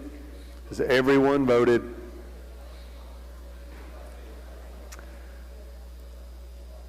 Close the machine, Madam Clerk. By vote 116 yeas, 0 nays, the bill passes. Workforce. Oh, I'm sorry, education passes. Okay. He's asking that it retain its place as well. Is there objection to that?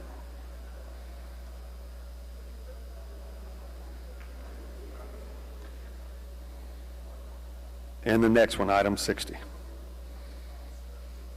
I hear no objection on either one. Brings us down to transportation. Yes, sir. Gentlemen. Mr. Tubb.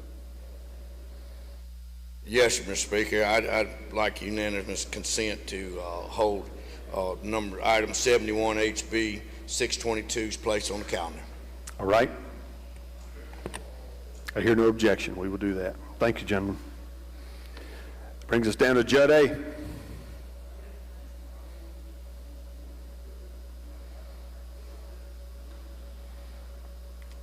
Lady from Hines, you're recognized. Thank you, Mr. Speaker. I'd like to call up item number 72, House Bill 1150.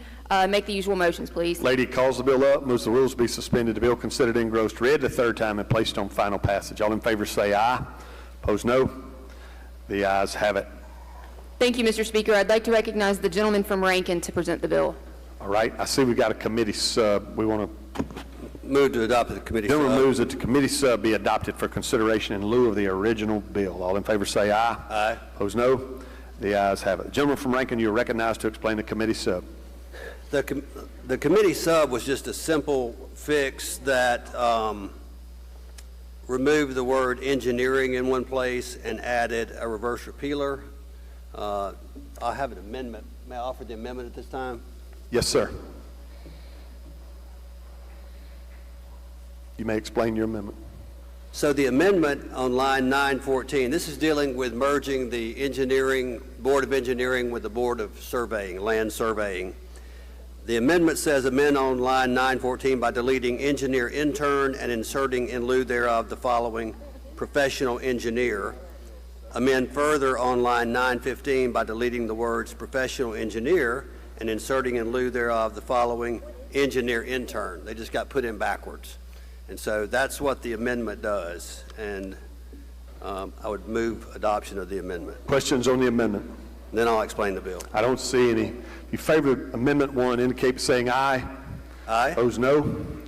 The ayes have it. The amendment's adopted. You recognize for further explanation. For several years, the boards of engineering and the boards of land surveyors have been trying to merge. This is a good way to reduce the size of government and to not have so much duplicative services with a couple of fields that are similar.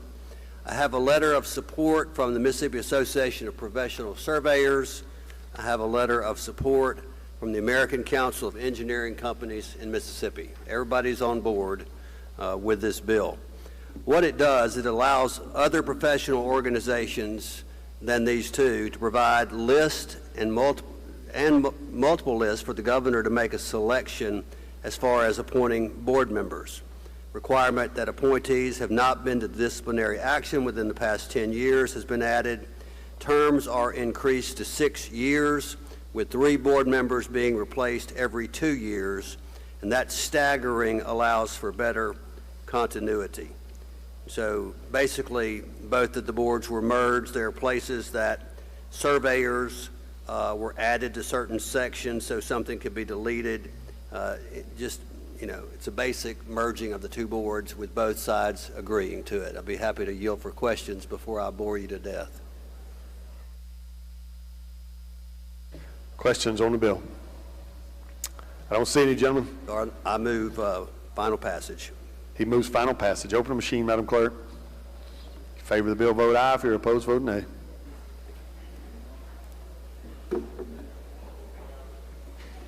Has everyone voted? Everyone voted. Close the machine, Madam Clerk. By a vote of 118 yeas, 1 nay, the bill passes. Next item, lady. Thank you, Mr. Speaker. With unanimous consent, I'd like to move to item number 111, House Bill 748. And then call the bill up, make the usual motion. All right. Is there objection to the lady advancing to item 111?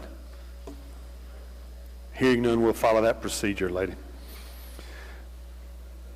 Thank you, Mr. Speaker. Lady calls the bill up, moves the rules be suspended, the bill considered engrossed, read the 3rd time, placed on final passage. All in favor say aye.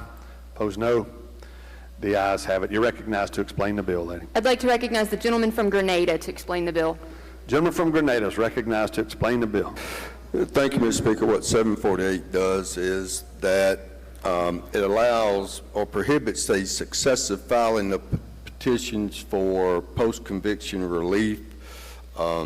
If the previous petition has been ruled upon by the Supreme Court, and if the time for filing those petitions has exceeded more than 3 years. That's the explanation of the bill. Questions on the bill? Lady from Jones, Ms. Scott. Thank you so much, Mr. Speaker. Gentleman from Grenada, will you yield? Yes, ma'am. Now, gentlemen, I just want to be clear about this. You know, I had a constituent who petitioned the court over there, and I cannot remember how long it was. But the indictment was flawed. They had been in prison, I don't know how many years, and they had petitioned the court. They had hired attorneys, for appeals, and when they ran out of money, they started petitioning themselves as inmates. It was 3 of them, as a matter of fact. And they finally were able to get relief from the Supreme. As a matter of fact, they were released. That's correct. Because of the indictment having been, we'll just use the word flawed. How would this have impacted them if this were in law? It would not have impacted them at all. So they would have been able to continue to petition the court? Yes, they would. They'd just get leave of court to petition, and that's what they did in that instance. They got leave to petition from the local court.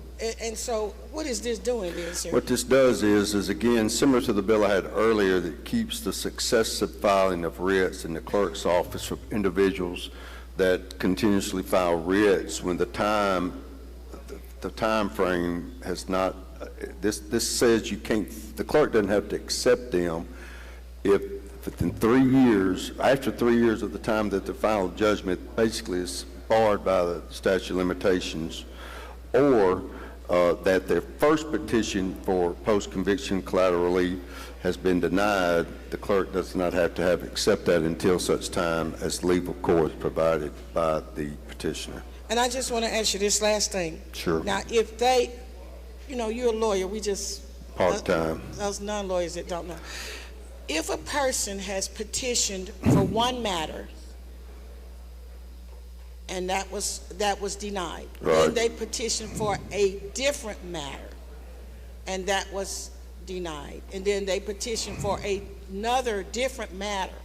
If all that happens within 3 years, if 37 months later they have another matter, they can't if this becomes law, the clerk will have to say, we're going to let you petition or not. Well, yes, ma'am, that's correct. If the denial of those petitions have been entered into the docket of the Supreme Court, or in some circumstances in the docket of the Circuit Court, then yes, the clerk will not have to file those successive petitions. They will send them back to the petitioner until such time as that petitioner gets leave of court to file that petition. Okay. Thank you. You're welcome. There are other avenues, lady, that they can file on certain provisions of the PCCR that don't require leave of court. But anyway, that's a different. But they probably would need a lawyer for that, though. Yeah, they probably would. Thank you. I don't see any further questions, Chairman. Move final passage. He moves final passage. Open the machine, Madam Clerk. In favor of the bill, vote aye. If you're opposed, vote nay. Has everyone voted? Has everyone voted? Close the machine, Madam Clerk. By a vote of 109 yeas, 8 nays, the bill passes. Next item, lady. Thank you, Mr. Speaker. The last one I'd like to go to, if there's no objection, is item number 124, House Bill 476.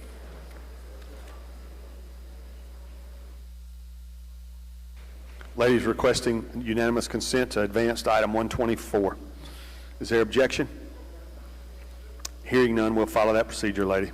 Thank you, Mr. Speaker. I'd like to call the bill up, make the usual motions. Lady calls the bill up, moves the rules be suspended, the bill considered engrossed read a third time and placed on final passage. All in favor say aye. Opposed, no. The ayes have it. You're recognized, lady, to explain the bill. Thank you, Mr. Speaker. Right now, there are several entities that operate nationally that send out medical records when they are requested. These entities are charging hundreds of dollars for these, even if they're maintaining these records electronically. All that this bill does is say that if the bills are requested electronically and they can be emailed or put on a USB drive, the most that these companies can charge is $30, as opposed to charging per page, even when they're not copying everything per page, because it's maintained electronically. And that is an explanation of the bill, Mr. Speaker. Questions on the bill?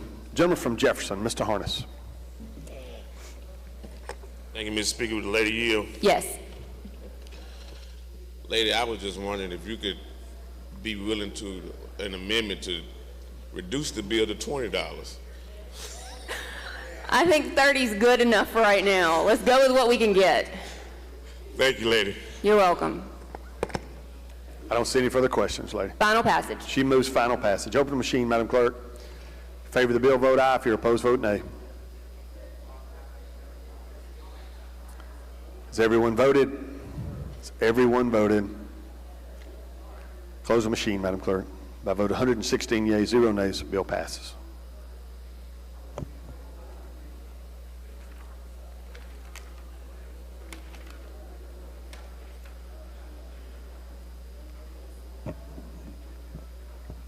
All right, we will move back to where we were on the calendar. I believe we were down to item 73.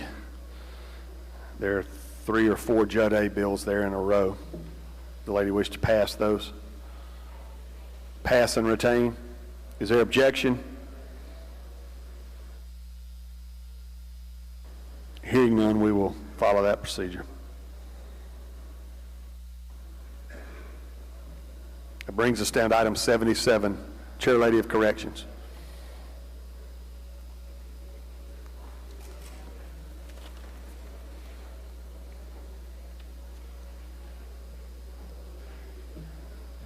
You're recognized, lady. Thank you, Mr. Speaker. I'd like to call up House Bill 1739, and I have a committee sub. All right, you make the usual motion as well. Yes, sir. Lady calls the bill up, moves the rules be suspended, the bill considered engrossed, read the third time, and placed on final passage. All in favor say aye. Opposed, no. The ayes have it. The lady further moves that the committee substitute be adopted for consideration in lieu of the original bill. All in favor say aye. Opposed, no. The ayes have it. You recognize, lady, to explain the committee sub. Thank you, Mr. Speaker. The committee sub was something that I added to this bill, and it's just an extra on this task force, and I guess I'll just start at the beginning. The Speaker asked me to join this task force in November of this past year. So we had 2 meetings that I went to, and this task force, a correction overview task force, was done in 585 a long time ago, if you remember. And it was just to make sure that we had oversight on the events that happened after House Bill 585. So I changed up some of the members of this task force, because when I went to this meeting, it was me, a judge, a DA, and the parole executive director. And then the rest of the members of this committee were all employees of MDOC. So what it was that we had MDOC members reviewing themselves. So I'm changing this to Corrections Overview Task Force, and we're just changing a couple of members, and we are just going to expand what we can look at. So all of the members will be the same, except I am adding the chair of corrections in the House and the Senate, and I am adding the chair of accountability, efficiency, and transparency in the House and the Senate. I also, which was the committee sub, so I'm kind of explaining all of it, we added the Deputy Commissioner of Public Safety. And I'm not sure that y'all keep up with it. I do. Last week we had 3 deaths. They were aged 20 and 30. This week we had some more, and we've had 2 today.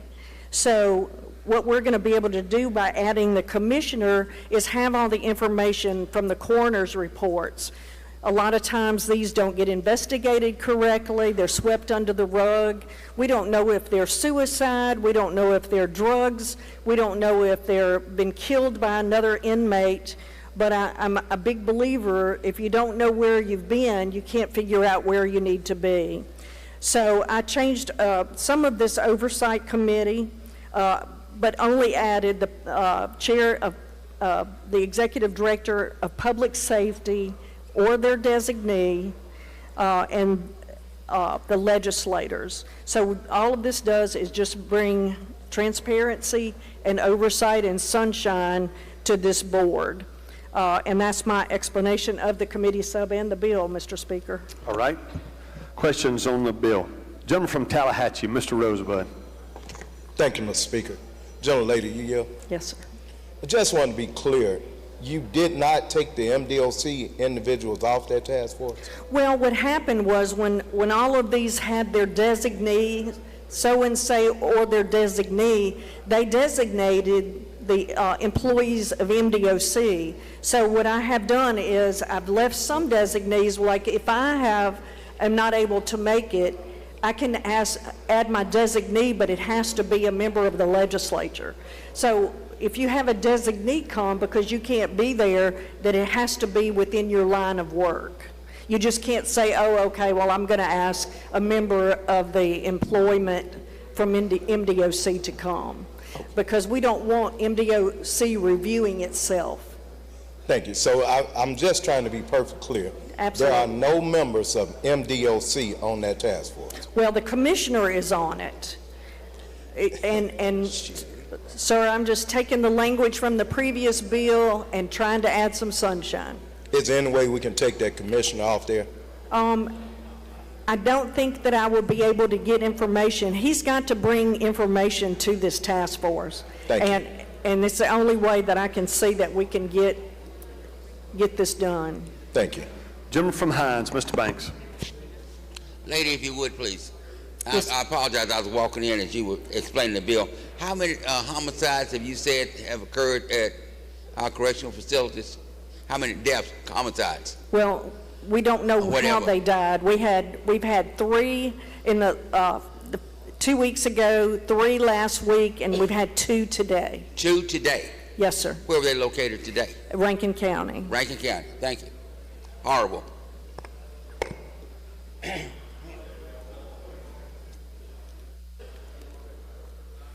I don't see any further questions, lady.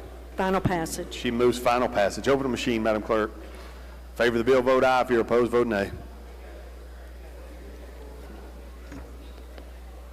Has everyone voted? Has everyone voted? Close the machine, Madam Clerk. By vote 120 yeas, 0 nays, the bill passes. Next item, lady. Thank you. I'd like to call up 1736 and ask for the usual motion. Lady calls the bill up, moves the rules be suspended, the bill considered engrossed, read a third time and placed on final passage. All in favor say aye. Opposed, no. The ayes have it. You're recognized, lady. Thank you, Mr. Speaker. This bill was written and asked for by several people, and it is to conduct a study of inmates to determine whether they have dyslexia or not. So what we're trying to look at is if you have 50% of the population of inmates with dyslexia, we will know that we want to spend more money in early childhood in order to say we need to lower conviction rate. We need to help these kids earlier. But we don't know how many have dyslexia. So what we're hoping to determine is how many inmates have dyslexia, what we can do from there with those inmates, and also give us a bigger glance at how we need to look at dyslexia in early childhood. And that's my explanation of the bill. Questions on the bill? I don't see any, lady. Final passage. She moves final passage. Open the machine, Madam Clerk. Favor the bill, vote aye. If you're opposed, vote nay. Has everyone voted? Has everyone voted? Close the machine, Madam Clerk. By vote 117 yeas, 1 nay, the bill passes. Next item, lady. Thank you, Mr. Speaker. I'd like to call up House Bill 1630 and make the usual motion. Lady calls the bill up, moves the rules be suspended, the bill considered engrossed, read a third time and placed on final passage. All in favor say aye. Opposed, no. The ayes have it. You're recognized, lady, to explain the bill. Thank you, Mr. Speaker. This is a repealer bill, and this is just to allow the Department of Corrections to collect monthly fees from offenders who are on probation, parole, and any other field of supervision. And added nothing to it. It's just a repealer bill. And that's my explanation.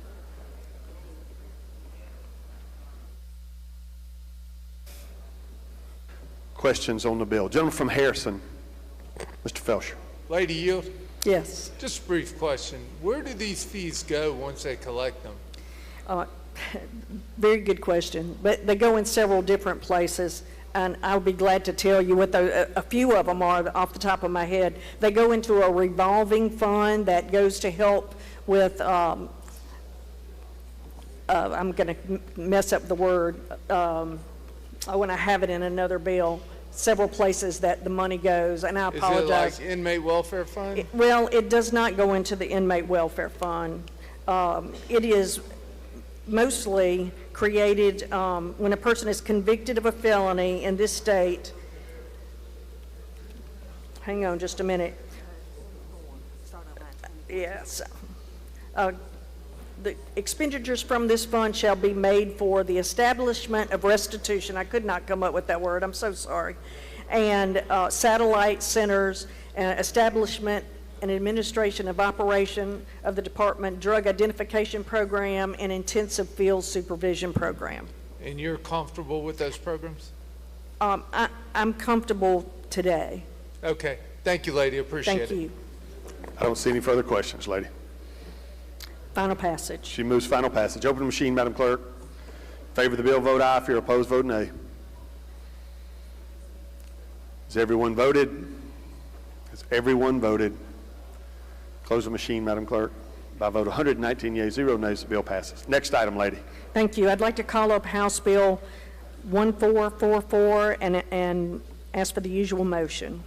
Lady calls the bill up, moves the rules be suspended, the bill considered engrossed, read the third time, and placed on final passage. All in favor say aye. Opposed, no. The ayes have it. You're recognized, lady, to explain the bill. Thank you, Mr. Speaker. I ask that the gentleman from Hines explain the bill.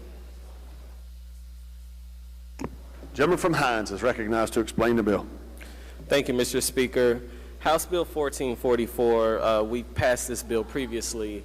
What it will require for the Mississippi Department of Corrections to require protective equipment for those inmates who are using raw cleaning chemicals. So currently right now in our correctional facilities, we have a lot of our inmates using these chemicals. They're getting very close and very sick with these chemicals without any mask or gloves. And so this bill will require the DOC to provide that. And Mr. Speaker, I do have an amendment. You're recognized to explain that amendment. So the amendment would just strike lines 1 through 7. What this would do would just broaden and allow the Department of Corrections to implement these policies immediately. That's the explanation of the amendment. Questions on the amendment? I don't see any. Question occurs on the adoption of Amendment 1. If you favor the amendment, indicate by saying aye. Opposed, no. The ayes have it. Anything further on the bill, gentlemen? No, sir. Questions on the bill? I don't see any. He moves final passage. Open the machine, Madam Clerk. If you favor the bill, vote aye. If you're opposed, vote nay. Has everyone voted? Has everyone voted? Close the machine, Madam Clerk. By a vote of 120 yeas, 0 nays, the bill passes. Anything further, Madam Chair Lady? I would like to go to item 142, House Bill 1694, if I may. All right. Is there objection to the lady advancing to item 142? I hear none, lady. We will go there. Thank you, Mr. Speaker. I'd like to call up House Bill 1694 and ask for the usual motion. Lady calls the bill up, moves the rules be suspended, the bill considered engrossed, read the third time, and placed on final passage. All in favor say aye. Opposed, no. The ayes have it. And I see you got a committee sub, lady. Yes, sir. Lady moves to the committee substitute be adopted for consideration in lieu of the original bill. All in favor say aye. Opposed, no. The ayes have it. You're recognized to explain the committee sub. Thank you, Mr. Speaker. The committee, this bill is about the Inmate Welfare Fund, and when I looked back, I had a lot of time this year waiting for the health care audit, and we didn't get it, but instead of that, I decided to find out where money goes in the Department of Corrections, and the Inmate Welfare Fund really just was raising a lot of red flags for me. In 2020, Shad White did an audit when Burrell came to the Department of Corrections, and he laid out about 12 things that they needed to do, and so none of them were done. One of them was that they should not be using QuickBooks, they should only use Magic. And it's really hard when you look back to see where inmate welfare money is going because they use two different accounts. As many of you know, QuickBooks is really for a small business. It's not for a big state agency with the third largest budget in the state. So when you go back to see, and there'll be in Magic or QuickBooks, there'll be an explanation, $7 million out of the Inmate Welfare Fund, but the descriptive part, you have no idea where it's going. So I just decided we need oversight. When I look back, I asked for a premier account bank statements for 3 years. That's one of the 7 accounts, and I do not know anything about the other 6.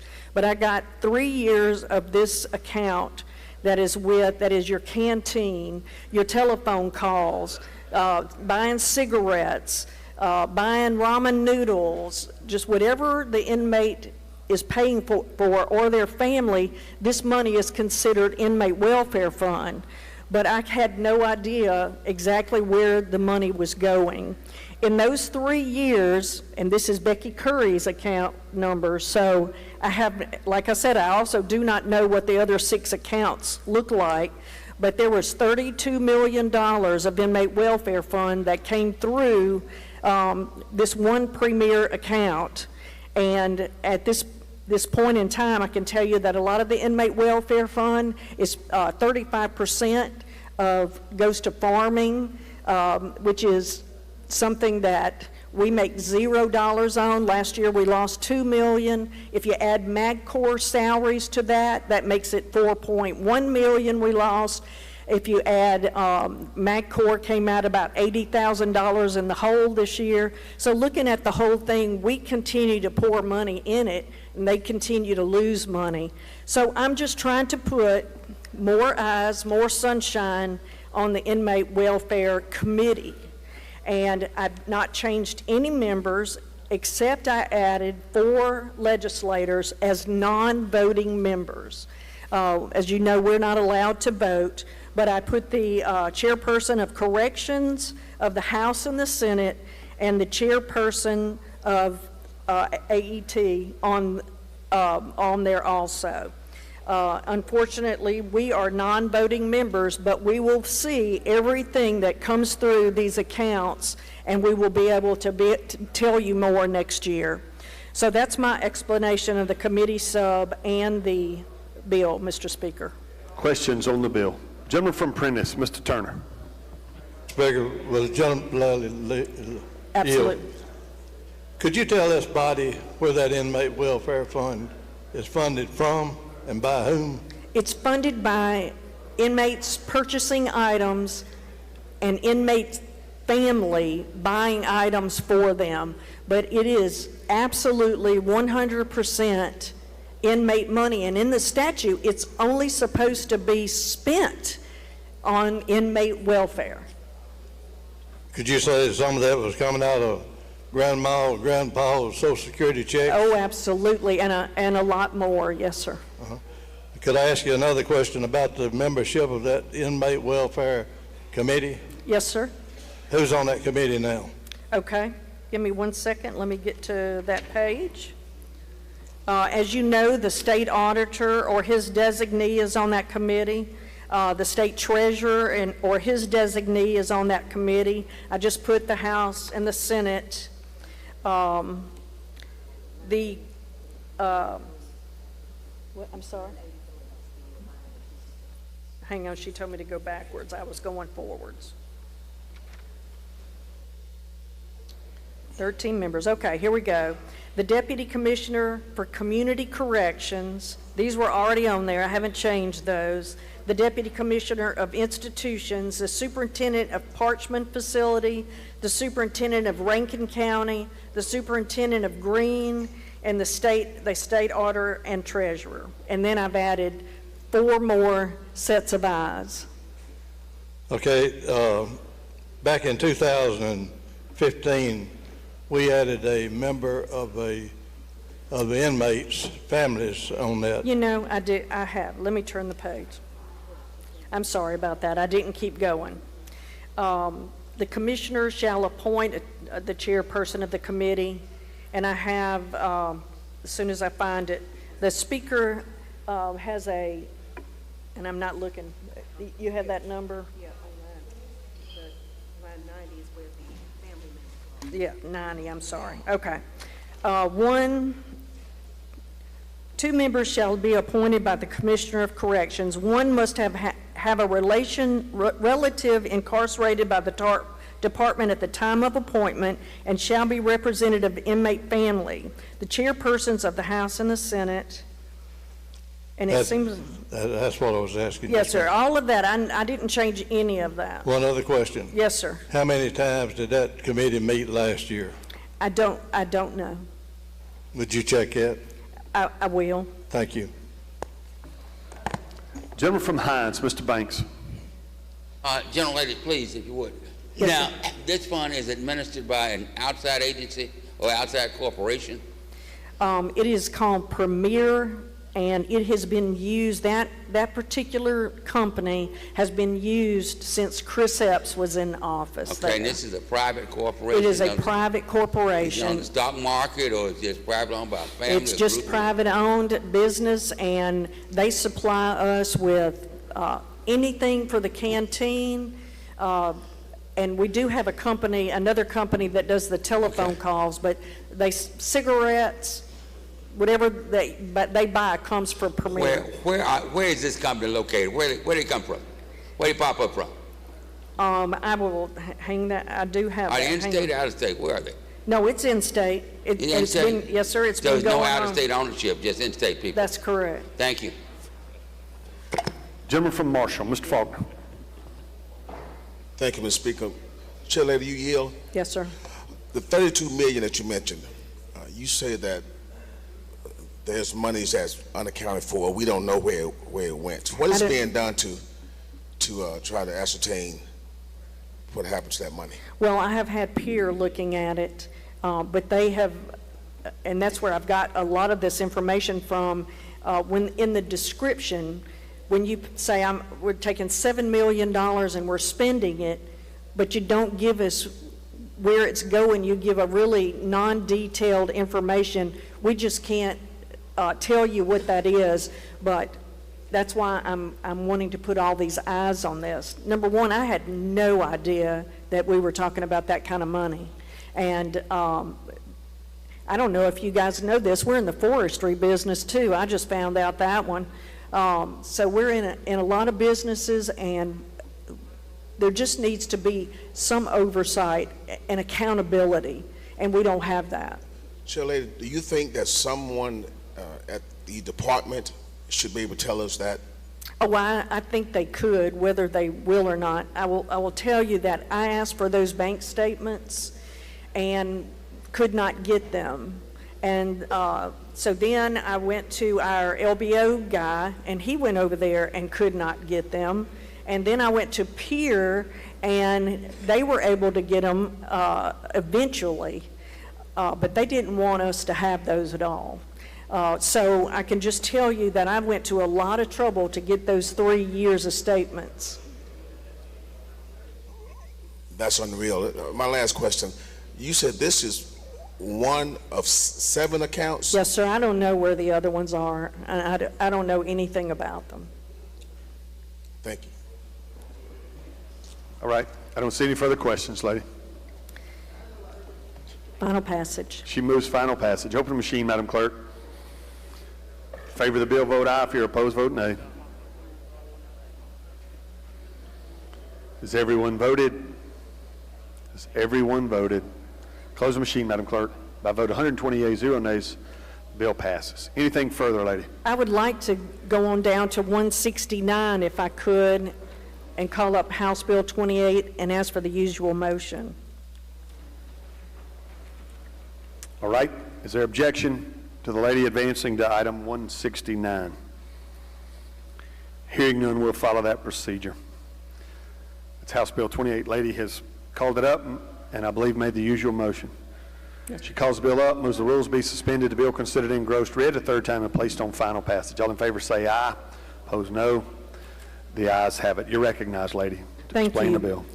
We have passed this bill. This would be the 3rd year, and it gets hung up in the Senate, which, you know, it may again, but we're going to try it again. This is for paroled individuals. They're out on parole. They're having to pay fines and fees and do drug tests and do a lot of things and try to pay rent and utilities. But this bill simply says that if you go to church, and every time you go to church, your pastor has to sign a form that will be given to them by the parole board, that they would get a day-to-day off their parole time. So they've already served their sentence. They're already home. We want to get them in church, and that is the explanation of the bill.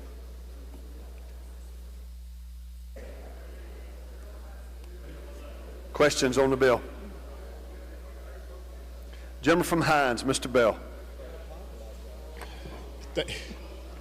Thank you, Ms. Speaker. Gentlelady, you yield. Yes, sir. So does it specify specific church you have to attend? No, sir. Is this done anywhere else in the country? I'm sorry. Is this done anywhere else in the country? You know, I don't know that answer. I just know that we need to do something to help them here. And you, now, I don't have an issue with people going to church by no means, but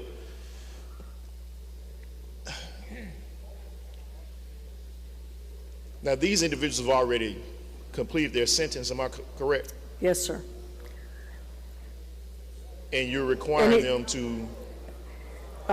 The offender who is on probation parole, which includes the intensive supervision program, may have his or her placement of probation and parole participating in a faith-based activity or faith-based sponsored activity.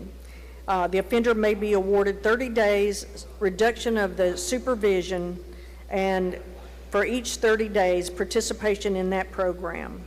Okay, so that means This has been asked for by our preachers across the state. Okay, so that means they can play on a church softball team and still get reduction in their probation? Well, I want to get them in church if But, that's what it takes. it's still a form of church, though. Sure. All right, thank you, General Lady. I don't see any further questions, lady. Final passage. She moves final passage. Open the machine, Madam Clerk. In favor of the bill, vote aye. If you're opposed, vote nay. Has everyone voted? Has everyone voted? Close the machine, Madam Clerk. By a vote of 110 yeas, 4 nays, bill passes. Anything further, lady? I'd like to finish up, if I could, Mr. Speaker. I'd like to skip 170 and go to House Bill 1692 and make the usual motion. Is there objection to the lady advancing to item 171? Hearing none, we'll follow that procedure, lady. You're recognized for that item, 171. Thank you, Mr. Speaker. This bill is to look ahead. I'm sorry, you called, did you call it up? I thought Okay. I did. Lady called the bill up, moves the rules be suspended, the bill considered engrossed, read the third time, placed on final passage. All in favor say aye. Opposed, no. The ayes have it. You're recognized, lady, to explain the bill. Thank you, Mr. Speaker. This bill is for us to look forward. You know, I've tried to help with health care like we have it. It doesn't look like we're going to do anything, but what this bill does is it prepares us for the RFP that will happen for 2027. So it has DFA is solely responsible for the solicitation of contractors to perform and provide health care to the inmates of Mississippi Department of Corrections. The department shall, after the effective date of this act, commence planning for the procurement. The Department of Finance and Administration shall consider established firms that have provided health care service in a correctional environment and shall also give consideration to any hospital or group of hospitals that can demonstrate they are capable of providing health care to inmates.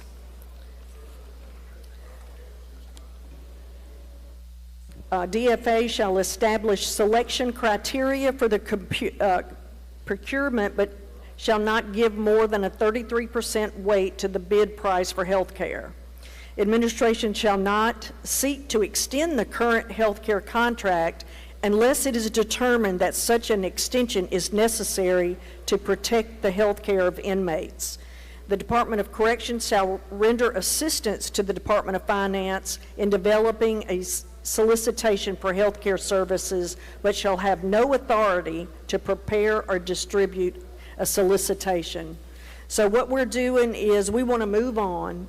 You know, we've been through this dark time, and we just want to make sure that we don't sit around and wait, that we end up having to have another emergency contract for the people that are in there now. We want to be able to move on, and we also, what was left out of our past RFP was that our hospitals are very interested in providing this care.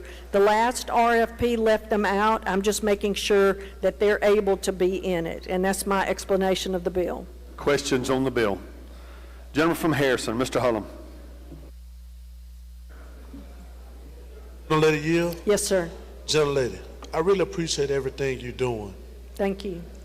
And I just got one question. Yes, sir. To this body, it's safe to say that the inmates that serving their time, they are not being given the adequate medical treatment that they deserve, even though they're incarcerated, correct? That's correct. Thank you, gentlelady. Gentleman from Prentice, Mr. Turner. Thank you, Mr. Speaker, and I promise to be brief. Well, the gentlelady yield. Yes, sir. Now, at one time, the contracts were under the Personal Service Contract Review Board. Is the medical still under that, or is it over with the DFA? Well, we're changing it to DFA. So you're doing away with the Personal Service Contract Review Board. Let me make sure, but that's correct. Yes, we put it under DFA. Just want to clarify that. Yes, sir. Gentleman from Marshall, Mr. Faulkner. Thank you, Mr. Speaker. Lady, you yield? Yes, sir. In 1692, this is the piece of legislation that will allow our local hospitals to provide medical treatment for inmates. That's correct. All right, thank you. Of course, anybody can bid. What we're doing is not excluding them from the bid like they were excluded before.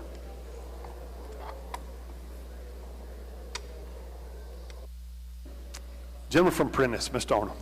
Thank you, Mr. Speaker. Gentlelady Yield. Yes, sir. Gentlelady, do you believe that this piece of legislation may be part of the solution to the ladies that are in our prison system that have breast cancer that are not being treated today? You know, it's not going to be quick enough, but it appears that it's all I can do is look forward. You know, as a nurse, I went in and saw a lot of things, and I can't unsee those. And it breaks my heart every day that we haven't had the gumption to go in and fix this. So I have to go forward and do the best I can. Is there anything in this contractual agreement that we're going to enter into that would create a stop gate, so to speak, if they are not providing adequate care to those inmates? That language is in their contract that they have signed. We could already have done that. They are not living up to that contract at all. But I can't seem to get anywhere with that, gentlemen.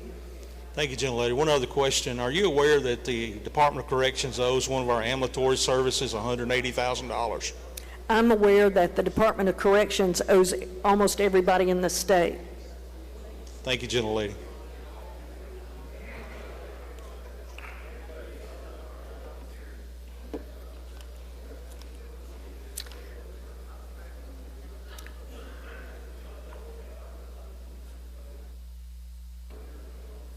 I don't see any further questions. Final passage. Move final passage. Open the machine, Madam Clerk.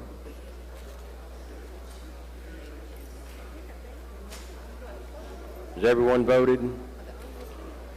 Has everyone voted? Has everyone voted? Get that back row.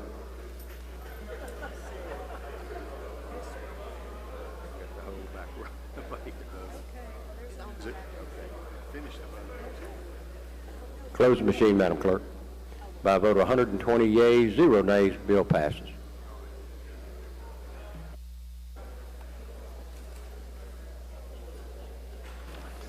All right, that concludes our work on the general calendar. I believe we have one item on the appropriations calendar. I'm sorry, gentleman from Rankin, Mr. Yancey, for what purpose? Yes, sir. Mr. Speaker, I'd like to hold item 72, House Bill number 1150, on a motion to reconsider. All right. Before I recognize the lady with the one appropriations bill, I do want to address, as we're leaving the general calendar, and I believe we had gotten even down as we were discussing these other items. As y'all know, we skipped over and took up item 143, I believe it was. Or, I'm sorry, 144, House Bill 865. The gentleman from Adams lodged 3 points of order as to the committee sub for HB 865. His first point of order deals with amending by reference, and he cites specific code section 75-1031 and 75-1033. That point of order is not well taken, as it does not amend by reference. They actually jive on those issues. As to his second point of order, citing Rule 35 by adding sections that were not in the original bill, that's actually not prohibited by Rule 35 of the House rules, so that point of order is not well taken as well. As to his third point of order, as the committee sub changes the original purpose of the bill. The original purpose of the bill was the lady from Jones's bill that added marijuana and moved cannabis from Schedule 1 to Schedule 3, I believe, and that was the one and only intent of her bill as it relates to scheduling. Therefore, the gentleman's point of order is well taken as to the original purpose of the bill, which goes to Rule 35, by the way, in our rules that are loosely referred to in the germaneness arena. So with that in mind, gentleman's point of order is well taken as to his third point. So the committee sub will be removed from us, and we would be back on the original bill. And I believe the lady from Pontotoc, Ms. Waldo, I see her button push, so I'll recognize her from her desk. Speaker, I'd like to ask that item number 49, House Bill 563, be laid on the table. Is that 865? I'm sorry. Wrong. I'm sorry. It's item number 144, House Bill 865. Please lay it on the table. Lady's motion is lay that bill on the table. All in favor of the lady's motion indicate by saying aye. Opposed, no. The ayes have it. The ayes have it. All right. That concludes our work on the general calendar, and we will go back to the appropriations calendar. Thank you, Mr. Speaker. I'd like to go to item number 1, House Bill 1649 on the appropriations calendar. Call it up and make the usual motion. Lady calls the bill up, moves the rules be suspended, the bill considered engrossed, read the third time, and placed on final passage. All in favor say aye. Opposed, no. The ayes have it. You're recognized, lady, to explain the bill. Thank you, Mr. Speaker. Ladies and gentlemen, this is our transfer bill. This is our second transfer bill. As you know, we usually have two. We passed the first one last week. This second one is making a $1 transfer from the general fund to the capital expense fund, and it's also transferring $1 from the treasurer's office of abandoned property to the capital expense fund. It's effective July 1st, 2026. This bill is going to provide another mechanism or vehicle as we move throughout the process and into conference. That's an explanation of House Bill 1649, Mr. Speaker. I'll yield for any questions. If there aren't any questions, I believe the gentleman from Tate has an amendment. Questions on the bill? I don't see any. I'll recognize the gentleman from Tate. I can't see him. There he is. Gentleman from Tate, you're recognized for your amendment. Thank you, Mr. Speaker. The clerk's office should have the amendment. So, real simple explanation. The amendment deals with the bill we explained last week with the settlement, if you will, of the Mississippi Main Street Investment Grant Program. A gentleman from Union has worked on that diligently. We worked on it extensively in the off season, got a deal with an agreement with MDA to let the grant funds that this body agreed to, as well as the Senate, over the last 2 years. We passed those program changes last week. This transfer bill would simply take the money that was promised in those previous 2 years out of CapEx, send it over to that fund at MDA, and that's the explanation. It's about $9 million and some change. Questions on the amendment? I don't see any. The chair lady wish to respond? I do not. I'd move adoption of the amendment. All right, I'm going to let the chair lady speak for herself. We support the gentleman's amendment, Mr. Speaker. Thank you, lady. All right, question occurs on the adoption of Amendment 1. If you favor the amendment, indicate by saying aye. Opposed, no. The ayes have it. The amendment's adopted. Anything further on the bill, lady? Move final passage. She moves Mr. final Speaker. passage. Open the machine, Madam Clerk. If you favor the bill, vote aye. If you're opposed, vote nay.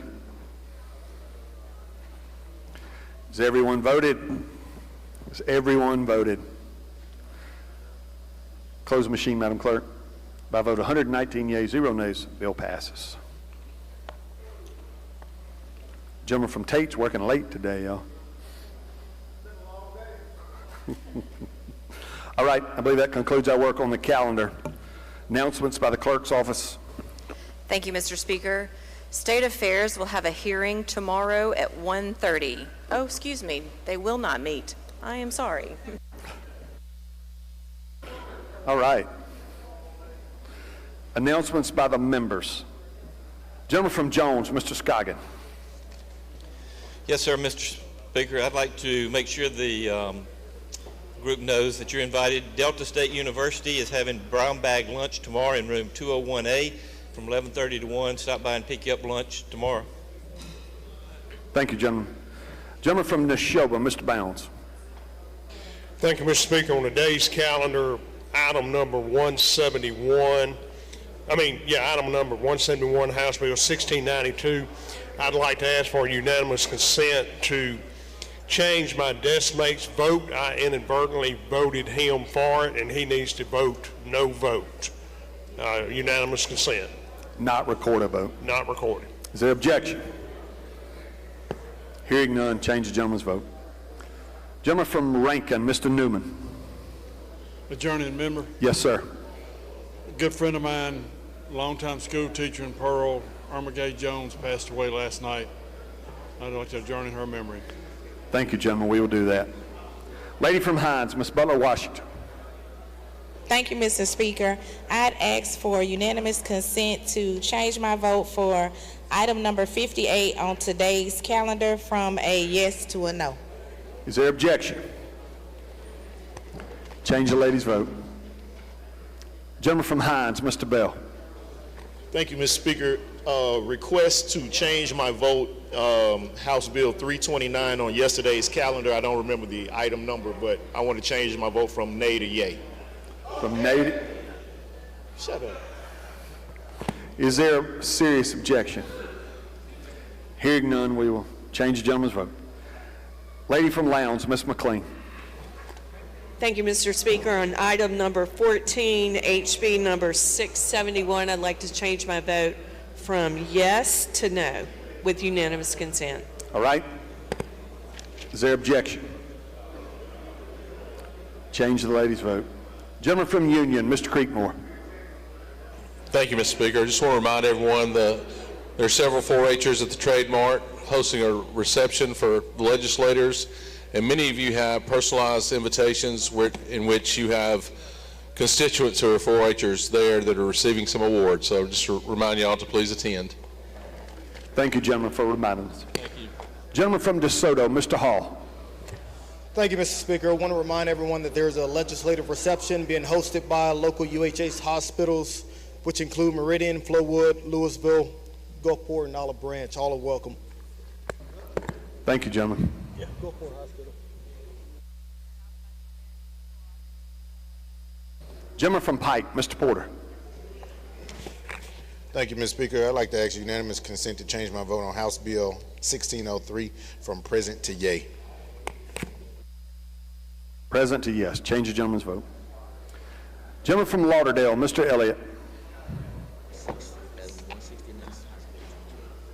Thank you, Mr. Speaker. Adjourn in memory. Yes, sir.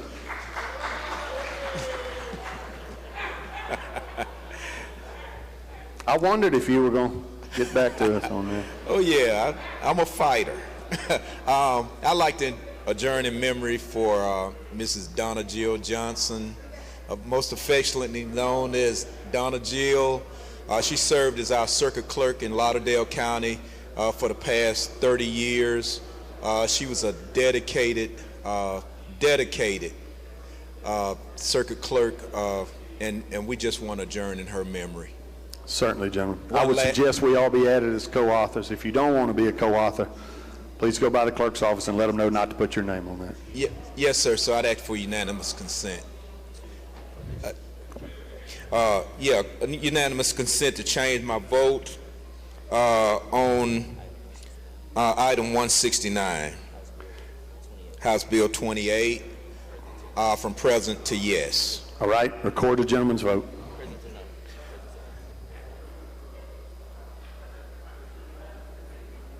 We good? Thank you. Lady from Jones, Ms. Scott. Thank you so much, Mr. Speaker. I would like to ask for unanimous consent to have my vote and my deskmate vote changed on the general calendar.